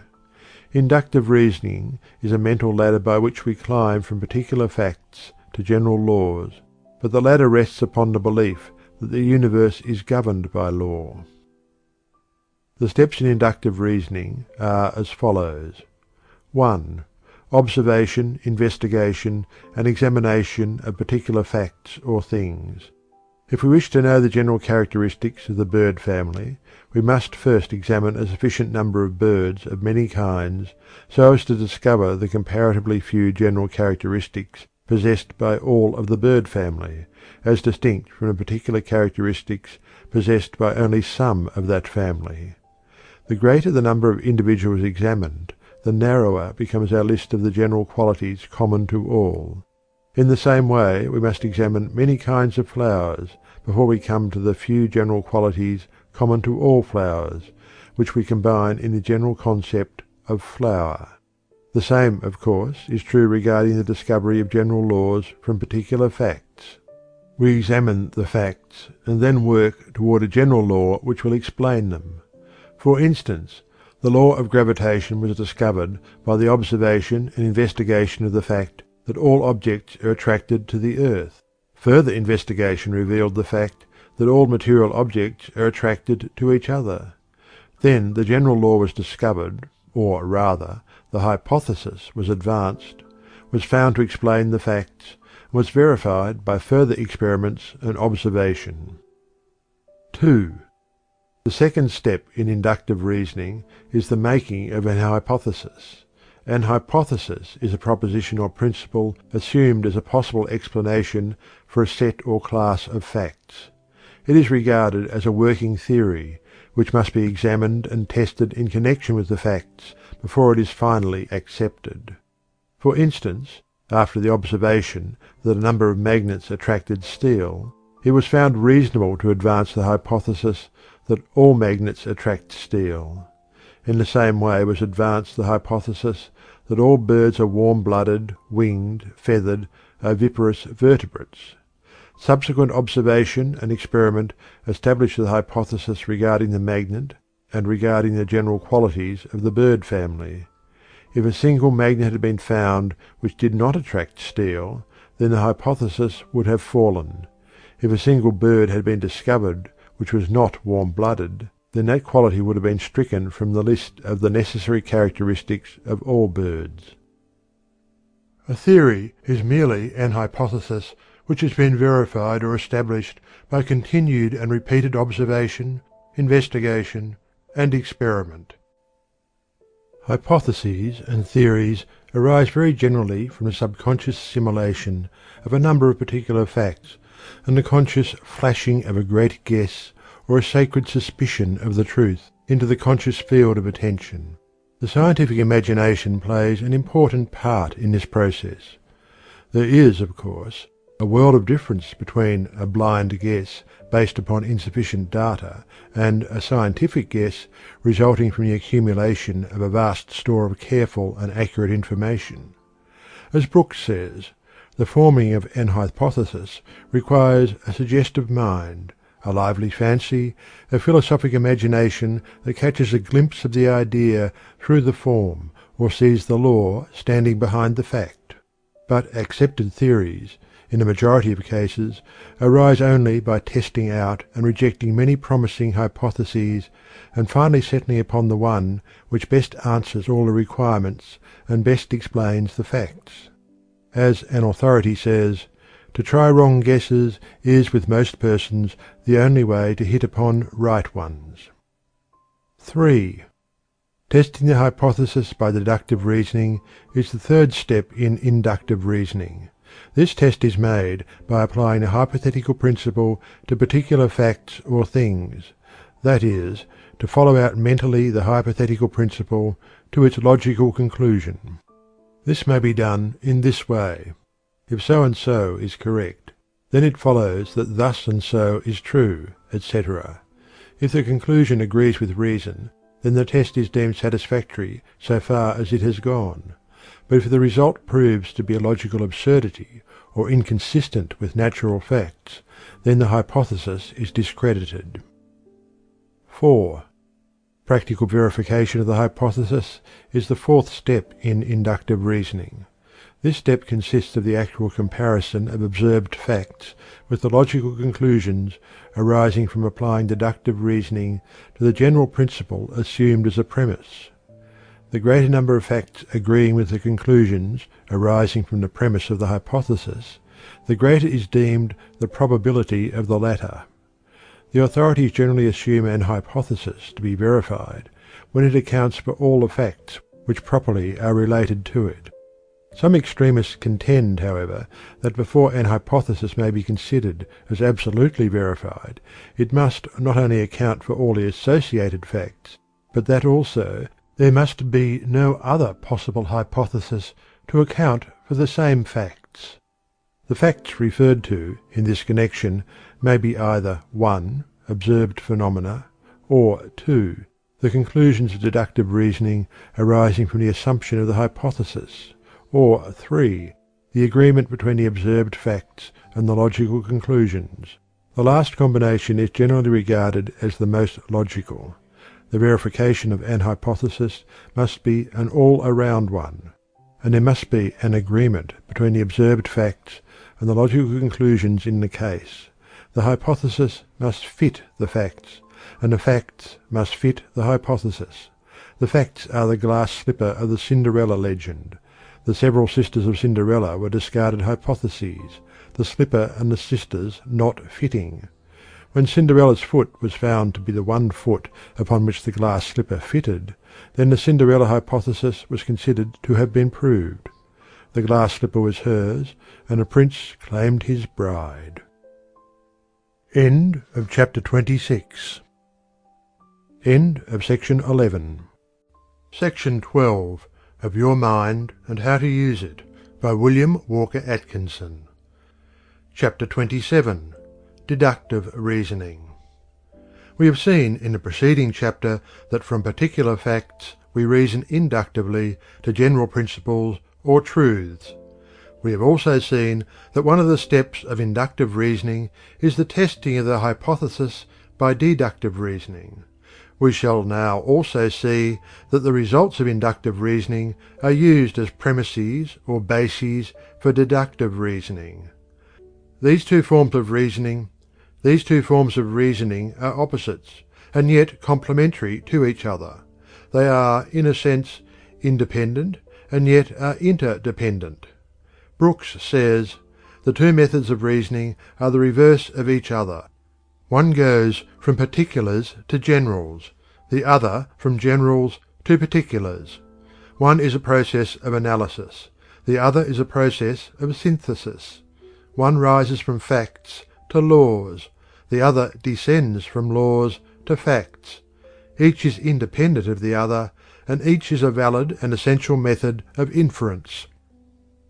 Halleck well expresses the spirit of deductive reasoning as follows. After induction has classified certain phenomena and thus given us a major premise, we may proceed deductively to apply the inference to any new specimen that can be shown to belong to that class.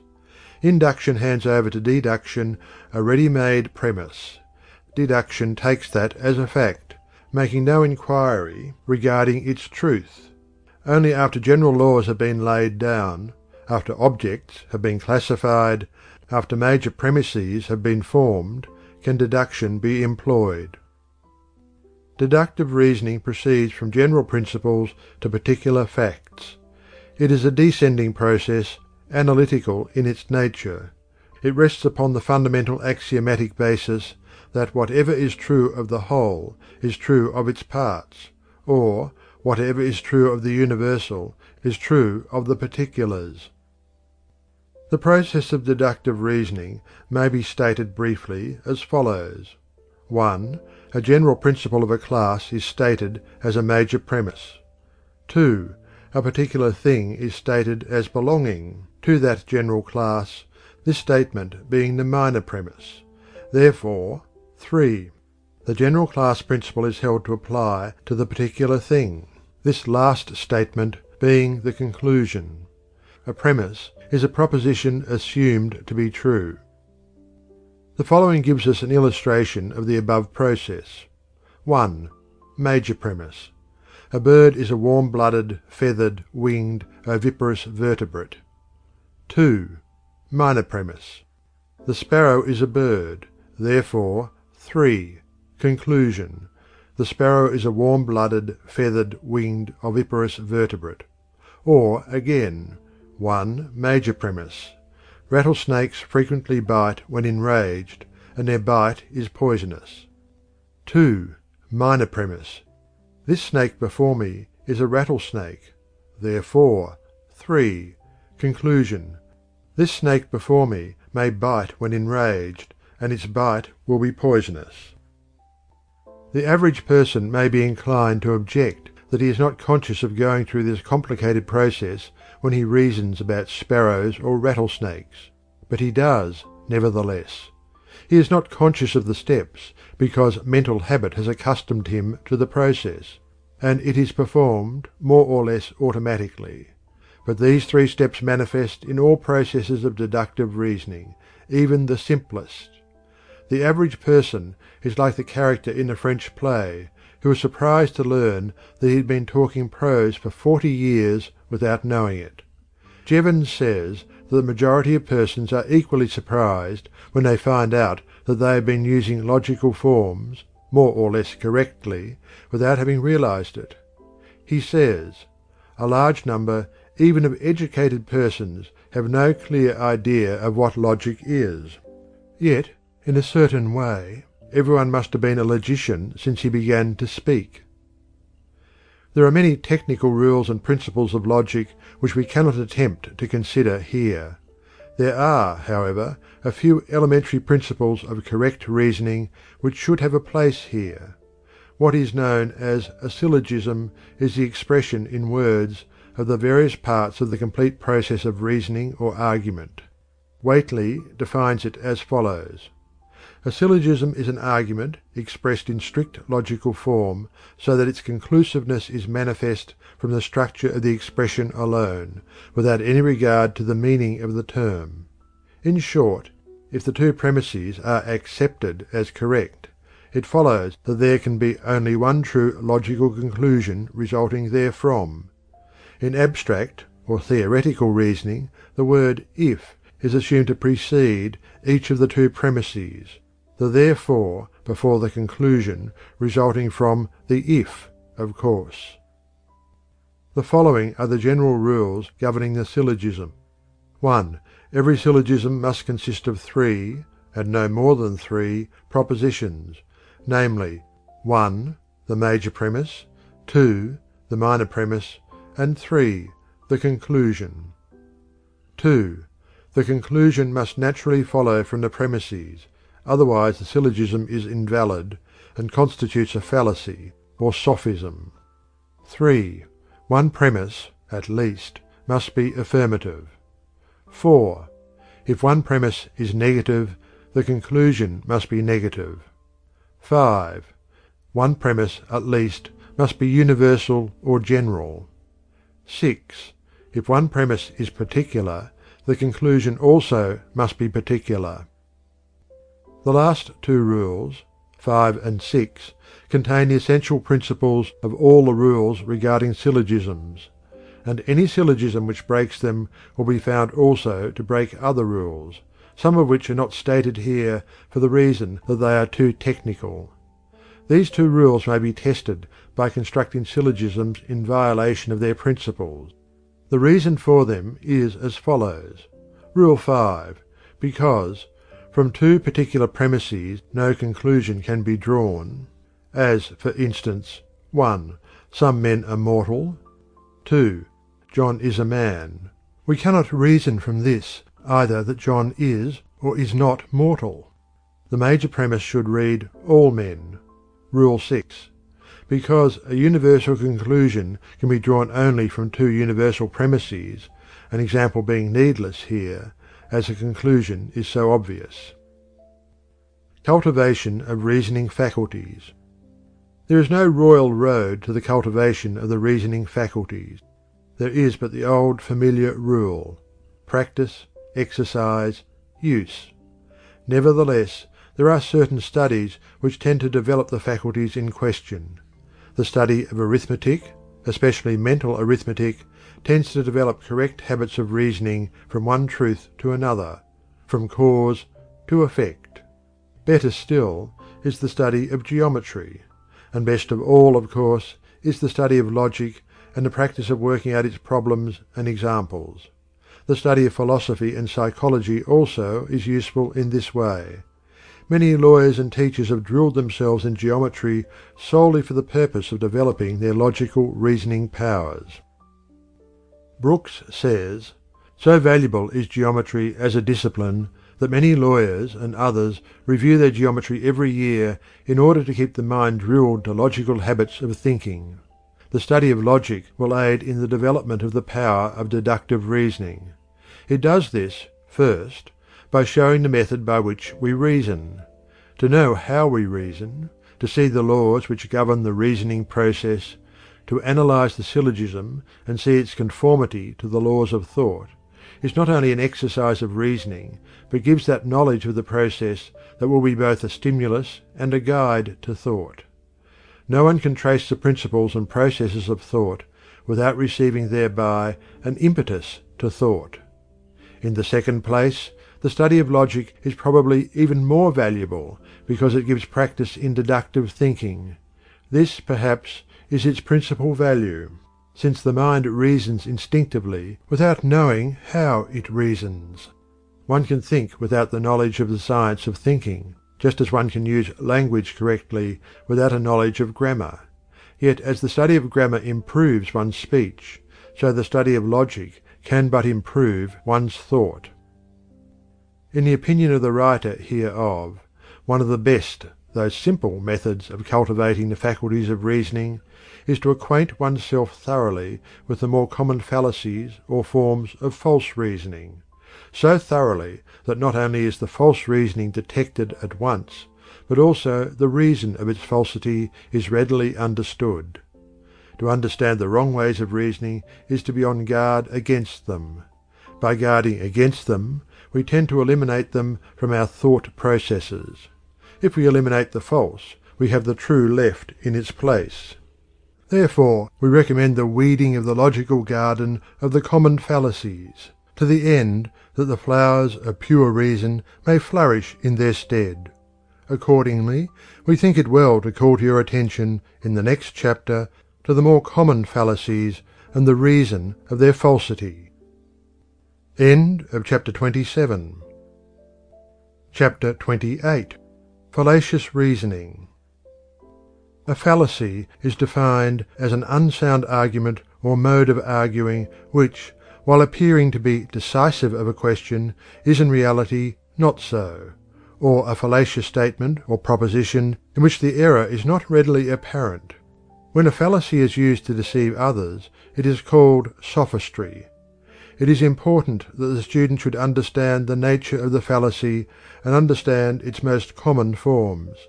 As Jevons says, "In learning how to do right, it is always desirable to be informed as to the ways in which we are likely to go wrong. In describing to a man the road which he should follow, we ought to tell him not only the turnings which he is to take, but also the turnings which he is to avoid." Similarly, it is a useful part of logic which teaches us the ways and turnings by which people most commonly go astray in reasoning. In presenting the following brief statement regarding the more common forms of fallacy, we omit, so far as possible, the technical details which belong to textbooks on logic. Fallacies. 1. True collective but false particular. An example of this fallacy is found in the argument that because the French race collectively are excitable, therefore a particular Frenchman must be excitable, or that because the Jewish race collectively are good business people, therefore the particular Jew must be a good businessman. This is as fallacious as arguing that because a man may drown in the ocean, he should avoid the bath, basin, or cup of water. There is a vast difference between the whole of a thing and its separate parts. Nitric acid and glycerin, separately, are not explosive, but combined they form nitroglycerin, a most dangerous and powerful explosive. Reversing this form of illustration, we remind you of the old saying, "Salt is a good thing, but one doesn't want to be put in pickle." 2. Irrelevant conclusion. This fallacy consists in introducing in the conclusion matter not contained in the premises, or in the confusing of the issue. For instance, 1. All men are sinful. 2. John Smith is a man. Therefore, 3. John Smith is a horse thief. This may sound absurd, but many arguments are as fallacious as this, and for the same reason. Or another and more subtle form. 1. All thieves are liars. 2. John Smith is a liar. Therefore, 3. John Smith is a thief. The first example arises from the introduction of new matter, and the last from the confusion of the issue. 3. False cause. This fallacy consists in attributing cause to a thing which is merely coincident with or precedent to the effect. For instance, 1. The cock crows just before or at the moment of sunrise. Therefore, 2. The cock crowing is the cause of the sunrise. Or, again, 1. Bad crops followed the election of a Whig president. Therefore, 2. The Whig party is the cause of the bad crops. Or, again, 1. Where civilization is the highest, there we find the greatest number of high hats. Therefore, 2. High hats are the cause of civilization. 4. Circular reasoning. In this form of fallacy, the person reasoning or arguing endeavours to explain or prove a thing by itself or its own terms. For instance, 1. The Whig party is honest because it advocates honest principles. 2. The Whig principles are honest because they are advocated by an honest party. A common form of this fallacy, in its phase of sophistry, is the use of synonyms in such a manner that they seem to express more than the original conception, whereas they are really but other terms for the same thing. An historical example of circular reasoning is the following. 1. The Church of England is the true church because it was established by God. 2. It must have been established by God because it is the true church. This form of sophistry is most effective when employed in long arguments in which it is difficult to detect it. 5. Begging the question. This fallacy arises from the use of a false premise, or at least of a premise the truth of which is not admitted by the opponent. It may be stated, simply, as the unwarranted assumption of a premise, generally the major premise. Many persons in public life argue in this way. They boldly assert an unwarranted premise, and then proceed to argue logically from it. The result is confusing to the average person, for, the steps of reasoning being logical, it seems as if the argument is sound, the fact of the unwarranted premise being overlooked. The person using this form of sophistry proceeds on Aaron Burr's theory of truth being that which is boldly asserted and plausibly maintained. Bulwer makes one of his characters mention a particularly atrocious form of this fallacy, although an amusing one, in the following words: "Whenever you are about to utter something astonishingly false, always begin with 'It is an acknowledged fact,' etc." Sir Robert Filmer was a master of this manner of writing. Thus, with what a solemn face that great man attempted to cheat! He would say, "It is a truth undeniable that there cannot be any multitude of men whatsoever, either great or small," etc. But in that same multitude there is one man among them that in nature hath a right to be king of all the rest, as being the next heir of Adam. Look carefully for the major premise of propositions advanced in argument, spoken or written. Be sure that the person making the proposition is not begging the question by the unwarranted assumption of the premise. General rule of inference. Hislop says, concerning valid inferences and fallacious ones, "We cannot infer anything we please from any premises we please. We must conform to certain definite rules or principles.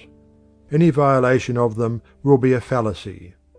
There are two simple rules which should not be violated. 1. The subject matter in the conclusion should be of the same general kind as in the premises. 2. The facts constituting the premises must be accepted and must not be fictitious. A close observance of these rules will result in the detection and avoidance of the principal forms of fallacious reasoning and sophistry." Sophistical arguments.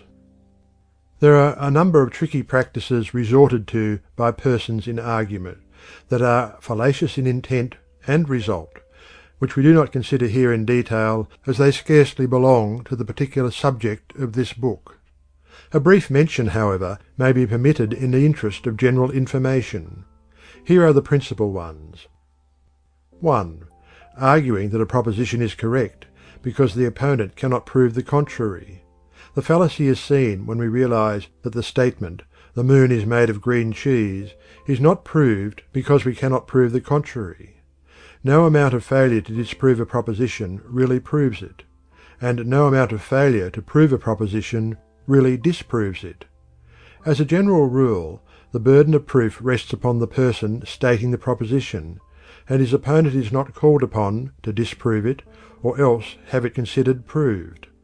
The old cry of "you cannot prove that it is not so" is based upon a fallacious conception. 2. Abuse of the opponent, his party, or his cause. This is no real argument or reasoning. It is akin to proving a point by beating the opponent over the head. 3. Arguing that an opponent does not live up to his principles is no argument against the principles he advocates. A man may advocate the principle of temperance, and yet drink to excess. This simply proves that he preaches better than he practices. but the truth of the principle of temperance is not affected in any way thereby. The proof of this is that he may change his practices, and it cannot be held that the change of his personal habits improves or changes the nature of the principle. 4. Argument of authority is not based on logic.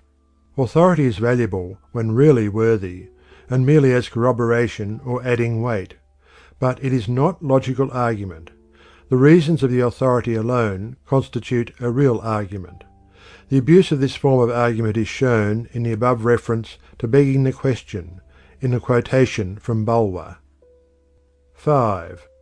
Appeal to prejudice or public opinion is not a valid argument, for public opinion is frequently wrong, and prejudice is often unwarranted.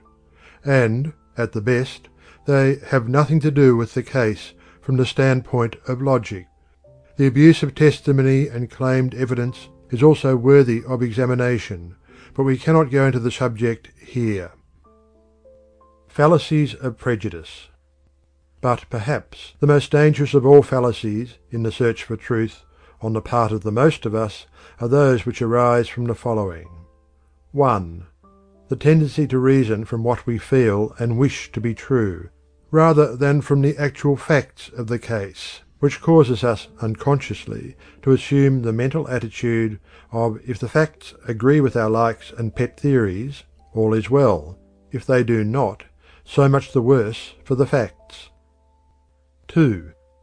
The tendency in all of us to perceive only the facts that agree with our theories and to ignore the others. We find that for which we seek, and overlook that which does not interest us. Our discoveries follow our interest, and our interest follows our desires and beliefs. The intelligent man or woman realizes these tendencies of human nature and endeavors to avoid them in his or her own reasoning, but is keenly conscious of them in the arguments and reasoning of others. A failure to observe and guard one's self against these tendencies results in bigotry, intolerance, narrowness, and intellectual astigmatism. End of chapter 28. End of section 12. Section 13. Of Your Mind and How to Use It, by William Walker Atkinson. Chapter 29. The Will. The activities of the will comprise the third great class of mental processes. Psychologists always have differed greatly in their conception of just what constitutes these activities. Even today it is difficult to obtain a dictionary definition of the will that agrees with the best opinion on the subject. The dictionaries adhere to the old classification and conception which regarded the will as that faculty of the mind or soul by which it chooses or decides. But with the growth of the idea that the will acts according to the strongest motive, and that the motive is supplied by the average struck between the desires of the moment under the supervision of the intellect, the conception of will as the choosing and deciding faculty is passing from favour. In place of the older conception has come the newer one, which holds that the will is primarily concerned with action.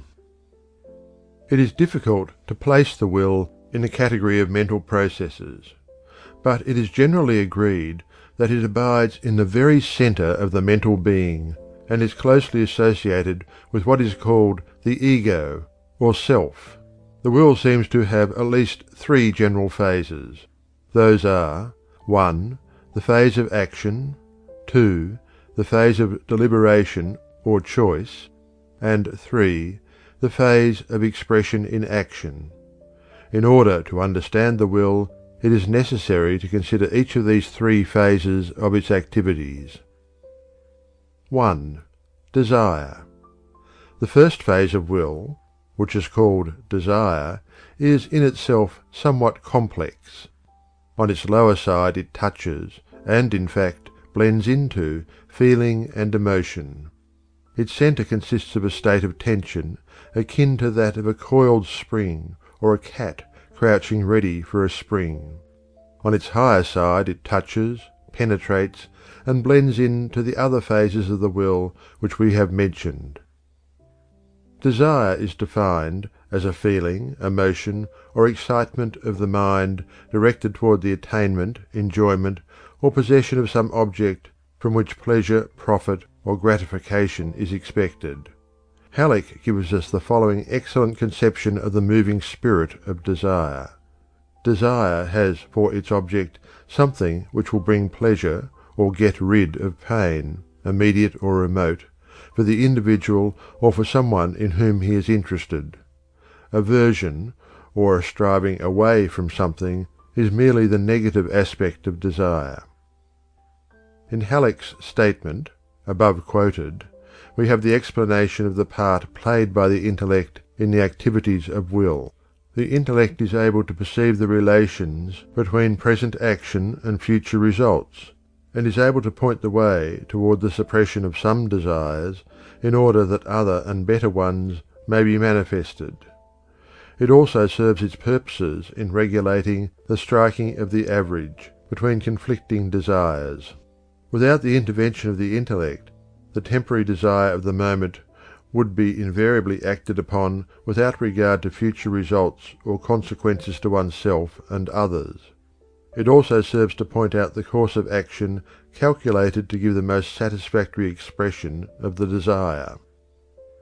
While it is a fact that the action of will depends almost entirely upon the motive force of desire, it is likewise true that desire may be created, regulated, suppressed, or even killed by the action of the will. The will, by giving or refusing attention to a certain class of desires, may either cause them to grow and wax strong, or else die and fade away. It must be remembered, however, that this use of the will itself springs from another set of desires or feelings.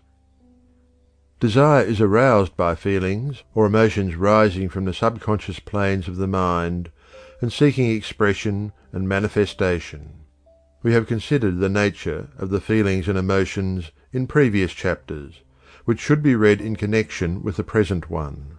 It should be remembered that the feeling or emotional side of desire arises from either inherited race memories existing as instincts, or from the memory of the past experiences of the individual. In some cases, the feeling first manifests in a vague unrest caused by subconscious promptings and excitement. Then the imagination pictures the object of the feeling, or certain memory images connected with it, and the desire thus manifests on the plane of consciousness. The entrance of the desire feeling into consciousness is accompanied by that peculiar tension which marks the second phase of desire. This tension, when sufficiently strong, passes into the third phase of desire, or that in which desire blends into will action. Desire, in this stage, makes a demand upon will for expression and action. From mere feeling and tension of feeling, it becomes a call to action. But before expression and action are given to it, the second phase of will must manifest, at least for a moment. This second phase is that known as deliberation, or the weighing and balancing of desires. 2. Deliberation. The second phase of will, known as deliberation, is more than the purely intellectual process which the term would indicate. The intellect plays an important part, it is true, but there is also an almost instinctive and automatic weighing and balancing of desires. There is seldom only one desire presenting its claims upon the will at any particular moment. It is true that occasionally there arises an emotional desire of such dominant power and strength that it crowds out every other claimant at the bar of deliberation. But such instances are rare, and as a rule there are a host of rival claimants, each insisting upon its rights in the matter at issue. In the man of weak or undeveloped and untrained intellect, the struggle is usually little more than a brief combat between several desires, in which the strongest at the moment wins. But with the development of intellect, new factors arise, and new forces are felt. Moreover, the more complex one's emotional nature, and the greater the development of the higher forms of feeling, the more intense is the struggle of deliberation or the fight of the desires. We see, in Halleck's definition, that desire has not only the object of bringing pleasure or getting rid of pain for the individual, but that the additional element of the welfare of someone in whom he is interested is added, which element is often the deciding factor. This element, of course, arises from the development and cultivation of one's emotional nature.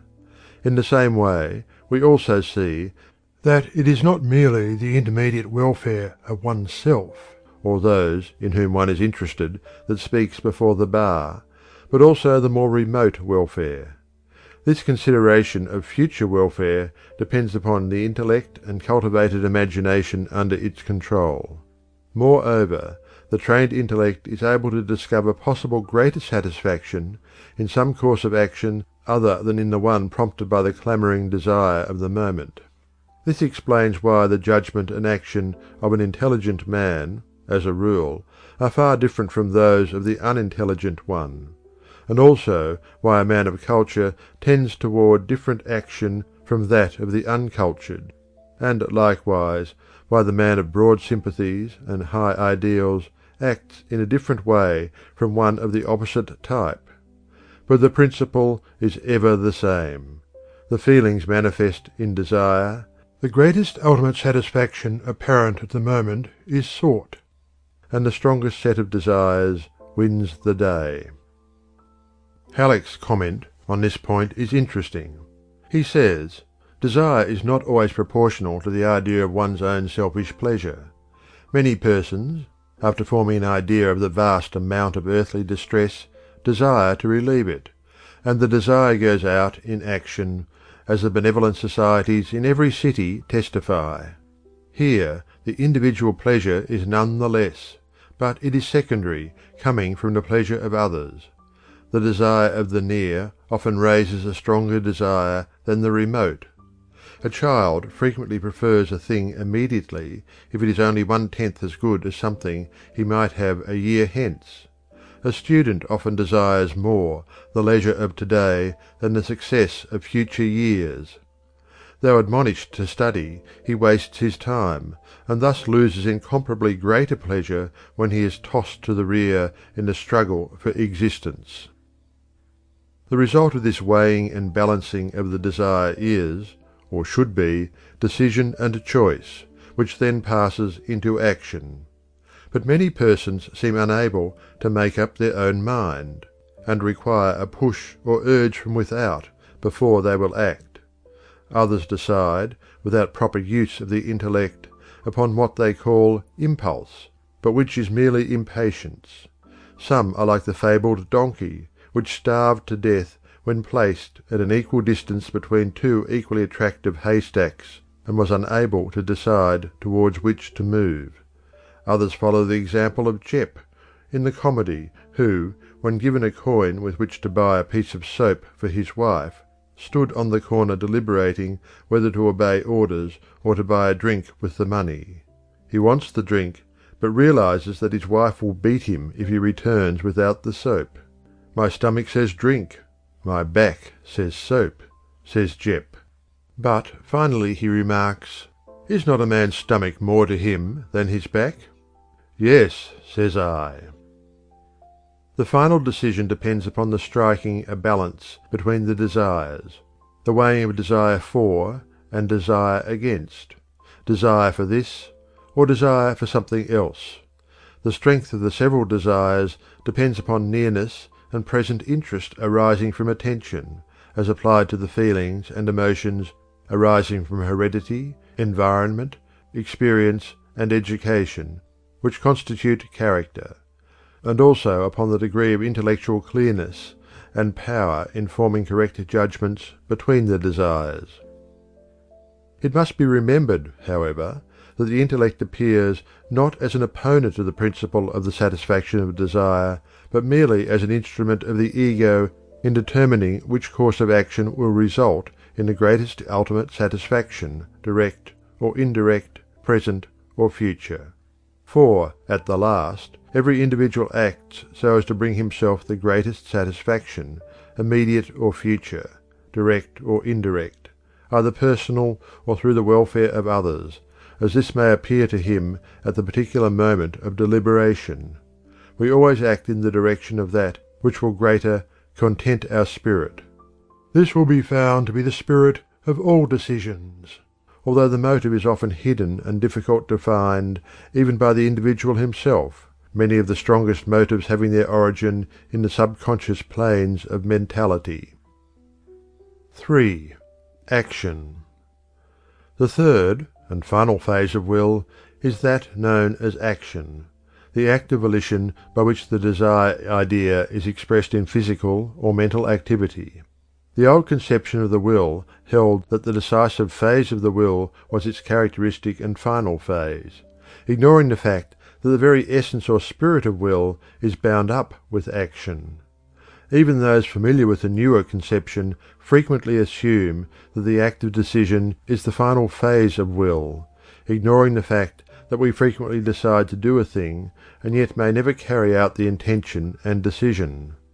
The act of willing is not complete unless action is expressed.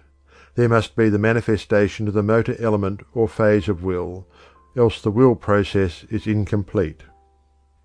A weakness of this last phase of will affects the entire will and renders its processes ineffective. The world is filled with persons who are able to decide what is best to do and what should be done, but who never actually act upon the decision. The few persons who promptly follow up the decision with vigorous action are those who accomplish the world's work. Without the full manifestation of this third phase of will, the other two phases are useless. Types of will. So far we have considered merely the highest type of will, that which is accompanied by conscious deliberation, in which the intellect takes an active part. In this process, not only do the conflicting feelings push themselves forward with opposing claims for recognition, but the intellect is active in examining the case and offering valuable testimony as to the comparative merits of the various claimants and the effect of certain courses of action upon the individual. There are, however, several lower forms of will manifestation which we should briefly consider in passing. Reflex action. The will is moved to action by the reflex activities of the nervous system which have been mentioned in the earlier chapters of this book. In this general type we find unconscious reflex action, such as that manifested when a sleeper is touched and moves away, or when a frog's leg twitches when the nerve end is excited. We also find conscious reflex action, such as that manifested by the winking of the eye, or the performance of habitual physical motion, such as the movement in walking, operating the sewing machine or typewriter, playing the piano, etc. Impulsive action. The will is often moved to action by a dim idea or vague perception of purpose or impulse. The action is almost instinctive, although there is a vague perception of purpose. For instance, we feel an impulse to turn toward the source of a strange sound or sight, or other source of interest or curiosity. Or we may feel an impulse arising from the subconscious plane of our mind, causing a dimly conscious idea of movement or action to relieve the tension. For instance, one may feel a desire to exercise, or to seek fresh air or green fields, although he had not been thinking of these things at the time. These impulses arise from a subconscious feeling of fatigue or desire for change, which, added to a fleeting idea, produces the impulse. Unless an impulse is inhibited by the will activities inspired by other desires, habits, ideas, or ideals, we act upon it in precisely the same way that a young child or animal does. Hofting says of this type of action, "The psychological condition of the impulse is that with the momentary feeling and sensation should be combined a more or less clear idea of something which may augment the pleasure or diminish the pain of the moment." Instinctive action. The will is frequently moved to action by an instinctive stimulus. This form of will activity closely resembles the last mentioned form, and often it is impossible to distinguish between the two. The activities of the bee in building its comb and storing its honey, the work of the silkworm and caterpillar in building their resting places, are examples of this form of action. Indeed, even the building of the nest of the bird may be so classed. In these cases there is an intelligent action toward a definite end, but the animal is unconscious of that end. The experiences of the remote ancestors of these creatures recorded their impressions upon the subconscious mind of the species, and they are transmitted in some way to all of that species. The nervous system of every living thing is a record cylinder of the experiences of its early ancestors, and these cylinders tend to reproduce these impressions upon appropriate occasions. In preceding chapters we have shown that even man is under the influence of instinct to a greater extent than he imagines himself to be. End of chapter 29. End of section 13. Section 14 of Your Mind and How to Use It by William Walker Atkinson. Chapter 30. Will Training. It is of the utmost importance that the individual develop, cultivate, and train his will so as to bring it under the influence of the higher part of his mental and moral being. While the will is used most effectively in developing and training the intellect and building character, it itself must be trained by itself to habitually come under the guidance of the intellect and under the influence of that which we call character. The influence of the trained will upon the several mental faculties is most marked. There are no faculties which may not be cultivated by the will.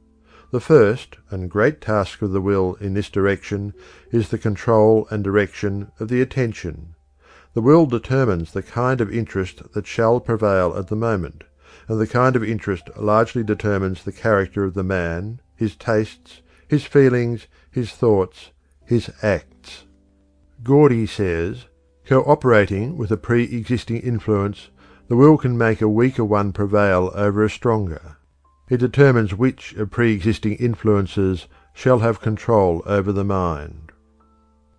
Moreover, concentrated and continued attention depends entirely upon the exercise of the will. As Gordy says, if the will relaxes its hold upon the activities of the mind, the attention is liable to be carried away by any one of the thousands of ideas that the laws of association are constantly bringing into our minds. Even in the matter of mental images, the will asserts its sway, and the imagination may be trained to be the obedient servant of the developed will. Regarding the influence of the will upon character, Davidson says, "It is not enough for a man to understand correctly and love duly the conditions of moral life in his own time.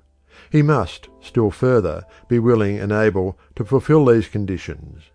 And he certainly cannot do this unless his will is trained to perfect freedom, so that it responds, with the utmost readiness, to the suggestions of his discriminating intelligence and the movements of his chastened affections."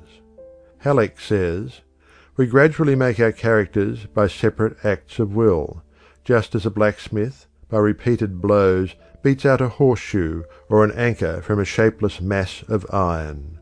A finished anchor or horseshoe was never the product of a single blow." Training the will. Perhaps the best way to train the will is to use it intelligently and with a purpose. The training of any faculty of the mind is at the same time a training of the will. The attention being so closely allied to the will, it follows that a careful training of attention will result in a strengthening of the will. The training of the emotional side of one's nature also brings results in the strengthening of the will. Halleck gives his students excellent advice regarding the training of the will. It would be hard to find anything better along these lines than the following from his pen. "Nothing schools the will and renders it ready for effort in this complex world better than accustoming it to face disagreeable things. Professor James advises all to do something occasionally for no other reason than that they would rather not do it, if it is nothing more than giving up a seat in a street car. He likens such effort to the insurance that a man pays on his house. He has something that he can fall back on in time of trouble. A will schooled in this way is always ready to respond, no matter how great the emergency. While another would be crying over spilled milk, the possessor of such a will has already found another cow. The only way to secure such a will is to practice doing disagreeable things. There are daily opportunities. A man who had declared his aversion to what he deemed the dry facts of political economy was one day found knitting his brow over a chapter of John Stuart Mill. When a friend expressed surprise, the man replied, "I am playing the schoolmaster with myself. I am reading this book because I dislike it." Such a man has the elements of success in him. On the other hand, the one who habitually avoids disagreeable action is training his will to be of no use to him at a time when supreme effort is demanded. Such a will can never elbow its way to the front in life. Habits. Habits are the beaten track over which the will travels. The beaten path of habit is the line of least resistance to the will. One who would train his will must needs pay attention to providing it with the proper mental paths over which to travel. The rule for the creation of habits is simply this: travel over the mental path as often as possible. The rule for breaking undesirable habits is this: cultivate the opposite habit. In these two rules is expressed the gist of what has been written on the subject. Professor William James has left to the world some invaluable advice regarding the cultivation of right habits. He bases his rules upon those of Professor Bain, elaborates these, and adds some equally good ones. We herewith quote freely from both James and Bain on this subject. It is the best ever written regarding habit building. 1. In the acquisition of a new habit, or the leaving off of an old one, launch yourself with as strong and decided an initiative as possible. This will give your new beginning such a momentum that the temptation to break down will not occur as soon as it otherwise might, and every day during which a breakdown is postponed adds to the chances of it not occurring at all. James. 2. Never suffer an exception to occur till the new habit is securely rooted in your life. Every lapse is like the letting fall of a ball of string which one is carefully winding up. A single slip undoes more than a great many turns will wind again. James. It is necessary, above all things, in such a situation, never to lose a battle. Every gain on the wrong side undoes the effect of many conquests on the right. The essential precaution is so to regulate the two opposing powers that the one may have a series of uninterrupted successes until repetition has fortified it to such a degree as to enable it to cope with the opposition under any circumstances. Bain. 3. Seize the very first possible opportunity to act on every resolution you make, and on every emotional prompting you may experience in the direction of the habits you aspire to gain. It is not in the moment of their forming, but in the moment of their producing motor effects, that resolves and aspirations communicate their new set to the brain. James. The actual presence of the practical opportunity alone furnishes the fulcrum upon which the lever can rest, by which the moral will may multiply its strength and raise itself aloft. He who has no solid ground to press against will never get beyond the stage of empty gesture-making. Bain. 4. Keep the faculty alive in you by a little gratuitous exercise every day. That is, be systematically ascetic or heroic in little unnecessary points. Do every day something for no other reason than that you would rather not do it, so that when the hour of dire need draws nigh, it may find you not unnerved and untrained to stand the test. The man who has daily inured himself to habits of concentrated attention, energetic volition, and self-denial in unnecessary things will stand like a tower when everything rocks around him, and when his softer fellow mortals are winnowed like chaff in the blast. James. End of chapter 30. Chapter 31. Will Tonic. In addition to the general rules for developing and training the will given in the preceding chapter, we ask you to tone up and strengthen the will by the inspiration to be derived from the words of some of the world's great thinkers and doers. In these words there is such a vital statement of the recognition, realization, and manifestation of that something within, which we call will, that it is a dull soul, indeed, which is not inspired by the contagion of the idea. These expressions are the milestones on the path of attainment, placed by those who have preceded us on the journey. We submit these quotations without comment. They speak for themselves. Words of the wise. They can who think they can. Character is a perfectly educated will. Nothing can resist the will of a man who knows what is true and wills what is good. In all difficulties advance and will, for within you is a power, a living force, which, the more you trust and learn to use, will annihilate the opposition of matter. The star of the unconquered will, it rises in my breast, serene and resolute and still, and calm and self-possessed. So nigh is grandeur to our dust, so near is God to man, when duty whispers low, thou must. The youth replies, I can. The longer I live, the more certain I am that the great difference between men, between the feeble and the powerful, the great and the insignificant, is energy, invincible determination, a purpose once fixed, then death or victory. That quality will do anything that can be done in this world, and no talents, no circumstances, no opportunities will make a two-legged creature a man without it. Buxton. The human will, that force unseen, the offspring of a deathless soul, can hew a way to any goal, though walls of granite intervene. You will be what you will to be. Let failure find its false content in that poor word, environment. But spirit scorns it and is free. It masters time, it conquers space, it cowes that boastful trickster chance, and bids the tyrant circumstance uncrown and fill a servant's place. Resolve is what makes a man manifest. Not puny resolve, not crude determinations, not errant purpose, but that strong and indefatigable will which treads down difficulties and danger as a boy treads down the heaving frostlands of winter, which kindles his eye and brain with a proud pulse beat toward the unattainable. Will makes men giants. Donald G. Mitchell.